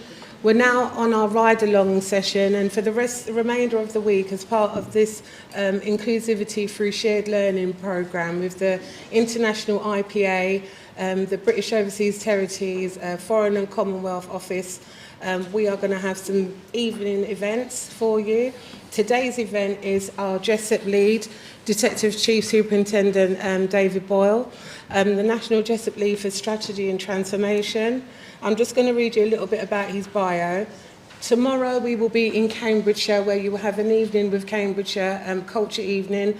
Thursday you will have ride along, you'll be on duty on foot patrol with officers, and then Friday is our closing ceremony with your UK representatives will be attending, and we'll be doing a graduation of the Becoming Career Ready programme and network event. So just to set again the context for the rest of the week. So Mr. Boyle joined Bedfordshire Police in 1996 after graduating from the University of Central Lancashire with a degree in applied social science studies. David has worked in a variety of roles with Bedfordshire Police throughout his 20-year career, as well as being seconded to the Bedfordshire, Cambridgeshire and Hertfordshire Strategic Alliance Collaboration Programme. successfully heading up the introduction of a Triforce Protective Services unit, including armed forces, armed policing, roads policing, operational planning, dogs unit, CT, counter-terror, DE unit, major crime and scientific services, of which I am one of the babies from that as a fingerprint expert. And you will also be experiencing some of those units as we go outside after this presentation. As Chief Superintendent, David undertook the role of Head of Local Policing in Bedfordshire and was responsible for 24/7 response policing teams, neighbourhood policing, operational planning and the force control room. More recently, David has been responsible for specialist operations teams across Bedfordshire, Cambridgeshire and Hertfordshire, which include armed policing, roads police, public order policing, civil contingencies and dog support. David has many years command experience. He is currently accredited as a Strategic Firearms Commander, Specialist Strategic Firearms Commander, Gold Public Order Commander, Gold CBRN Commander and Major Incident Gold Commander. David has an avid interest in evidence-based practice in policing and holds a Master's of Studies degree in criminology from the University of Cambridge, where he completed research in the field of restorative justice. And I might also add that Mr. Ball has also led the Triforce to be disability confident leaders, only one of 6 forces to receive leader status. And that is all about accessible, that accessibility for all staff, no matter what condition or what life experience you have, and make sure that our practices are inclusive. So it is my pleasure to hand over to you, Mr. David Boyle. Thank you. Afternoon, everybody. I'm not sure how I kind of go on now after that, but I will introduce myself a wee bit more. Sam, are we just going to bring my slides up? Is that okay? How are you finding it? Has it been all right? Has it been all right? Come on, I'll whip it up a little bit. You know what? It's an absolute pleasure to be here. It's a real privilege to talk to you. And Sam, Sandra, wherever she is, thank you ever so much for giving me the opportunity to speak to you. Can I just have a straw poll around the room? Because I'm going to talk predominantly about WOCip today. Who's heard of WOCip? So I've got a good kind of a good understanding. Thank you. That'll help. So, if we're all right, what I'm going to do, I've had a really nice introduction, so I don't really kind of need to do that bit again. What I'll do today is I'm just going to remind you, refresh your memory with regards to WOCip, a little bit of historical context as to why it was introduced in the first instance, some of the evidence base that underpins WOCip and its doctrine, and then the principles, the products that we encourage, we ask our emergency services responders at all levels of their organisations to apply when we collectively respond to an incident or an emergency, including major incidents and civil emergencies. Sam's done a wee bit of this already, so I'm going to kind of move through it. So that's me. My role at the moment, and I've been in this role for the past 2 months, so I'm still a bit of a novice, is as the national lead for WOCip, for developing or continuing to develop the WOCip strategy. And based on the learning that we've been taking away from a number of different incidents over this last few years, there is still work for us to do to be able to demonstrate that WOCip is embedded as a natural way of working for all of our emergency services. So part of my role is to identify where there are current gaps and to lead a transformation programme that's being funded by the government to be able to plug those gaps, to make sure that our response to emergencies is as seamless, professional and effective as it possibly can be. And that all leading towards our kind of mantra, which is working together and saving lives and reducing harm. So that's a little bit about me. I mean, in fairness, Sam has gone over this, so I'm not going to dwell too much on that. So there's a few people around the room who have said that they have probably know what WOCip is and have had some WOCip training. So how would you describe WOCip?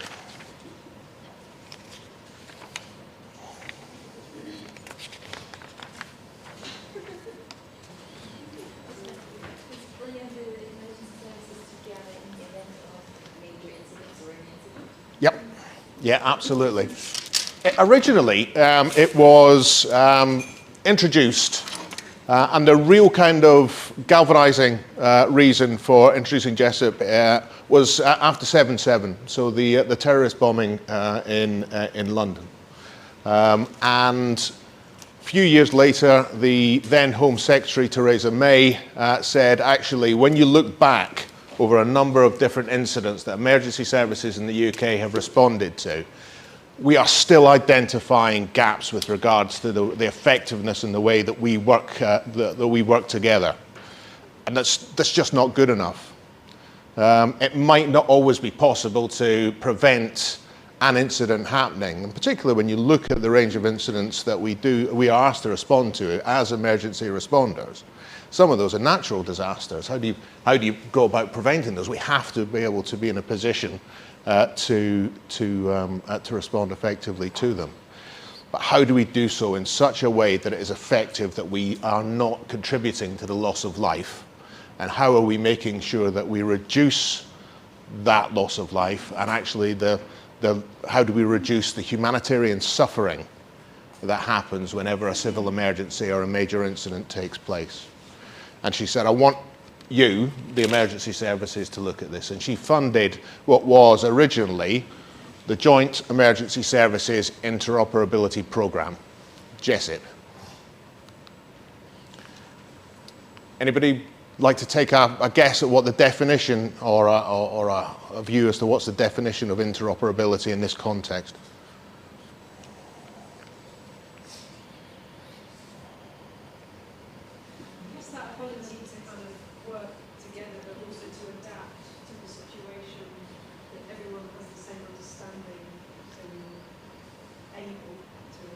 Yeah, and you're kind of pulling out some of the underpinning principles there as well. As it says there, the extent to which organisations can work together coherently as a matter of routine. And they're really important, some really important words in there. Obviously, working together. But organisations in itself is a really kind of loaded word. The original WOCip programme, was designed to be able to encourage and facilitate the interoperability between emergency services, joint emergency services. What we're seeing now is that it's not just the emergency services that respond to civil emergencies. There's such a wide variety of organisations and agencies that support that joint effort. So actually we've moved away, although we still call ourselves WOCip, because the brand identity of WOCip is really quite strong.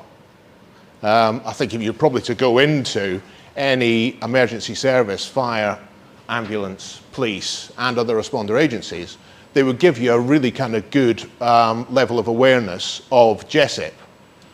But we're trying to, and we use the WOCip brand still, but we are moving away from this kind of notion that WOCip is purely about emergency services. And actually, we moved through the initial program, which started around about 2012, ran through to 2016, 2017. That program came to an end, and the P moved away from being a program and became the principles, the doctrine and the underpinning principles that allow us to be able to work cohesively together as organisations. So organisations working together coherently as a matter of routine.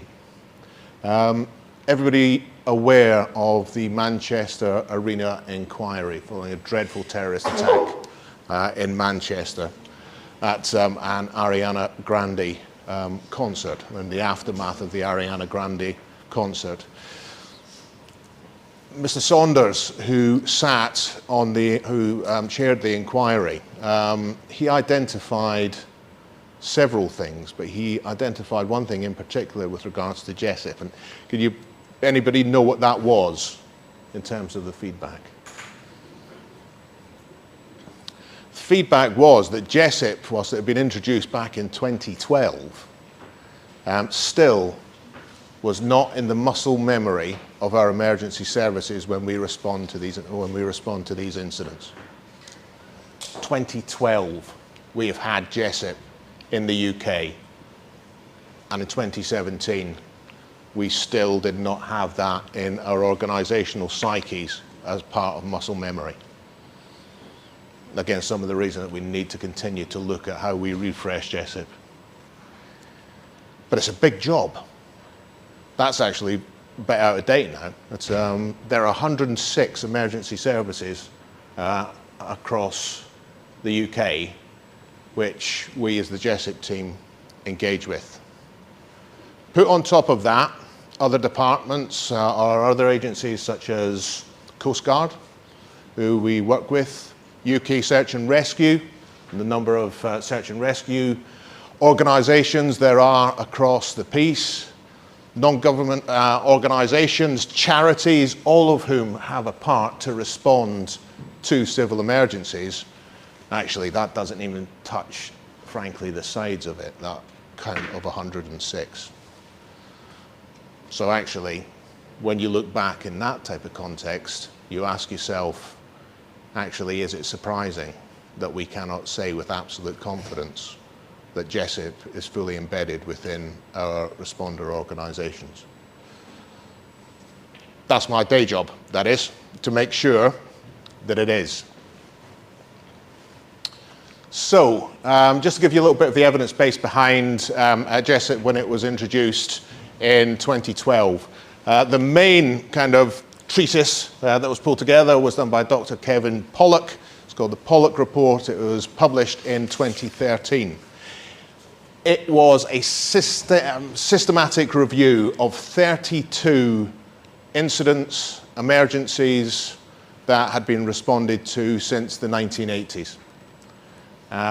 Did that systematic review, looked at the evidence, and looked at where there were gaps in the response by emergency services. And actually, when you start to think about, well, perhaps you give me a view on this, that's what do you consider to be an emergency incident? What springs to mind when you think of that?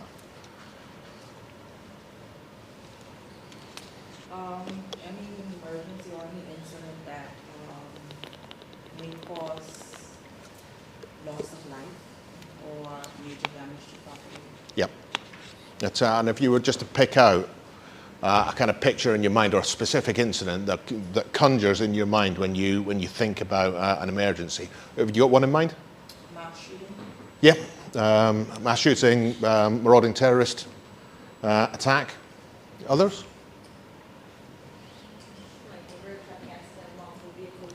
Yeah. Yep. Fire. Grenfell's really. People aware of the Grenfell fire going back several years now. That's a dreadful, tragic incident where many people lost their lives. So fires, natural disasters, yeah, absolutely. And actually, when you start to look across these 32, it was a really kind of diverse range of incidents that Dr. Pollock looked at.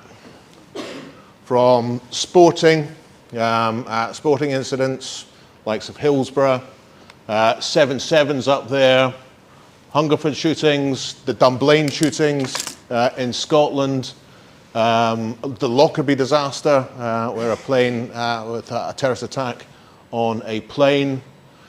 We've got Buncefield, which was a big fuel depot, actually very close by in Hertfordshire. The response to that was considered, but really interesting to look at the shipman inquiry, the serial killer. Yeah. To look at Victoria Climbié, a very tragic safeguarding case where a small child died as a result of abuse and neglect, where there was significant, all of these, Stephen Lawrence, which still lives with us in our organisational psyche and policing. All of these cases, all of these incidents, all of these events, all tragic, but all of them had things for us as emergency services to learn from, alongside colleagues from social services and other safeguarding agencies as well. Out of those 32 events, the Pollock report was published.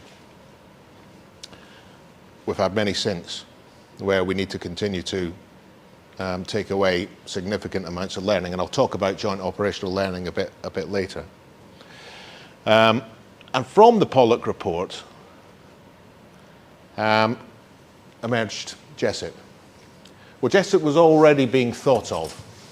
It was a concept, but we needed to make sure that the principles and the doctrine actually had an evidence base behind them. And the Pollock report was the primary evidence base that allowed us to be able to assure ourselves that the things within that were written in the doctrine, the principles themselves, the products, were the right things for us to focus on. I think it's really interesting when we kind of consider how far we've come in this past few years. And whilst I say that there's gaps within our joint emergency services responses, I think we have come a long way. We sometimes continue to make some of the same mistakes, but very often, and again, I think we've got to be careful with our kind of narrative with regards to WOCip, because we can talk ourselves into a little bit of a doom spiral. My experience over 29 years in policing within a variety of different command settings has said, you know what, by and large, we tend to get it right, but we cannot disregard the significant learning that comes from when we do it wrong. I don't think we always recognise or capture the learning when we do it right, though. And I'm not talking about being self-congratulatory here, but actually, we do good stuff. And we want that to be common practice as well. We want the good stuff to be good and continue to embed it in what we do, and then learn absolutely from the stuff that doesn't go so well.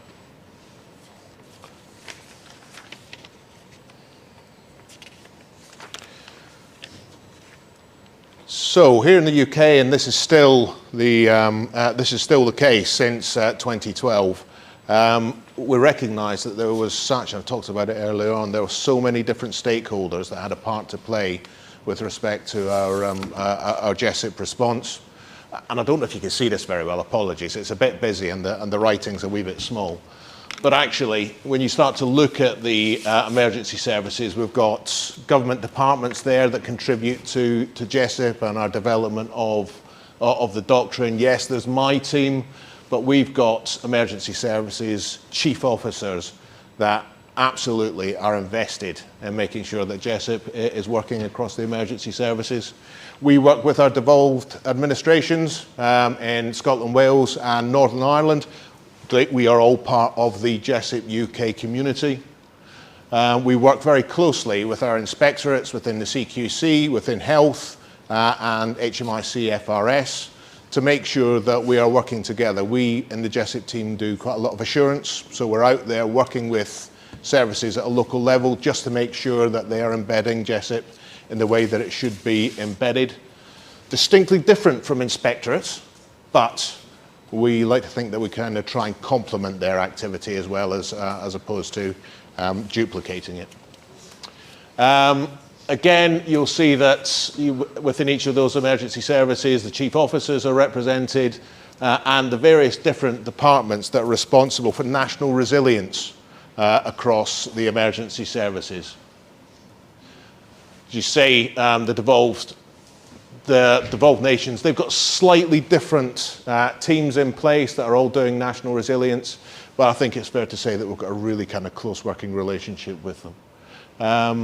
When you start to look at the government departments there, you can see that not only are we talking about emergency services response, but we're working very closely with counter-terrorism, policing and national security departments, and as I say, emergency services collaboration. And the work that we do is very closely aligned to the work of local resilience forums.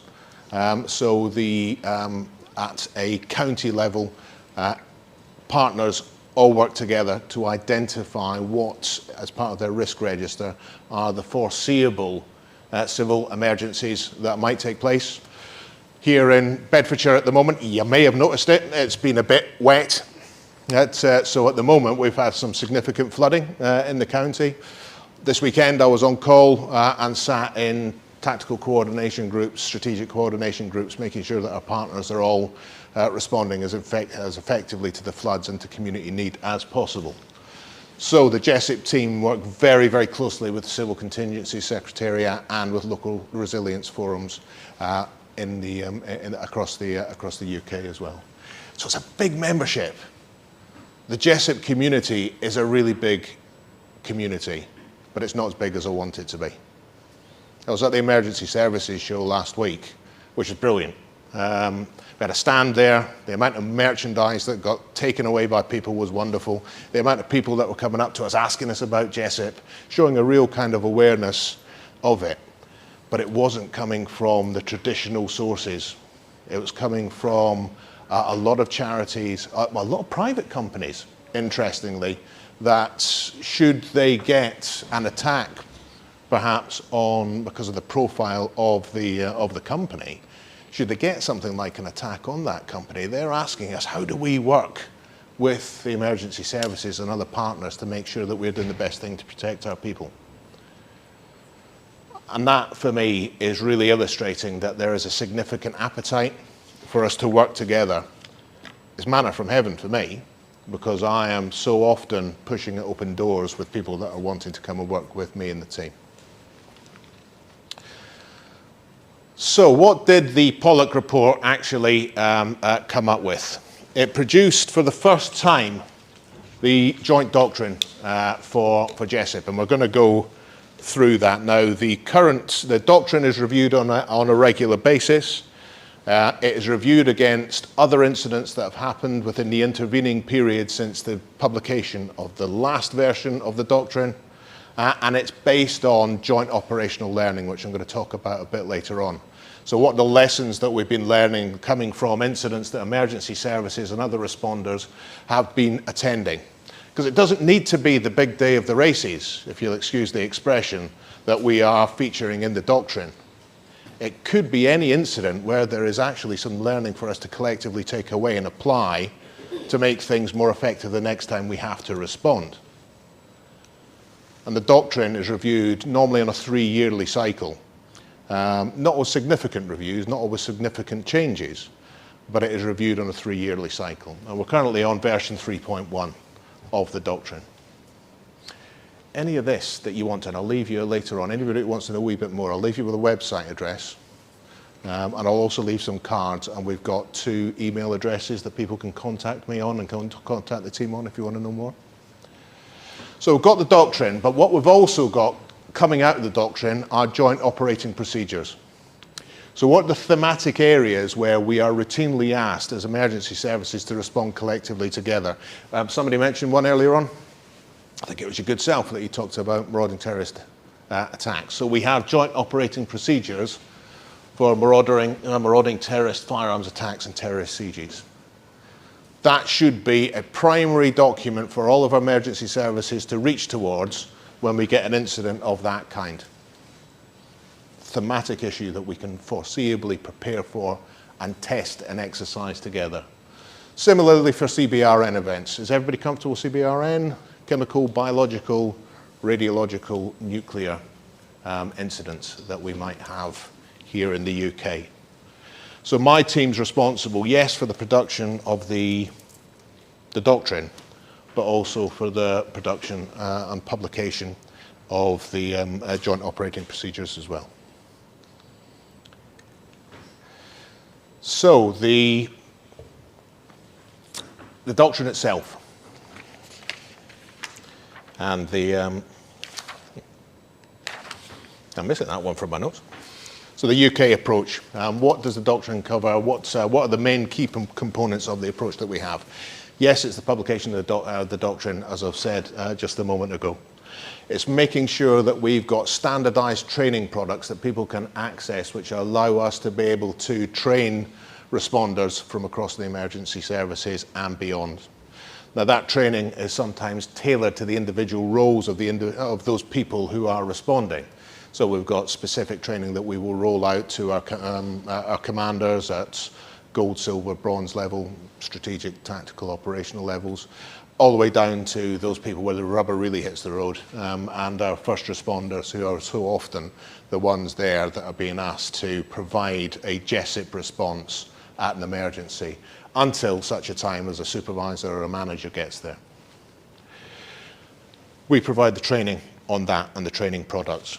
We also provide advice and guidance on testing and exercising. What is the most effective way of testing and exercising to assure ourselves that the WOCip doctrine and principles and products are actually being used. There's a bit of work to do here because I don't think that we've got the right level of standardization with regards to the approach to testing and exercising. But again, that's something that my team are currently working on. And then joint operational learning.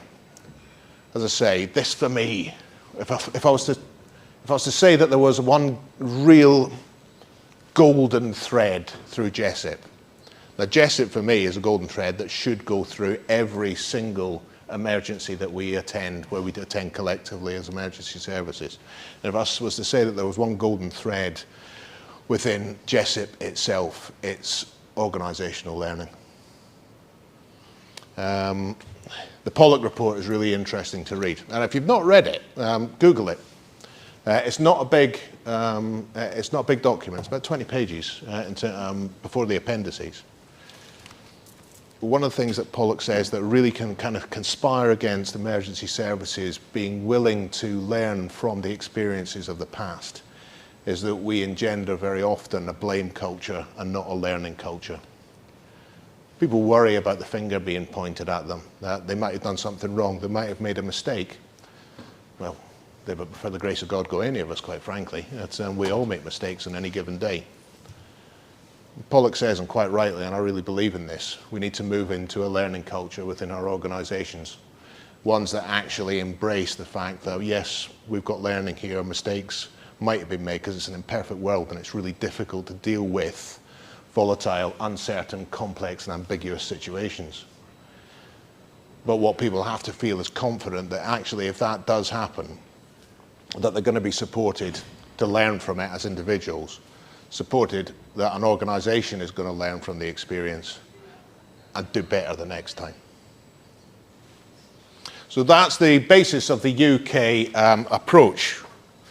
Now the key components, and I'll talk a little bit more about these in depth, but the key components that I'll kind of cover today with regards to issues of the principles themselves, which are in the middle of that slide, and we'll talk through those, as well as the products that are there to ensure that we have common situational awareness of any situation between the emergency services and primary responders, are within the JDM and our methane messages. And then the principles, they sit right at the centre of that. So the one thing I would say about the principles before we go through them is that it used to be the kind of thought that the principles were in a bit of a hierarchy. Actually, we've moved away from that. All of these principles sit on their own merit. Each of them have equal value and equal weight when it comes to our response to emergency situations. Well, mind you, I've shown them, so I've already shown my hand. That last slide was a mistake. Because I could have really gone in there and said, right, who's going to talk to me about the principles? And I've blown it. That's it. I'm leaving. I'm leaving now. It's, just to check that you were paying attention to my last slide, though. Who wants to offer up a principle for me?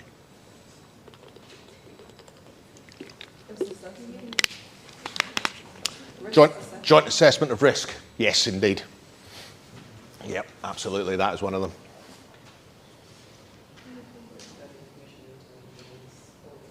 Your II March. II March is one of our products. Yeah, we like that. I'm not going to talk too much about II March today as a briefing product. but it's not principal. Co-location? Yes, it is. You're supposed to be answering. Coordination, thank you. You better be watching it. Sorry? No, casualties would fall within your methane message. So you're on with methane there. Oh, I know you were going to offer something. I think you should.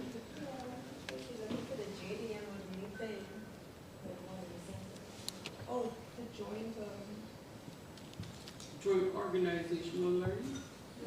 So Joel will come a bit later. So you're two off, I think. You think you're two off.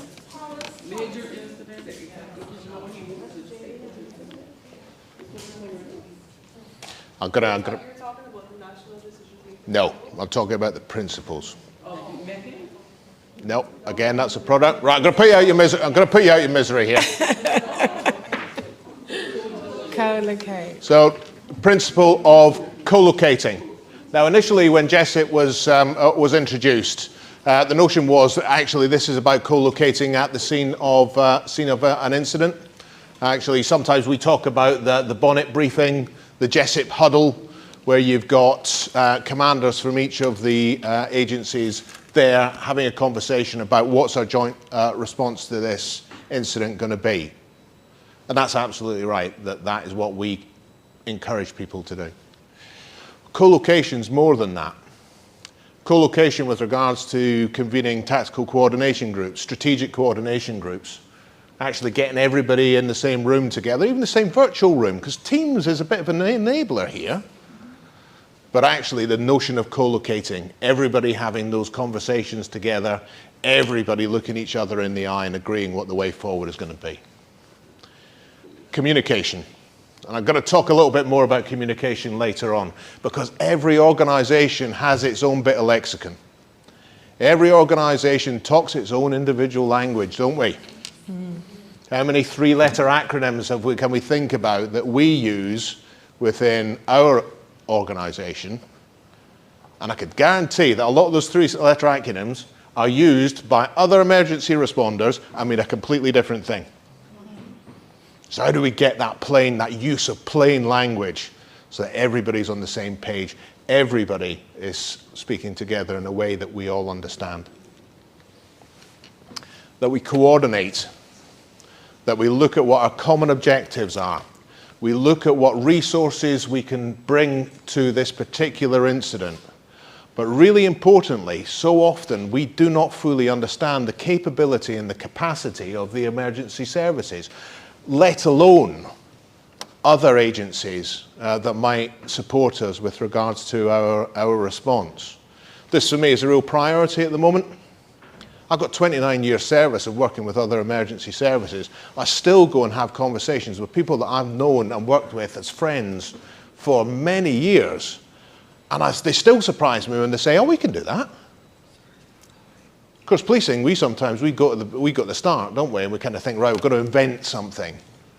Actually, they don't need to invent something. Just ask somebody else as to whether or not they can do that. And I can guarantee in the majority of occasions they can. So the coordination of our resources and how we use them, where we use them, and when we use them is really important. The joint understanding of risk. Every organization looks at risk in a different way because we do different things. WOCip isn't about undermining or making fire into policing or making ambulance into fire. It's about understanding everybody's perception of the risks that might confront us. The risks of when we attend a fire are going to be really different for fire as opposed to the ambulance service, who are thinking about the risk to the casualties that are there and the degree of the injuries that they've got, how they prioritize those, the risk of who, the risk of what, and to who and when.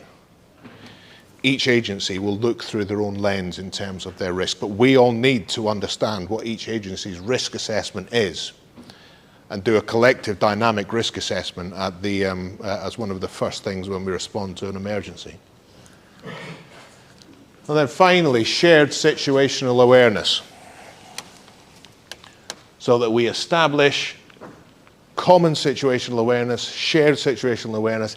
Everybody has a good understanding, the same understanding of the type of incident we are dealing with, and that they're telling each other about it. So a message that's coming in from a firefighter at the scene, actually that needs to be presented in the same way as a police officer who's just attended there and is seeing this emergency unfolding in front of them as well. The way in which we express that has to be the same, so everybody knows the type of incident we're dealing with, understands the magnitude of the type of incident we're dealing with, understands how many casualties there are, understands how to get into the emergency because there's roads blocked, understands how to get out of the emergency so that we can evacuate citizens. That all has to be done in a really consistent and coordinated way. And those are your principles. That's what Dr. Pollock said in his report, and when the doctrine was developed. If you apply these principles as emergency services consistently at each incident, and you follow these principles, you will be in the right area in terms of mounting an effective response. So far? Happy? Why is it called the doctrine, sir? Is that like a biblical reference? Because like doctrinal is like meant to be, you know, the truth, isn't it? So do you think that's why it might be? One single version of the truth? Perhaps. I've never asked a question. I've always just taken it at face value. But so I'm not sure why we could. Like, because you mentioned Pollock, I feel like if like you said, if they follow this format, it will always ring true. Yeah. Yep. And I think that's right. And so often, when I'm kind of talking to, when we do our assurance visits, I'll kind of go and talk to fire and rescue, or I'll talk to paramedics, I'll talk to cops, and they'll say, when we kind of describe to them some of the principles and the products, and they'll kind of say, yeah, but I do that kind of intuitively. I do that anyway. The thing about having a doctrine in place, having the principles in place, having the products in place, is that everybody does it. And everybody does it consistently. And there isn't anything that's missed. When you've got a systematic approach to something and you do it by the numbers, then there isn't going to be that lottery where one community being responded to gets a more effective service from their local agencies than another. Because when that happens, actually, and this for me is a really interesting point, when this happens, whenever we are not effective in terms of our response, it undermines the legitimacy and the confidence in our emergency services. So yes, this is about making sure that people are kept safe, that we're reducing harm, that we're preventing people dying. But this is also about making sure that people have got confidence that when they pick up the phone and ask us to respond, they've got effective emergency services that know how to collaborate and work together and will keep them safe. I'm not going to go into it at the moment, but I will leave you with just some thoughts as to where I think WOCip needs to go now. Because yeah, this is really good stuff. It's got an evidence base to it, which is really important. Dave Boyle likes to think about organisational culture, likes to think about organisational psychology, because actually I think that's some of the things that are now missing from WOCip, that we do need to focus on much more. And I'll talk a bit more about that later on. Yeah, I forgot I did that. Good, isn't it? Good, isn't it? Oh, come on, I didn't realise it did all this. Yes. And it's not a hierarchy. There are no first amongst equals when it comes to WOCip. The one thing that I would say, and again, if you take the time to read the Pollock report, the other thing that is so important, and it's important at an organisational level, and it's important when the rubber hits the road and we're responding to an emergency in real time, it's leadership. focused, inspirational, directional leadership.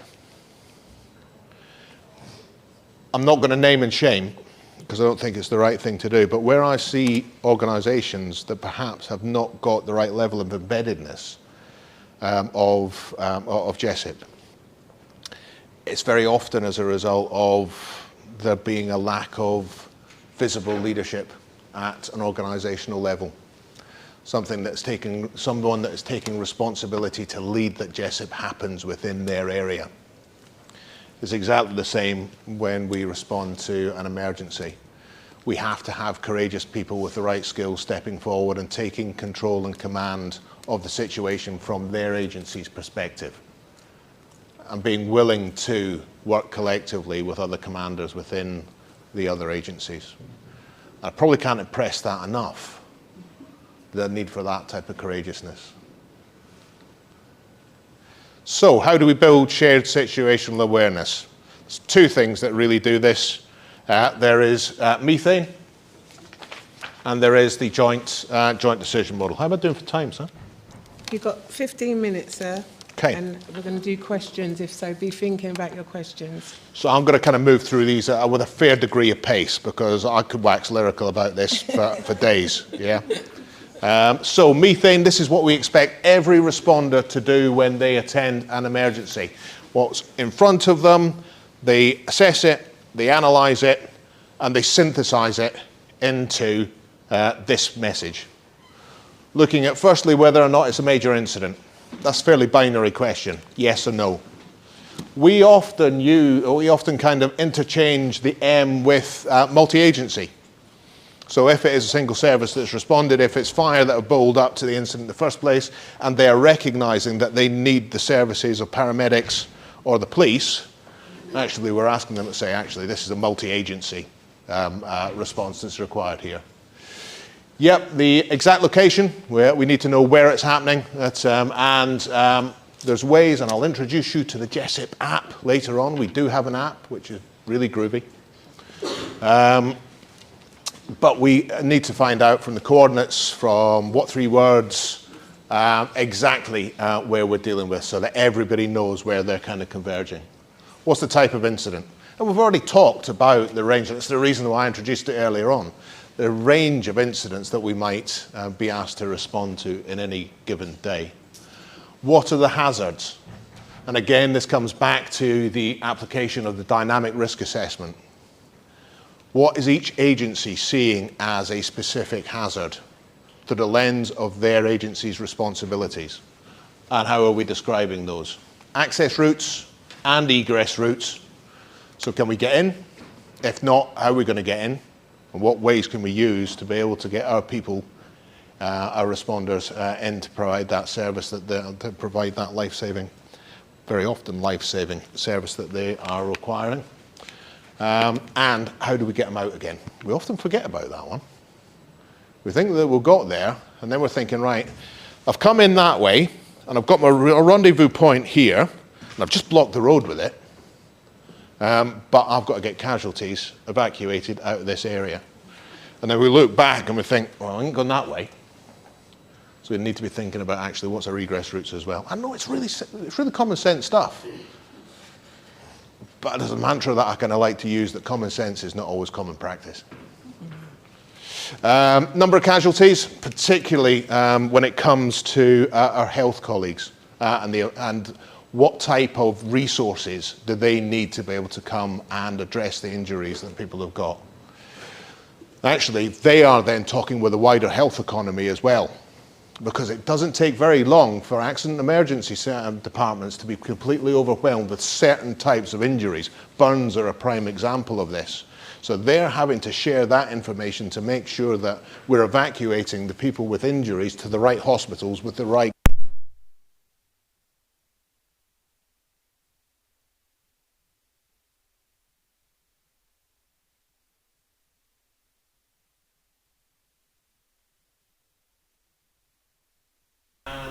what emergency services actually require. We talked earlier on again about the range of first responders that can support us effectively I'm using my words. I've been able to effectively respond to this. Talked about this earlier on, so I'm not going to go back over it, other than to maybe make an illustrative point in just a minute. There's a lexicon of common terms, glossaries that we all understand, common plain language that we use, common map symbols that we all use together to the agencies, compared to what civil agencies use, and what the military agencies use, and what not the military. We need to make sure that we're all talking in the same way. This is a prime example. So I'm the JRLO, and I'm trying to find the EALO, who I understand has a DRA for me to assist with the MACA request. And that needs completing ASAP. I think we can all probably get ASAP. Other than that, because I had to go and check on this, because I'm thinking, what on earth is an EAL? Anybody know what a JRLO is? Joint Response Liaison Officer? Sorry, go. Joint Response Liaison Officer? Not quite. Joint Military Regional Liaison Officer. That each region has a senior member of the RAF, Army, and we're required Navy that act as their liaison for any requests for military assistance. EALO, Ambulance Liaison. DRA, got that one? Dynamic Risk Assessment, thank you. MACA, Military Aid to the Civilian Authorities. Specific process that we have to go through if we want the military to deploy to any of our emergencies. But you can see as a prime example, if anybody was to kind of say that, and I think, what on earth is this person talking about? Plain language, so important for common situational awareness. The joint decision model. Are people familiar with the joint decision model? Obviously, the basis of it was in, yes, good, was in the NDM originally for policing, and it was applied for, hey, mate. And then it was applied to the WOCip doctrine and as a WOCip product, so that we're all formulating our decision-making processes consistently. Now, I'm not going to insult your intelligence, because you can see what each of these consist of, and I'm really kind of mindful that I don't want to teach people to suck eggs with regards to the various different component parts of the JDM, yeah?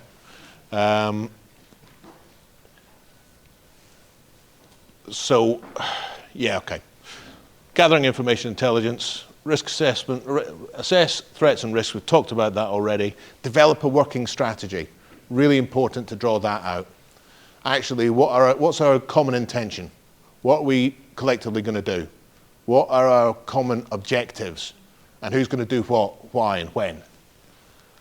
Consider powers, policies, and procedures. Again, this is a really interesting one. I think something that we need to think about collectively.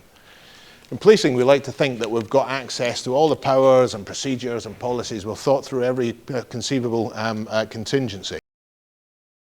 Partners about the things that they can do lawfully and the policies and procedures that they've got in place. Actually, they might be a lot less intrusive than us as the police having to intervene with an actual bit of legislation that is, dare I say, just being kind of leveraged into a situation that it need not. So again, talk about those powers and policies. In policing, we used to just talk about powers and policies, but so often we're talking about just procedures, common operating procedures. Identify your options and contingencies. So what could you do? Not what are you going to do, what could you do? Contingency is really, really important for us as well. What are the foreseeable contingencies that I'm going to need here? Actually, what could happen? Now, I think people are fairly forgiving that something completely obscure and bizarre happening that actually you probably, not with 100 years of experience would you thought that that could have happened. Generally speaking, people are forgiving, coroners are forgiving, chairs of public inquiries are forgiving of that. But if you just haven't thought about something that actually not even an experienced professional would have said, well, if you do that, that's going to happen. That's where people start getting proper grumpy, and probably understandably so. Just on that latter point around cause and effect, a contingency for responding to something that we might have done. So we think that a particular course of action is the right action to take. Actually, what is the effect of that action will take? Think about areas of high community tension, where actually, tactically, we might go into an area, we could use firearms officers to go into that area to mitigate a specific threat and use specific tactics. But actually, if we use those tactics, the community response is actually going to probably cause more of an issue than the issue that we were originally dealing with. So just thinking about what's the appropriate and proportionate thing to do when you're considering your contingencies. And I'll go on to talk about decision controls as well, because decision controls, until I really started getting involved with WOCip, wasn't something that I particularly looked at as a model. I think it's quite groovy. And then take action and review what happened. Again, without wanting to teach you to suck eggs, there's a reason that it's in a cycle, is because we need to continually review what's happened. What was the effect of that action that we took? Actually, where does that now put us in place?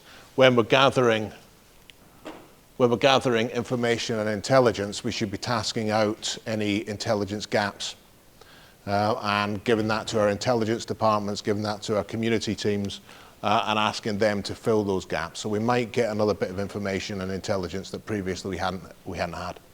So again, a cyclical model. Is everybody comfortable with JDM? Because I'm going to stop going on about it if we are. Really important.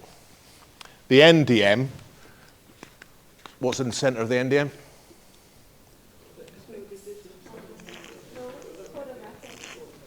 Code of Ethics, thank you.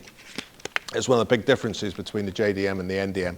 Code of Ethics sits right at the center of the policing NDM, because that should be what the values that are guiding us to make the right decisions in any circumstances.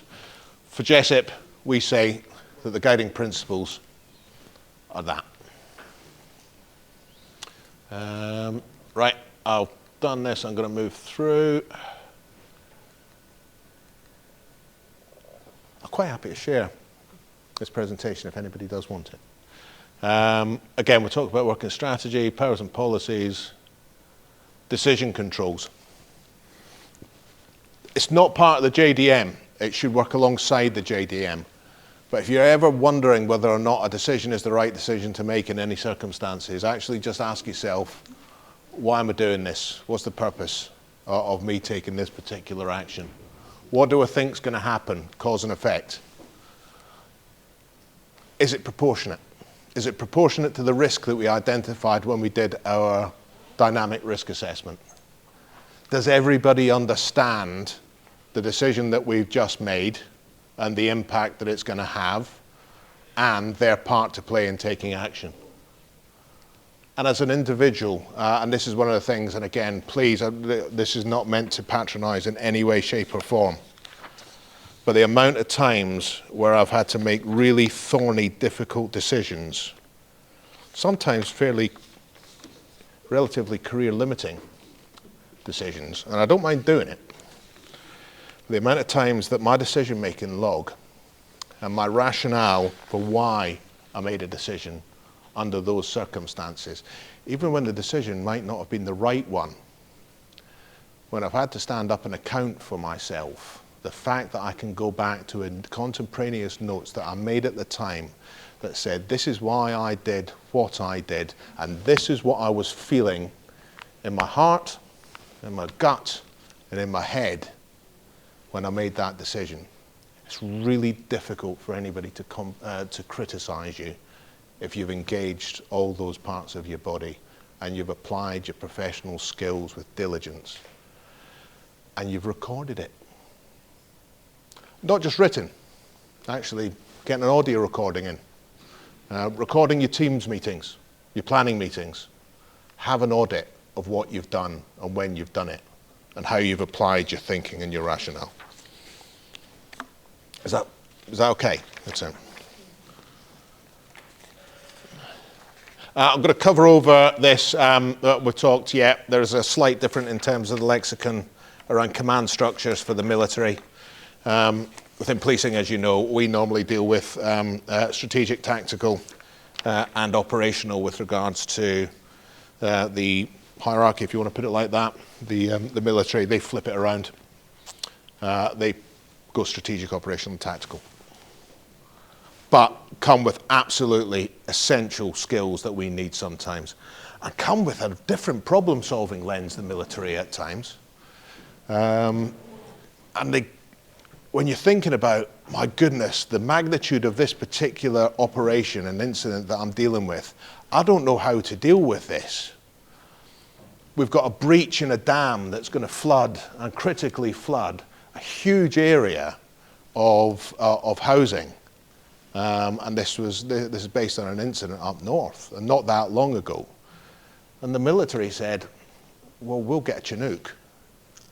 And we'll be able to get all the stuff that you need to be able to start to fill in that.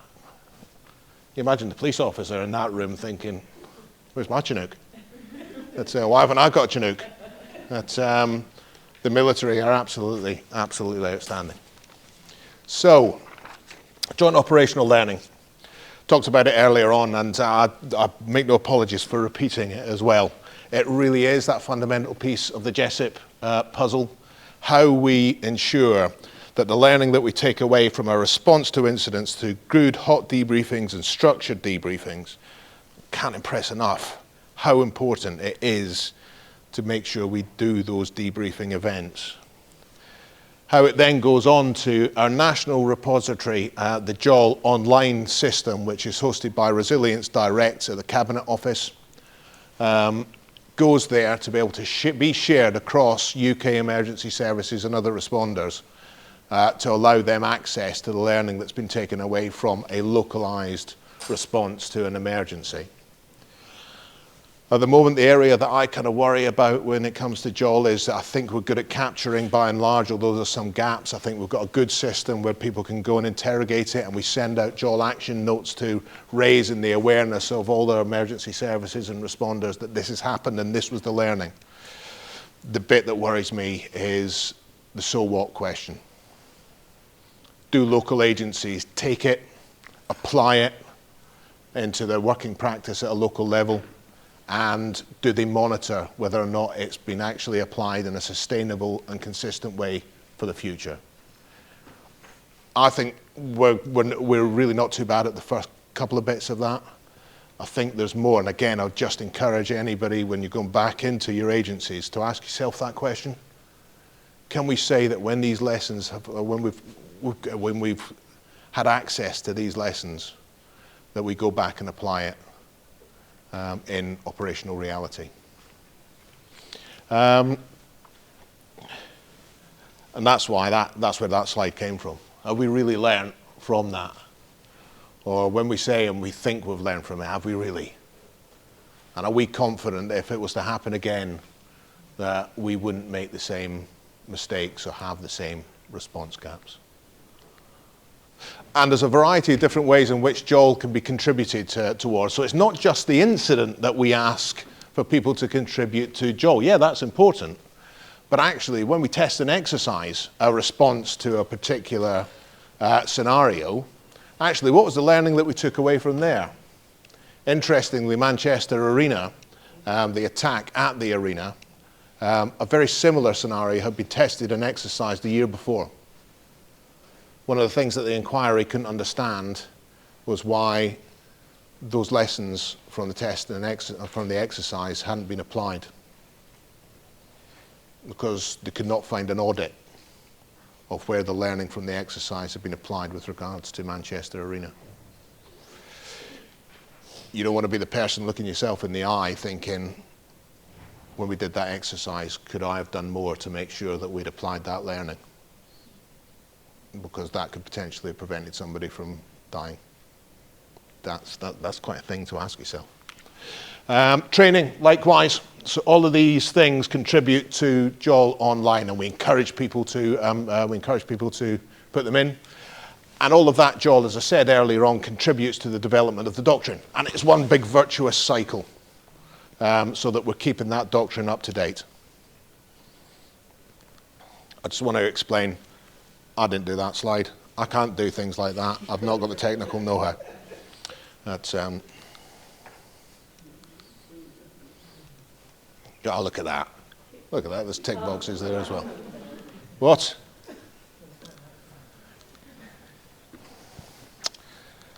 So just leave you with a couple of parting thoughts, if I may. WOCip is not about being perfect. I talk about us operating in the VUCA world, being asked to respond to incidents and events that are volatile, uncertain, complex, and ambiguous. To be able to get that right every time in such a difficult, dynamic working environment, I contend is an impossibility to get it right every time. However, if you use WOCip, you use the doctrine and you use the products and you embed them in your skills base and you use them consistently and you have them in your muscle memory, I think generally speaking you're going to be roughly right as opposed to entirely wrong. And I think that's a justifiable position to be in. This is an interesting one, an area that I think we do need to, I'll go back there, that we do need to look at more when it comes to the development of the doctrine. Open, honest relationships and trust. The psychology of when we work together is a really interesting thing. When we come together for the first time as emergency responders, we might be encountering people we've never met before. How do we engender the level of trust between a working group that's just bowled up to a really difficult, thorny situation? How do we build that kind of sense of shared identity as emergency responders as opposed to the social, professional identity that each of us has as separate organisations? Because policing's got its own identity, fire have got their own identity, ambulance have got their own identity. How do we pull that together into teamwork in the best interest of making sure that we provide a really good service for the public? Probably more of the same. Different roles at incidents, yep, we're different services, but the common goal is to save lives and reduce harm. And that, again, I spoke about it earlier on. The leadership, the grip, the courage, the integrity that's required in terms of having clear visionary leadership at an organisational and an operational level, I think is absolutely key to making WOCip a success. Talked about it earlier on. If you want to find out more about WOCip and the WOCip website, it's just about to get a little bit of a facelift. It's been a bit the same for a while, but it's still there, so please have a look at the WOCip website. It's got some good stuff on it. If you want to find out more and you want to contact us at the team, we've got a dedicated email address, contact@wocip.org.uk, and we monitor that on a daily basis and we'll respond to you. We're not doing too much on Twitter at the moment, or X as it's called. We do stuff on LinkedIn.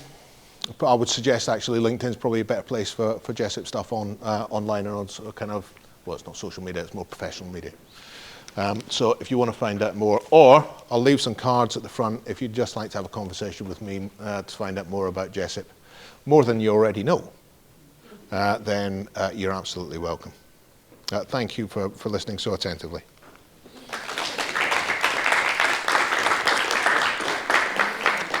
How was that for timing, Sam? I thought it was perfect.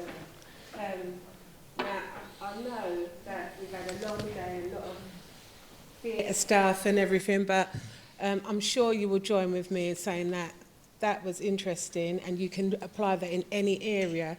The floor is open for any questions. We'll give it a couple of minutes if you'd like to know anything. And then we'll bring on Mum Rowley Smith. Anyone got any questions? It was very detailed, wasn't it? What does WOCip apply to COVID? That's what was going in my mind when you put those 30 scenarios up.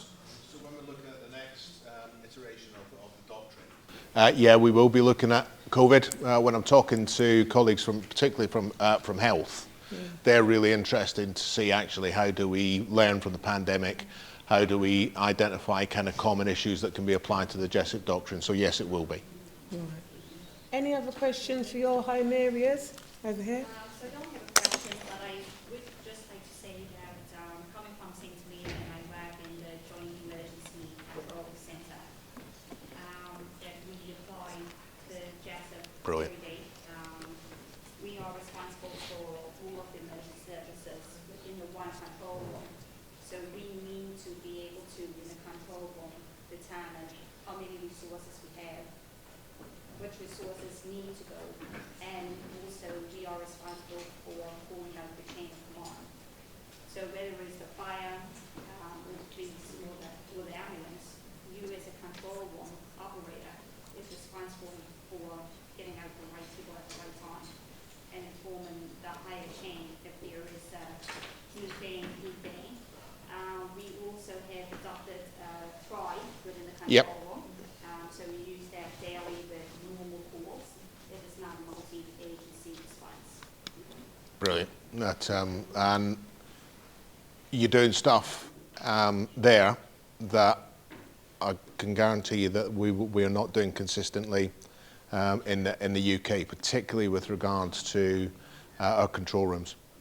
We also have emergency plans, whether it's for flooding, fires, school evacuation plans, and on all of the papers that you will find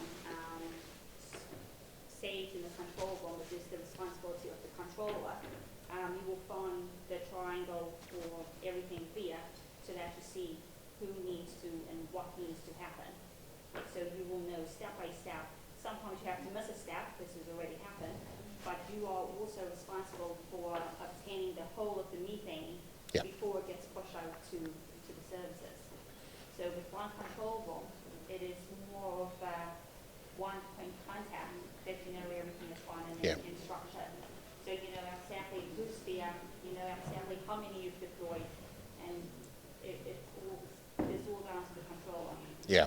And such an important, I talked about leadership earlier on, and the control rooms play such a pivotal leadership role, because if you're not getting those methane messages coming back, it's going to be your controller that should be saying, yeah, that's fine, now I want it in a methane, so that I've got where everybody's getting the same message. So such an important part, great point to make. Yes, and we've also got a different radio setup that if we do have a multi-agency deployed at any one time, everyone will be on one radio. Yep. So it's not fire shouting through, police shouting through, and dinner with one answer. They'll have the radio comms, then they can see, okay, we're talking to one person at any one time. So considering from a small island with limited resources, we are pushing on top of the game. It's good, fantastic. And the interoperability channels are really important in terms of our airwaves, being able to talk on the same channels. And again, tested every week here across is one of the things that we do consistently, is making sure that in the control rooms that we are testing those interoperability channels. Thank you, great points. Thank you, everyone. Thank you, sir. Welcome.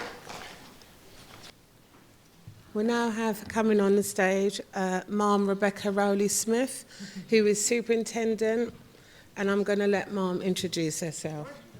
I'm going to use my emotional intelligence and say, does anyone need a wee or to go and get a drink? Because everyone's looking a bit uncomfortable. So take 5 minutes, it's fine. Please go and have yourselves a break, because I saw a lady getting uncomfortable. Totally get that. But have 5 minutes just to chill, and then we'll be back, okay? They're just looking a bit uncomfortable, so. I thought they were bringing the dogs and all that. Stage it, Sam. Take your time, yeah. I wanted to get them on camera. Oh, you will do. Because we have to. Do you know what? It reminds me of Jesus feeding the 5,000. I reckon that'll cover all of us by the time we get round to the end of it. Right, I don't know where you... I know you ladies have come internationally, and welcome to Bedfordshire. Yes, it is usually this wet. Welcome to October. It's not the monsoon, but we do try hard. My name is Temporary Superintendent Rebecca Rowley-Smith, and I am very lucky to be in charge of what we call specialist operations. Specialist operations covers 3 counties: Bedfordshire, which is our little one in the middle, Hertfordshire, which is our big one along the bottom, and Cambridgeshire, which is a large rural county, rural, apart from Cambridge and Peterborough, at the top. So within those, I run specialist operations, which is arms policing, firearms, does what it says on the tin, roads policing, strangely enough, that does what it says on the tin as well. Dogs, don't need to explain that one. And operational support. So that is drones, that is water rescue, that is riot training, that is, that sort of stuff. And then I have a witty little department that I call WOCip.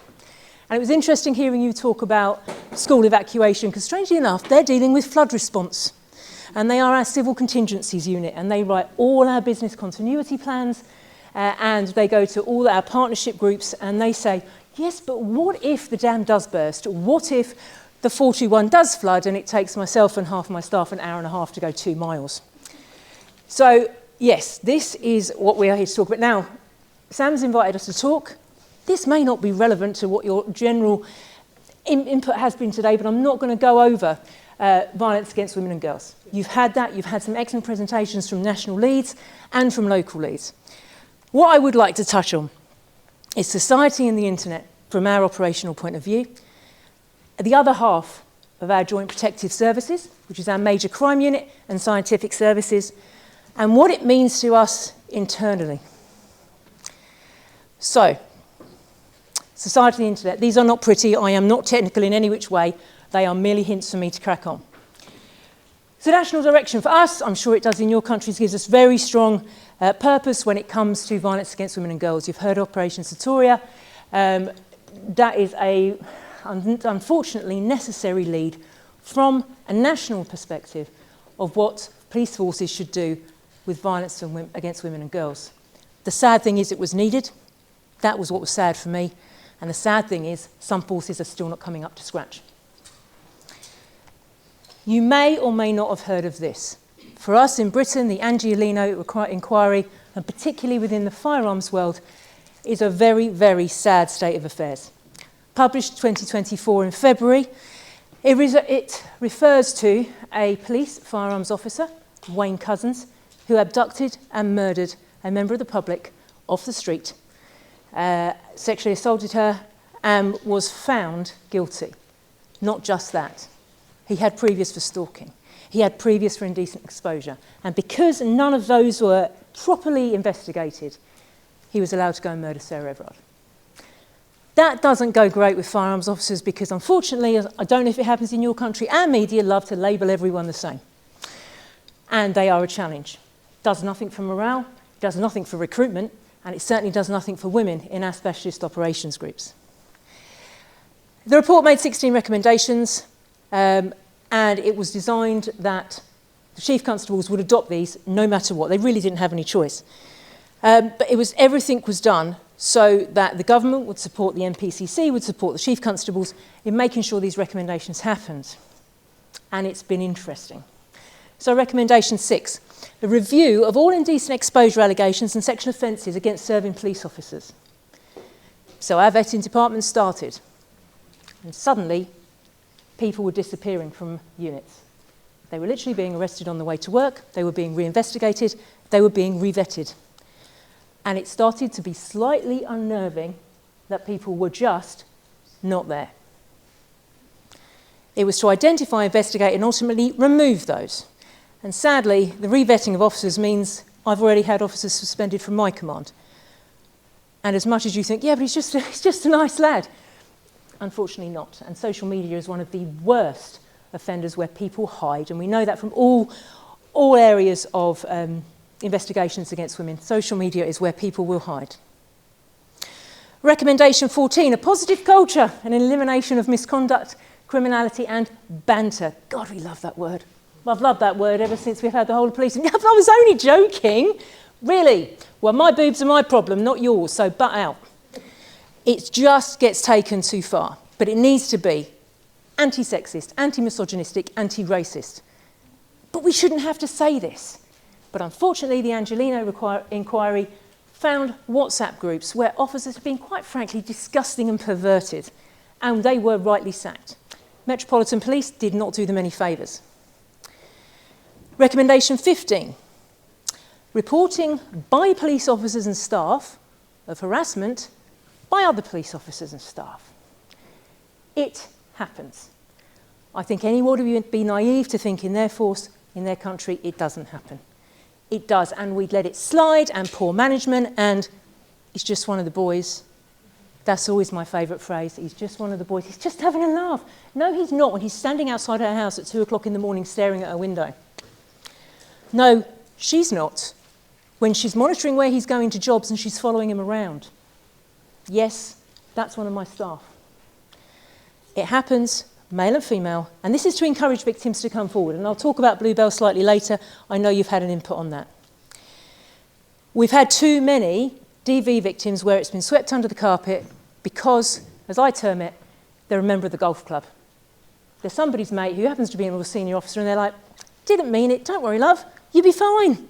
I'm sure he was only asking you out for a date, take it as a compliment. Not anymore. Now they have no choice.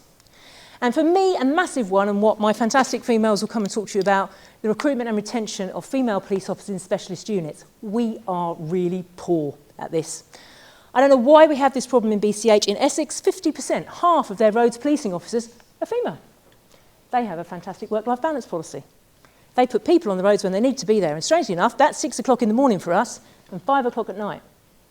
Well, you can start at 6 in the morning and finish at 2, which means you can pick your kids up from school. You can start at midday, work all the way through the rush hour, which means you can drop your kids off. Fantastic flexibility, really attractive people, their departments, and something that we should all be pushing for. And what was worse for me in the Angelino inquiry was that police constables had to be told about kit. Guess what? I don't look like a bloke. I know I'm not enormous, but strangely enough, I have bits in places that they don't. And equipment, yes, that is really heavy, and you are discriminating against some of our smaller build females because they can't carry either the equipment or, as Kelly will tell you, the firearms that we're expecting everyone to, because equality means we treat everyone the same. No, it doesn't. It means we give everyone an equal chance. Completely different and misunderstood for a long, long time. And Sam here is one person who helped me understand that. But what is the real world? What happens out here? These wonderful policies, these wonderful inquiries. It's the world in which we live, but it's not the world in which we all live and believe. And I know this from the generations we are taking on in our police forces, who thinks that a punch-up is what happens on a computer screen. So when they get lumped around the face, they don't move, because on a computer screen, you use your keyboard. Well, they look at a dead body and think that's what they saw on the news. No, sweetheart, that's someone's grand, that's somebody's mum or somebody's daughter. And when that dead body is fairly mushed up, they get upset because the last time they saw that, that was on the news. We have a completely different generation of people who believe everything they see on the internet, who understand that a healthy relationship involves misogyny, verbal and physical abuse, and all those wonderful people who have fantastic Lamborghinis. And that's the way you have a relationship. And this is what we are feeding the gentlemen in our new generations. And it's sad. She says, is this going to work? So in Joint Protective Services, we are split into 2 strands. We are operational strand, which is mine, and major crime. This is not going to kill you to understand that major crime deals with major crime. They have had recently triple crossbow murder in Bushy, an ex-boyfriend who'd been dumped 2 weeks for him to find a crossbow, go around, murder 2 girls and their mum. Just like that. Why? Because he could. They've had the triple stabbing in Luton. Very sad lad who murdered his 13-year-old sister, 15-year-old brother and his mum. And it was only because dad wasn't at home. He'd been suffer as well. And then we wonder why we have an amnesty on zombie knives. They're extremely experienced detectives. If you ever get a chance to look on the internet, 24 hours in police custody, yeah, that's them. And there's some really fascinating cases on there. Sometimes they get the right result, sometimes they don't. And that's one of the harder things to see. But it do include VORG offences, and they get these people into our prison systems. Scientific services, CSI, I don't know how you would refer to them. They're the people getting the evidence. They help out on our VORG offences as well. They support Bedfordshire, Hertfordshire and Cambridgeshire with hundreds of fingerprint footwear and technical experts who go out to the scenes and also deal with photos. And one thing I didn't know about scientific services until I started to focus on welfare was how much secondary trauma they go through. And not just them, the people who type up our statements, who are listening to these women describe a rape, who are listening to these women describe child abuse that's been committed by their partners. And we're putting these people who are sitting there just quite happily typing, putting them through all that secondary trauma. So as part of our well-being in major crime, we have peer supporters, people who can go and talk to and just let that go. Sorry, that was by the by. And then we have my operational units who go and nick the people. We had a fantastic result today, 4 of our cars damaged. Try not to think about the cost of that. But a high-risk domestic offender who was going up the M1 decided he didn't want to stop. Oh, he did. He very much did. And he is now in custody. And that's where there are firearms offenders, our weapons offenders, and our high-risk DV offenders in high-risk cars. And let's be honest, the car is just a weapon, it's just bigger and it can kill more people. That's where our operational units come in. And internally, I won't repeat, you had a presentation on Operation Bluebell? Yeah. Wow. Yeah, I was going to say, Rachel Glendenning, Zara Brown, wow. And the sad thing is, we need it. And the sad thing is, we still have people saying, I need to talk to someone. Because it shouldn't happen now. We had a rash in Bedfordshire, and I know they want me saying, of them kicking out the right people. Superintendents preying on probationers. Inspectors ringing protective officers up at home saying, you come out on a date with me and I'll make sure you get a job. It's outrageous and people were getting away with it and it's just disgusting. And together with that strength and the Bluebell people that are there, and Shane's one of our Bluebell representatives in JPS, we can't have this happening. We need to be there for people. And the lad that I'm supporting at the minute, who has suffered from stalking, harassment and assault from an ex-girlfriend, who is in the job, we are there for him. Because it's not, sadly, just women that suffer, it's men as well, and we mustn't forget that. We give practical support to our managers, our brand new shiny sergeants, all the way up to our chief inspectors. This is how we want you to deal with violence against women and girls and support the staff in your command. And we expect you to do it. And if you don't, you'll be answering to me as to why not. Because they are people. All our officers are people. All our staff are people. And we need to look behind that mask sometimes. And up standard training. Now, this is something that's been rolled out by the College of Policing, and it is for colleagues to stand there and go, I'm sorry, that's not good enough. Raise your standards and stop picking on her, stop picking on him. What you're saying is out of order. We've been rolling it out to our roads policing units, it's going out to firearms, dogs and operational support. And last week I had somebody put on a gross misconduct for bullying a female member of staff when 3 of her colleagues, male colleagues, said, no, it's not happening. Gave statements against him, he is now suspended. It's working, but oh my goodness me, is it hard work? But this really sticks with me, because in the end we'll not remember the words of our enemies, but the silence of our friends. One of the most amazing people of all time, as far as I'm concerned, and it's so true. Nobody wants to sit there feeling alone. And I won't flick it over until you've taken a photo of that. Right. So I'm sorry, I'm going to have to take this tie off. I am so hot, it is quite untrue. And when you're in perimenopausal state like I am, please tell me you haven't turned that up. Okay, I can understand you're cold. I'm sorry, but I'm going to have to take my tie off. So, leadership. Sam wanted me to talk about this. Don't know why. I think she's an amazing leader. I don't know about myself. No, you are. Thank you. She is. So I'm not here to bore you, and believe me, I don't really take in academic theories and wonderful theories about leadership, but I just wanted to share some things from 27 years of policing. Although if there are 2 books I can recommend, Turn the Ship Around by David Marquette and Legacy by John Kerr. Turn the Ship Around, phenomenal, absolutely phenomenal. And Mr. Boyle, by the way, put me on the track of that one. So, this is me, 27 years service. I know, I don't look it. And I have been operational all my life. I love operations, I don't get crime. My cousin is an inspector in an Emerald unit, which is our domestic violence unit. Yeah, that's her bag, not mine. I've done force incident manager, so I've sat in the control rooms and been the inspector in there. I have been initial firearms commander, I'm a national negotiator. And then I've managed all of my departments, roads policing, dogs, operational support, and lastly, armed policing, where I was very lucky to get into this job. Now, what I'm showing you here, you may not or may not recognise.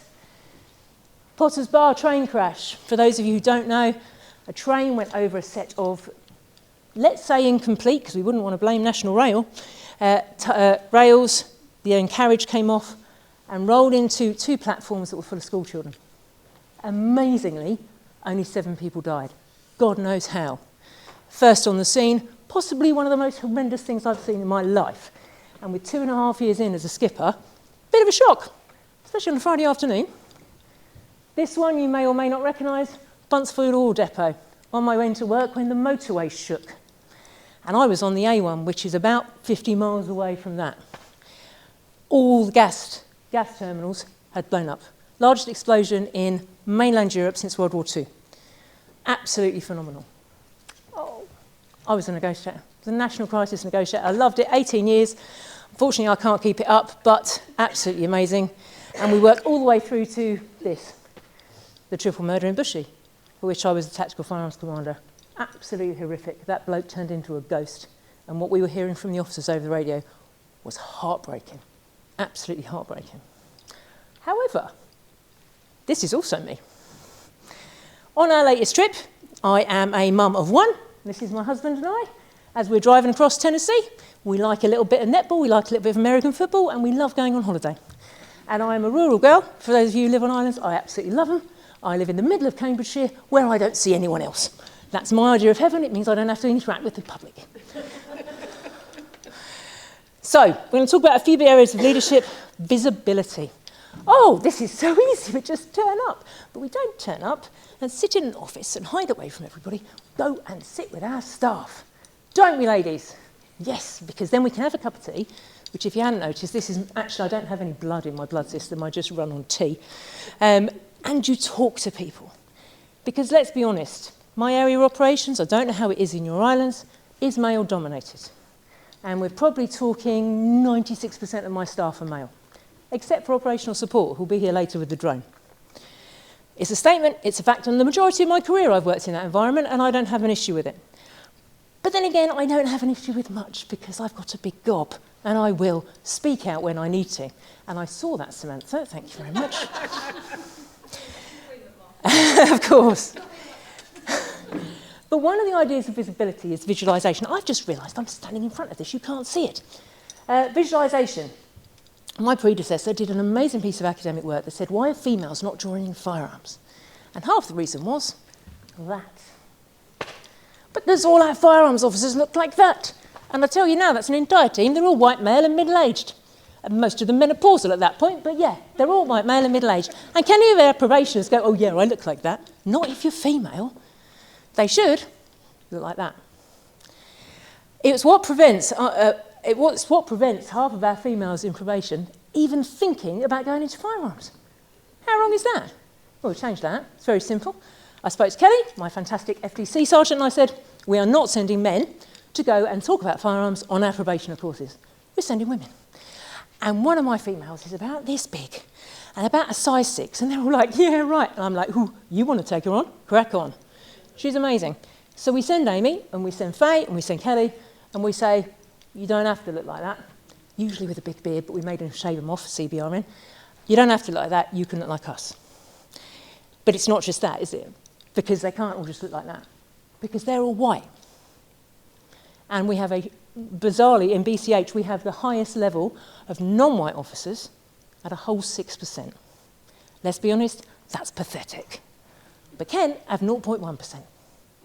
That's even worse. So why are we not encouraging people of colour into our department? We don't know, but I've got a cracking guy working on it called James Loy, who's doing a lot of social media, and now we're getting far more interaction. Why? Because we're not talking to people and showing them anybody can do this. I don't care if they're purple with green spots. If they can fire a gun and it's on target, that works for me.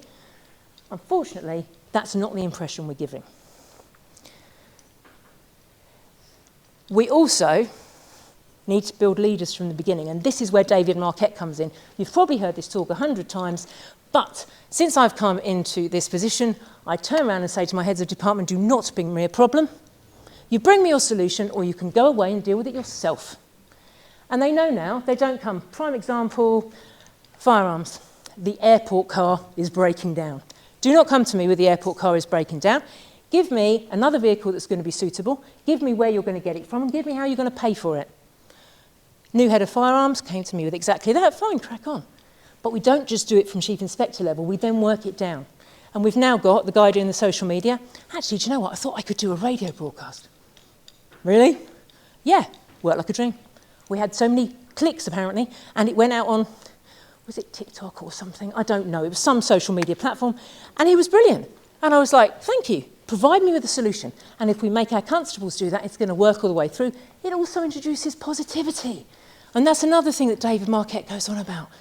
We don't have enough positivity. If we don't believe them, if we don't empower them, horrible word, but if we don't empower them, we don't listen to them, which means if we're not visible and we don't go and see them and speak to them, we're never going to know. And some of the best ideas come from the people on the ground. You said we did. I hate this. I have to go into public with all of them every month and say, you said we did. However, it's about making promises. We never make a promise we cannot keep. I'll tell you I'll look into it. I will never promise to give you it. But if I make you a promise, I will not only do what I say I'm going to do, I'm going to tell you about it. How many times do we hear, yeah, absolutely, I promise I'll do that, yeah, no problem, and there's deathly silence. No, we can't do that as leaders. We cannot just say, yeah. We don't just keep people to pacify them. Why, oh why, did we not open up? This is a female thing. In this country, you might be a lot more positive than we are, but we do not open up because it's vulnerable. And because, let's be honest, there are women and men out there who will take advantage. And they will trample all over us and they will use our ideas for their own promotion and they will make sure they get where they want to go. But at some point we have got to open up, and it's really, really hard. We need to speak our truth. That's me. I'm female, and that's not a surprise really because I'm here. I am a firm and committed Christian, which I do not hide from anybody, and I'm a mum. And they have shaped my values, and they will continue to shape my values, and they are why I love talking to my staff, and they are why I treat caring responsibilities so importantly. We can't be afraid to give a little of ourselves when we lead. We have to show some form of vulnerability and tell people why, oh God, yeah, this was when she snapped her tooth in half. Do not ask how much it cost me at the dentist. Why we have to make sure we are there for people. So I introduced into Joint Protective Services something called peer support, which is a national concept of basically people on your level that you can go and talk to if there's an issue. And boy, was I glad I did, because I don't try and talk about this very often. One of my officers killed himself in my armoury with a gun, his own gun, and his colleagues found it. And it was possibly the worst moment that my unit, as an armed policing unit, had ever had, because no one had any idea. Because we're fine. We're armed policing, we take on everything. We're like majorly testosterone and we deal with it. No, we don't. He had huge issues we didn't know about. And it was shocking. And we needed the maximum amount of support. And to be fair, that support came from scientific services, that support came from roads policing, that support came from beds, cams and hearts to support my officers in trying to get over Sean's death, because it was horrific. What they had to go through, it was absolutely horrific. But I've seen it all the way from Potter's Bar. I had a probationer come up to me on the platform and say, there's so much blood, boss, what do I do? Because he didn't know which person to help first or whose head was whom. It was that horrific. And we have not really developed until we push in peer support and helping each other. And that comes to us as well. I have no problem in sharing that after the Bushy incident, Kelly and I had been up 24 hours trying to find this bloke who'd got the crossbow, went to bed, and 3 hours later, the Strategic Firearms Commander had someone knock on my door and tell me to go to a meeting I didn't need to go to. I was exhausted. Dialed into the meeting I didn't need to be in, and was then promptly told me, you're dealing with this for the rest of the day. No, I damn well am not. And I put my foot down, and I was called rude, and I was told that my attitude stank. I don't care. I had to look after myself. I rang a colleague of mine and said, this is what I've done as a firearms commander, and he said, don't you dare take command. You are not in a fit state. We have to look after ourselves at our level as well, because nobody else is going to look out for us. We have got to be peer supporters for each other. Oh, you would think this is easy. Parity. Parity is defined as a state of condition of being equal, and surely in 2024 this shouldn't take much. We've got so much awareness, and I'm portraying the most amazing departments. My departments are all perfect, obviously, and of course that happens, or does it? So caring responsibilities have never been more complicated in many different reasons, and in a way, I envy Caribbean families because they stick together, they support each other. And that's what I see through, sadly enough, my cricket, which I still play. Ironically, it turns out that Sam knows the St Vincent International that I play with. And I see people pulling together, but in the UK it's not like that because families are now disparate. People travel to get jobs, people travel to get universities and they don't come back together. There isn't that grandparental and familial support. Or, as we get older, grandparents are getting older. And they're not only not support, they're needing support themselves. So it's causing more work-life balances to come in, and I've seen more work-life balances for elder carers than I have for anybody else. Don't worry, Sam, I'm going as fast as I can. But sadly enough, we still don't get it right. If I tell you about an example of, and I'm going to term it an overarching policing organisation that knows the trouble we have supporting females in firearms. It's very, very important. As a female commander and all commanders, you come to the annual firearms conference. Fantastic, great. So they put it in the middle of half term. And what was worse is when I rang up and said, you do realise this is in the middle of half term? No. What do you think about moving it? Well, it's very difficult to book rooms. Great. So this is what we will term a national organisation, and really, they didn't even know it was half term. Am I being oversensitive? Possibly. Does it mean half the parents won't be able to go? And that's male and female. Probably. So is that parity? No. And if I look more locally, I went into one of my units last week and I said, you wanted a new uniform? I've given you a new uniform. I promise, deliver, fantastic. I take it the Chief Inspector ordered the hats. What hats? The hats, the new hats. New, shiny hats. Oh, you mean the one hat? The unisex hat we've got to have that is just a male cap. Sorry? Yep. Because it had the label unisex, we decided that was okay. We decided that was okay, as in the male management decided that was okay. No, not okay. Doesn't matter what the intention was, the perception was, as females we're not important enough to have actually our own uniform in this particular specialist department. Shocking, absolutely shocking, and has been dealt with by direct action, but it shouldn't happen because if we had a Sikh officer, would we make them wear a flat cap? No, we would not. We would order them a specific turban, so as a female, if you want a female hat, you get a female hat. Armed officers in the summer, loads of risk assessments. Yes, you can wear short sleeves, so you would not believe the sleeves they have to wear with the short sleeves to fire a gun. Far too complicated.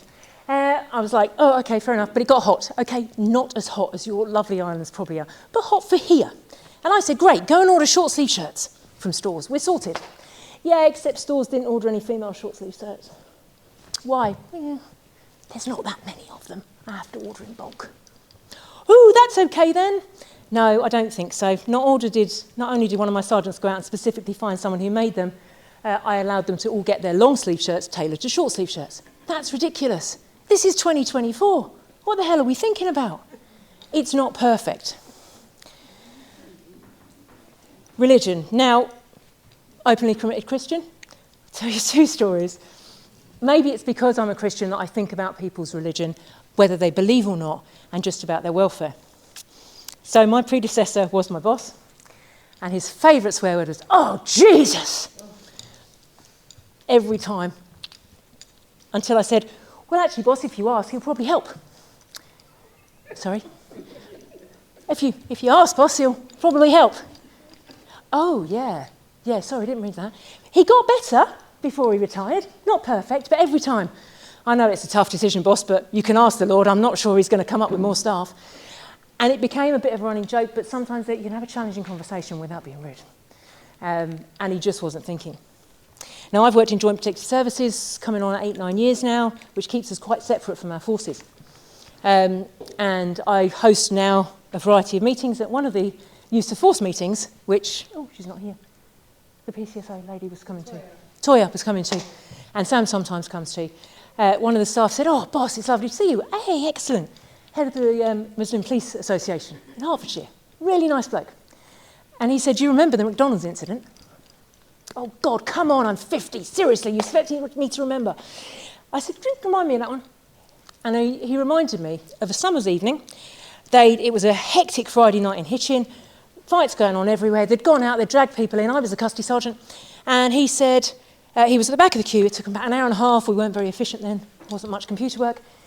And he got to the front and I looked at him and I thought, oh my God, you're actually going to pass out. You look so ill. Dragged another officer off the street to take his prisoner, put him in the custody office, sent my custody officer to go and get him some food. And the other officer was like, yeah, specialist treatment. That's not nice, is it? I said, did you know it's Ramadan? No, he didn't.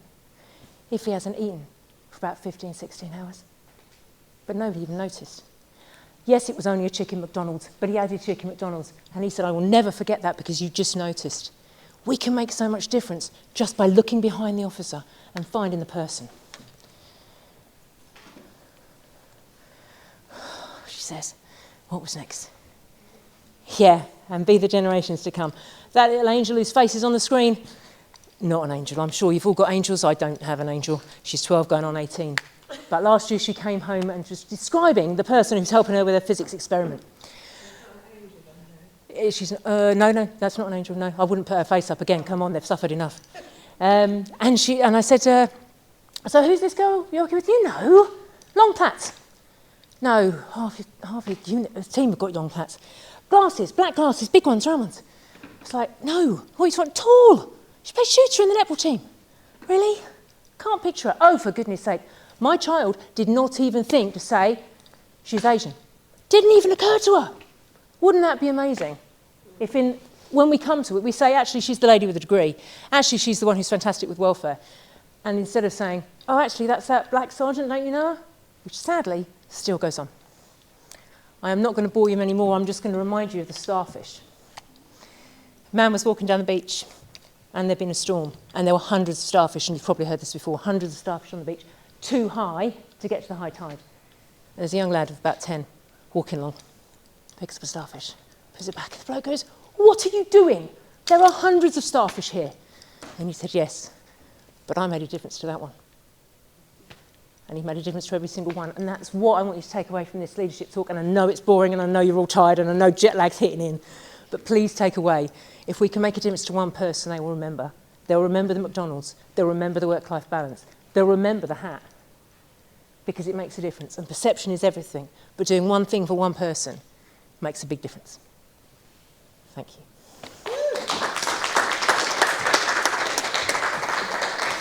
So you've now got Kelly.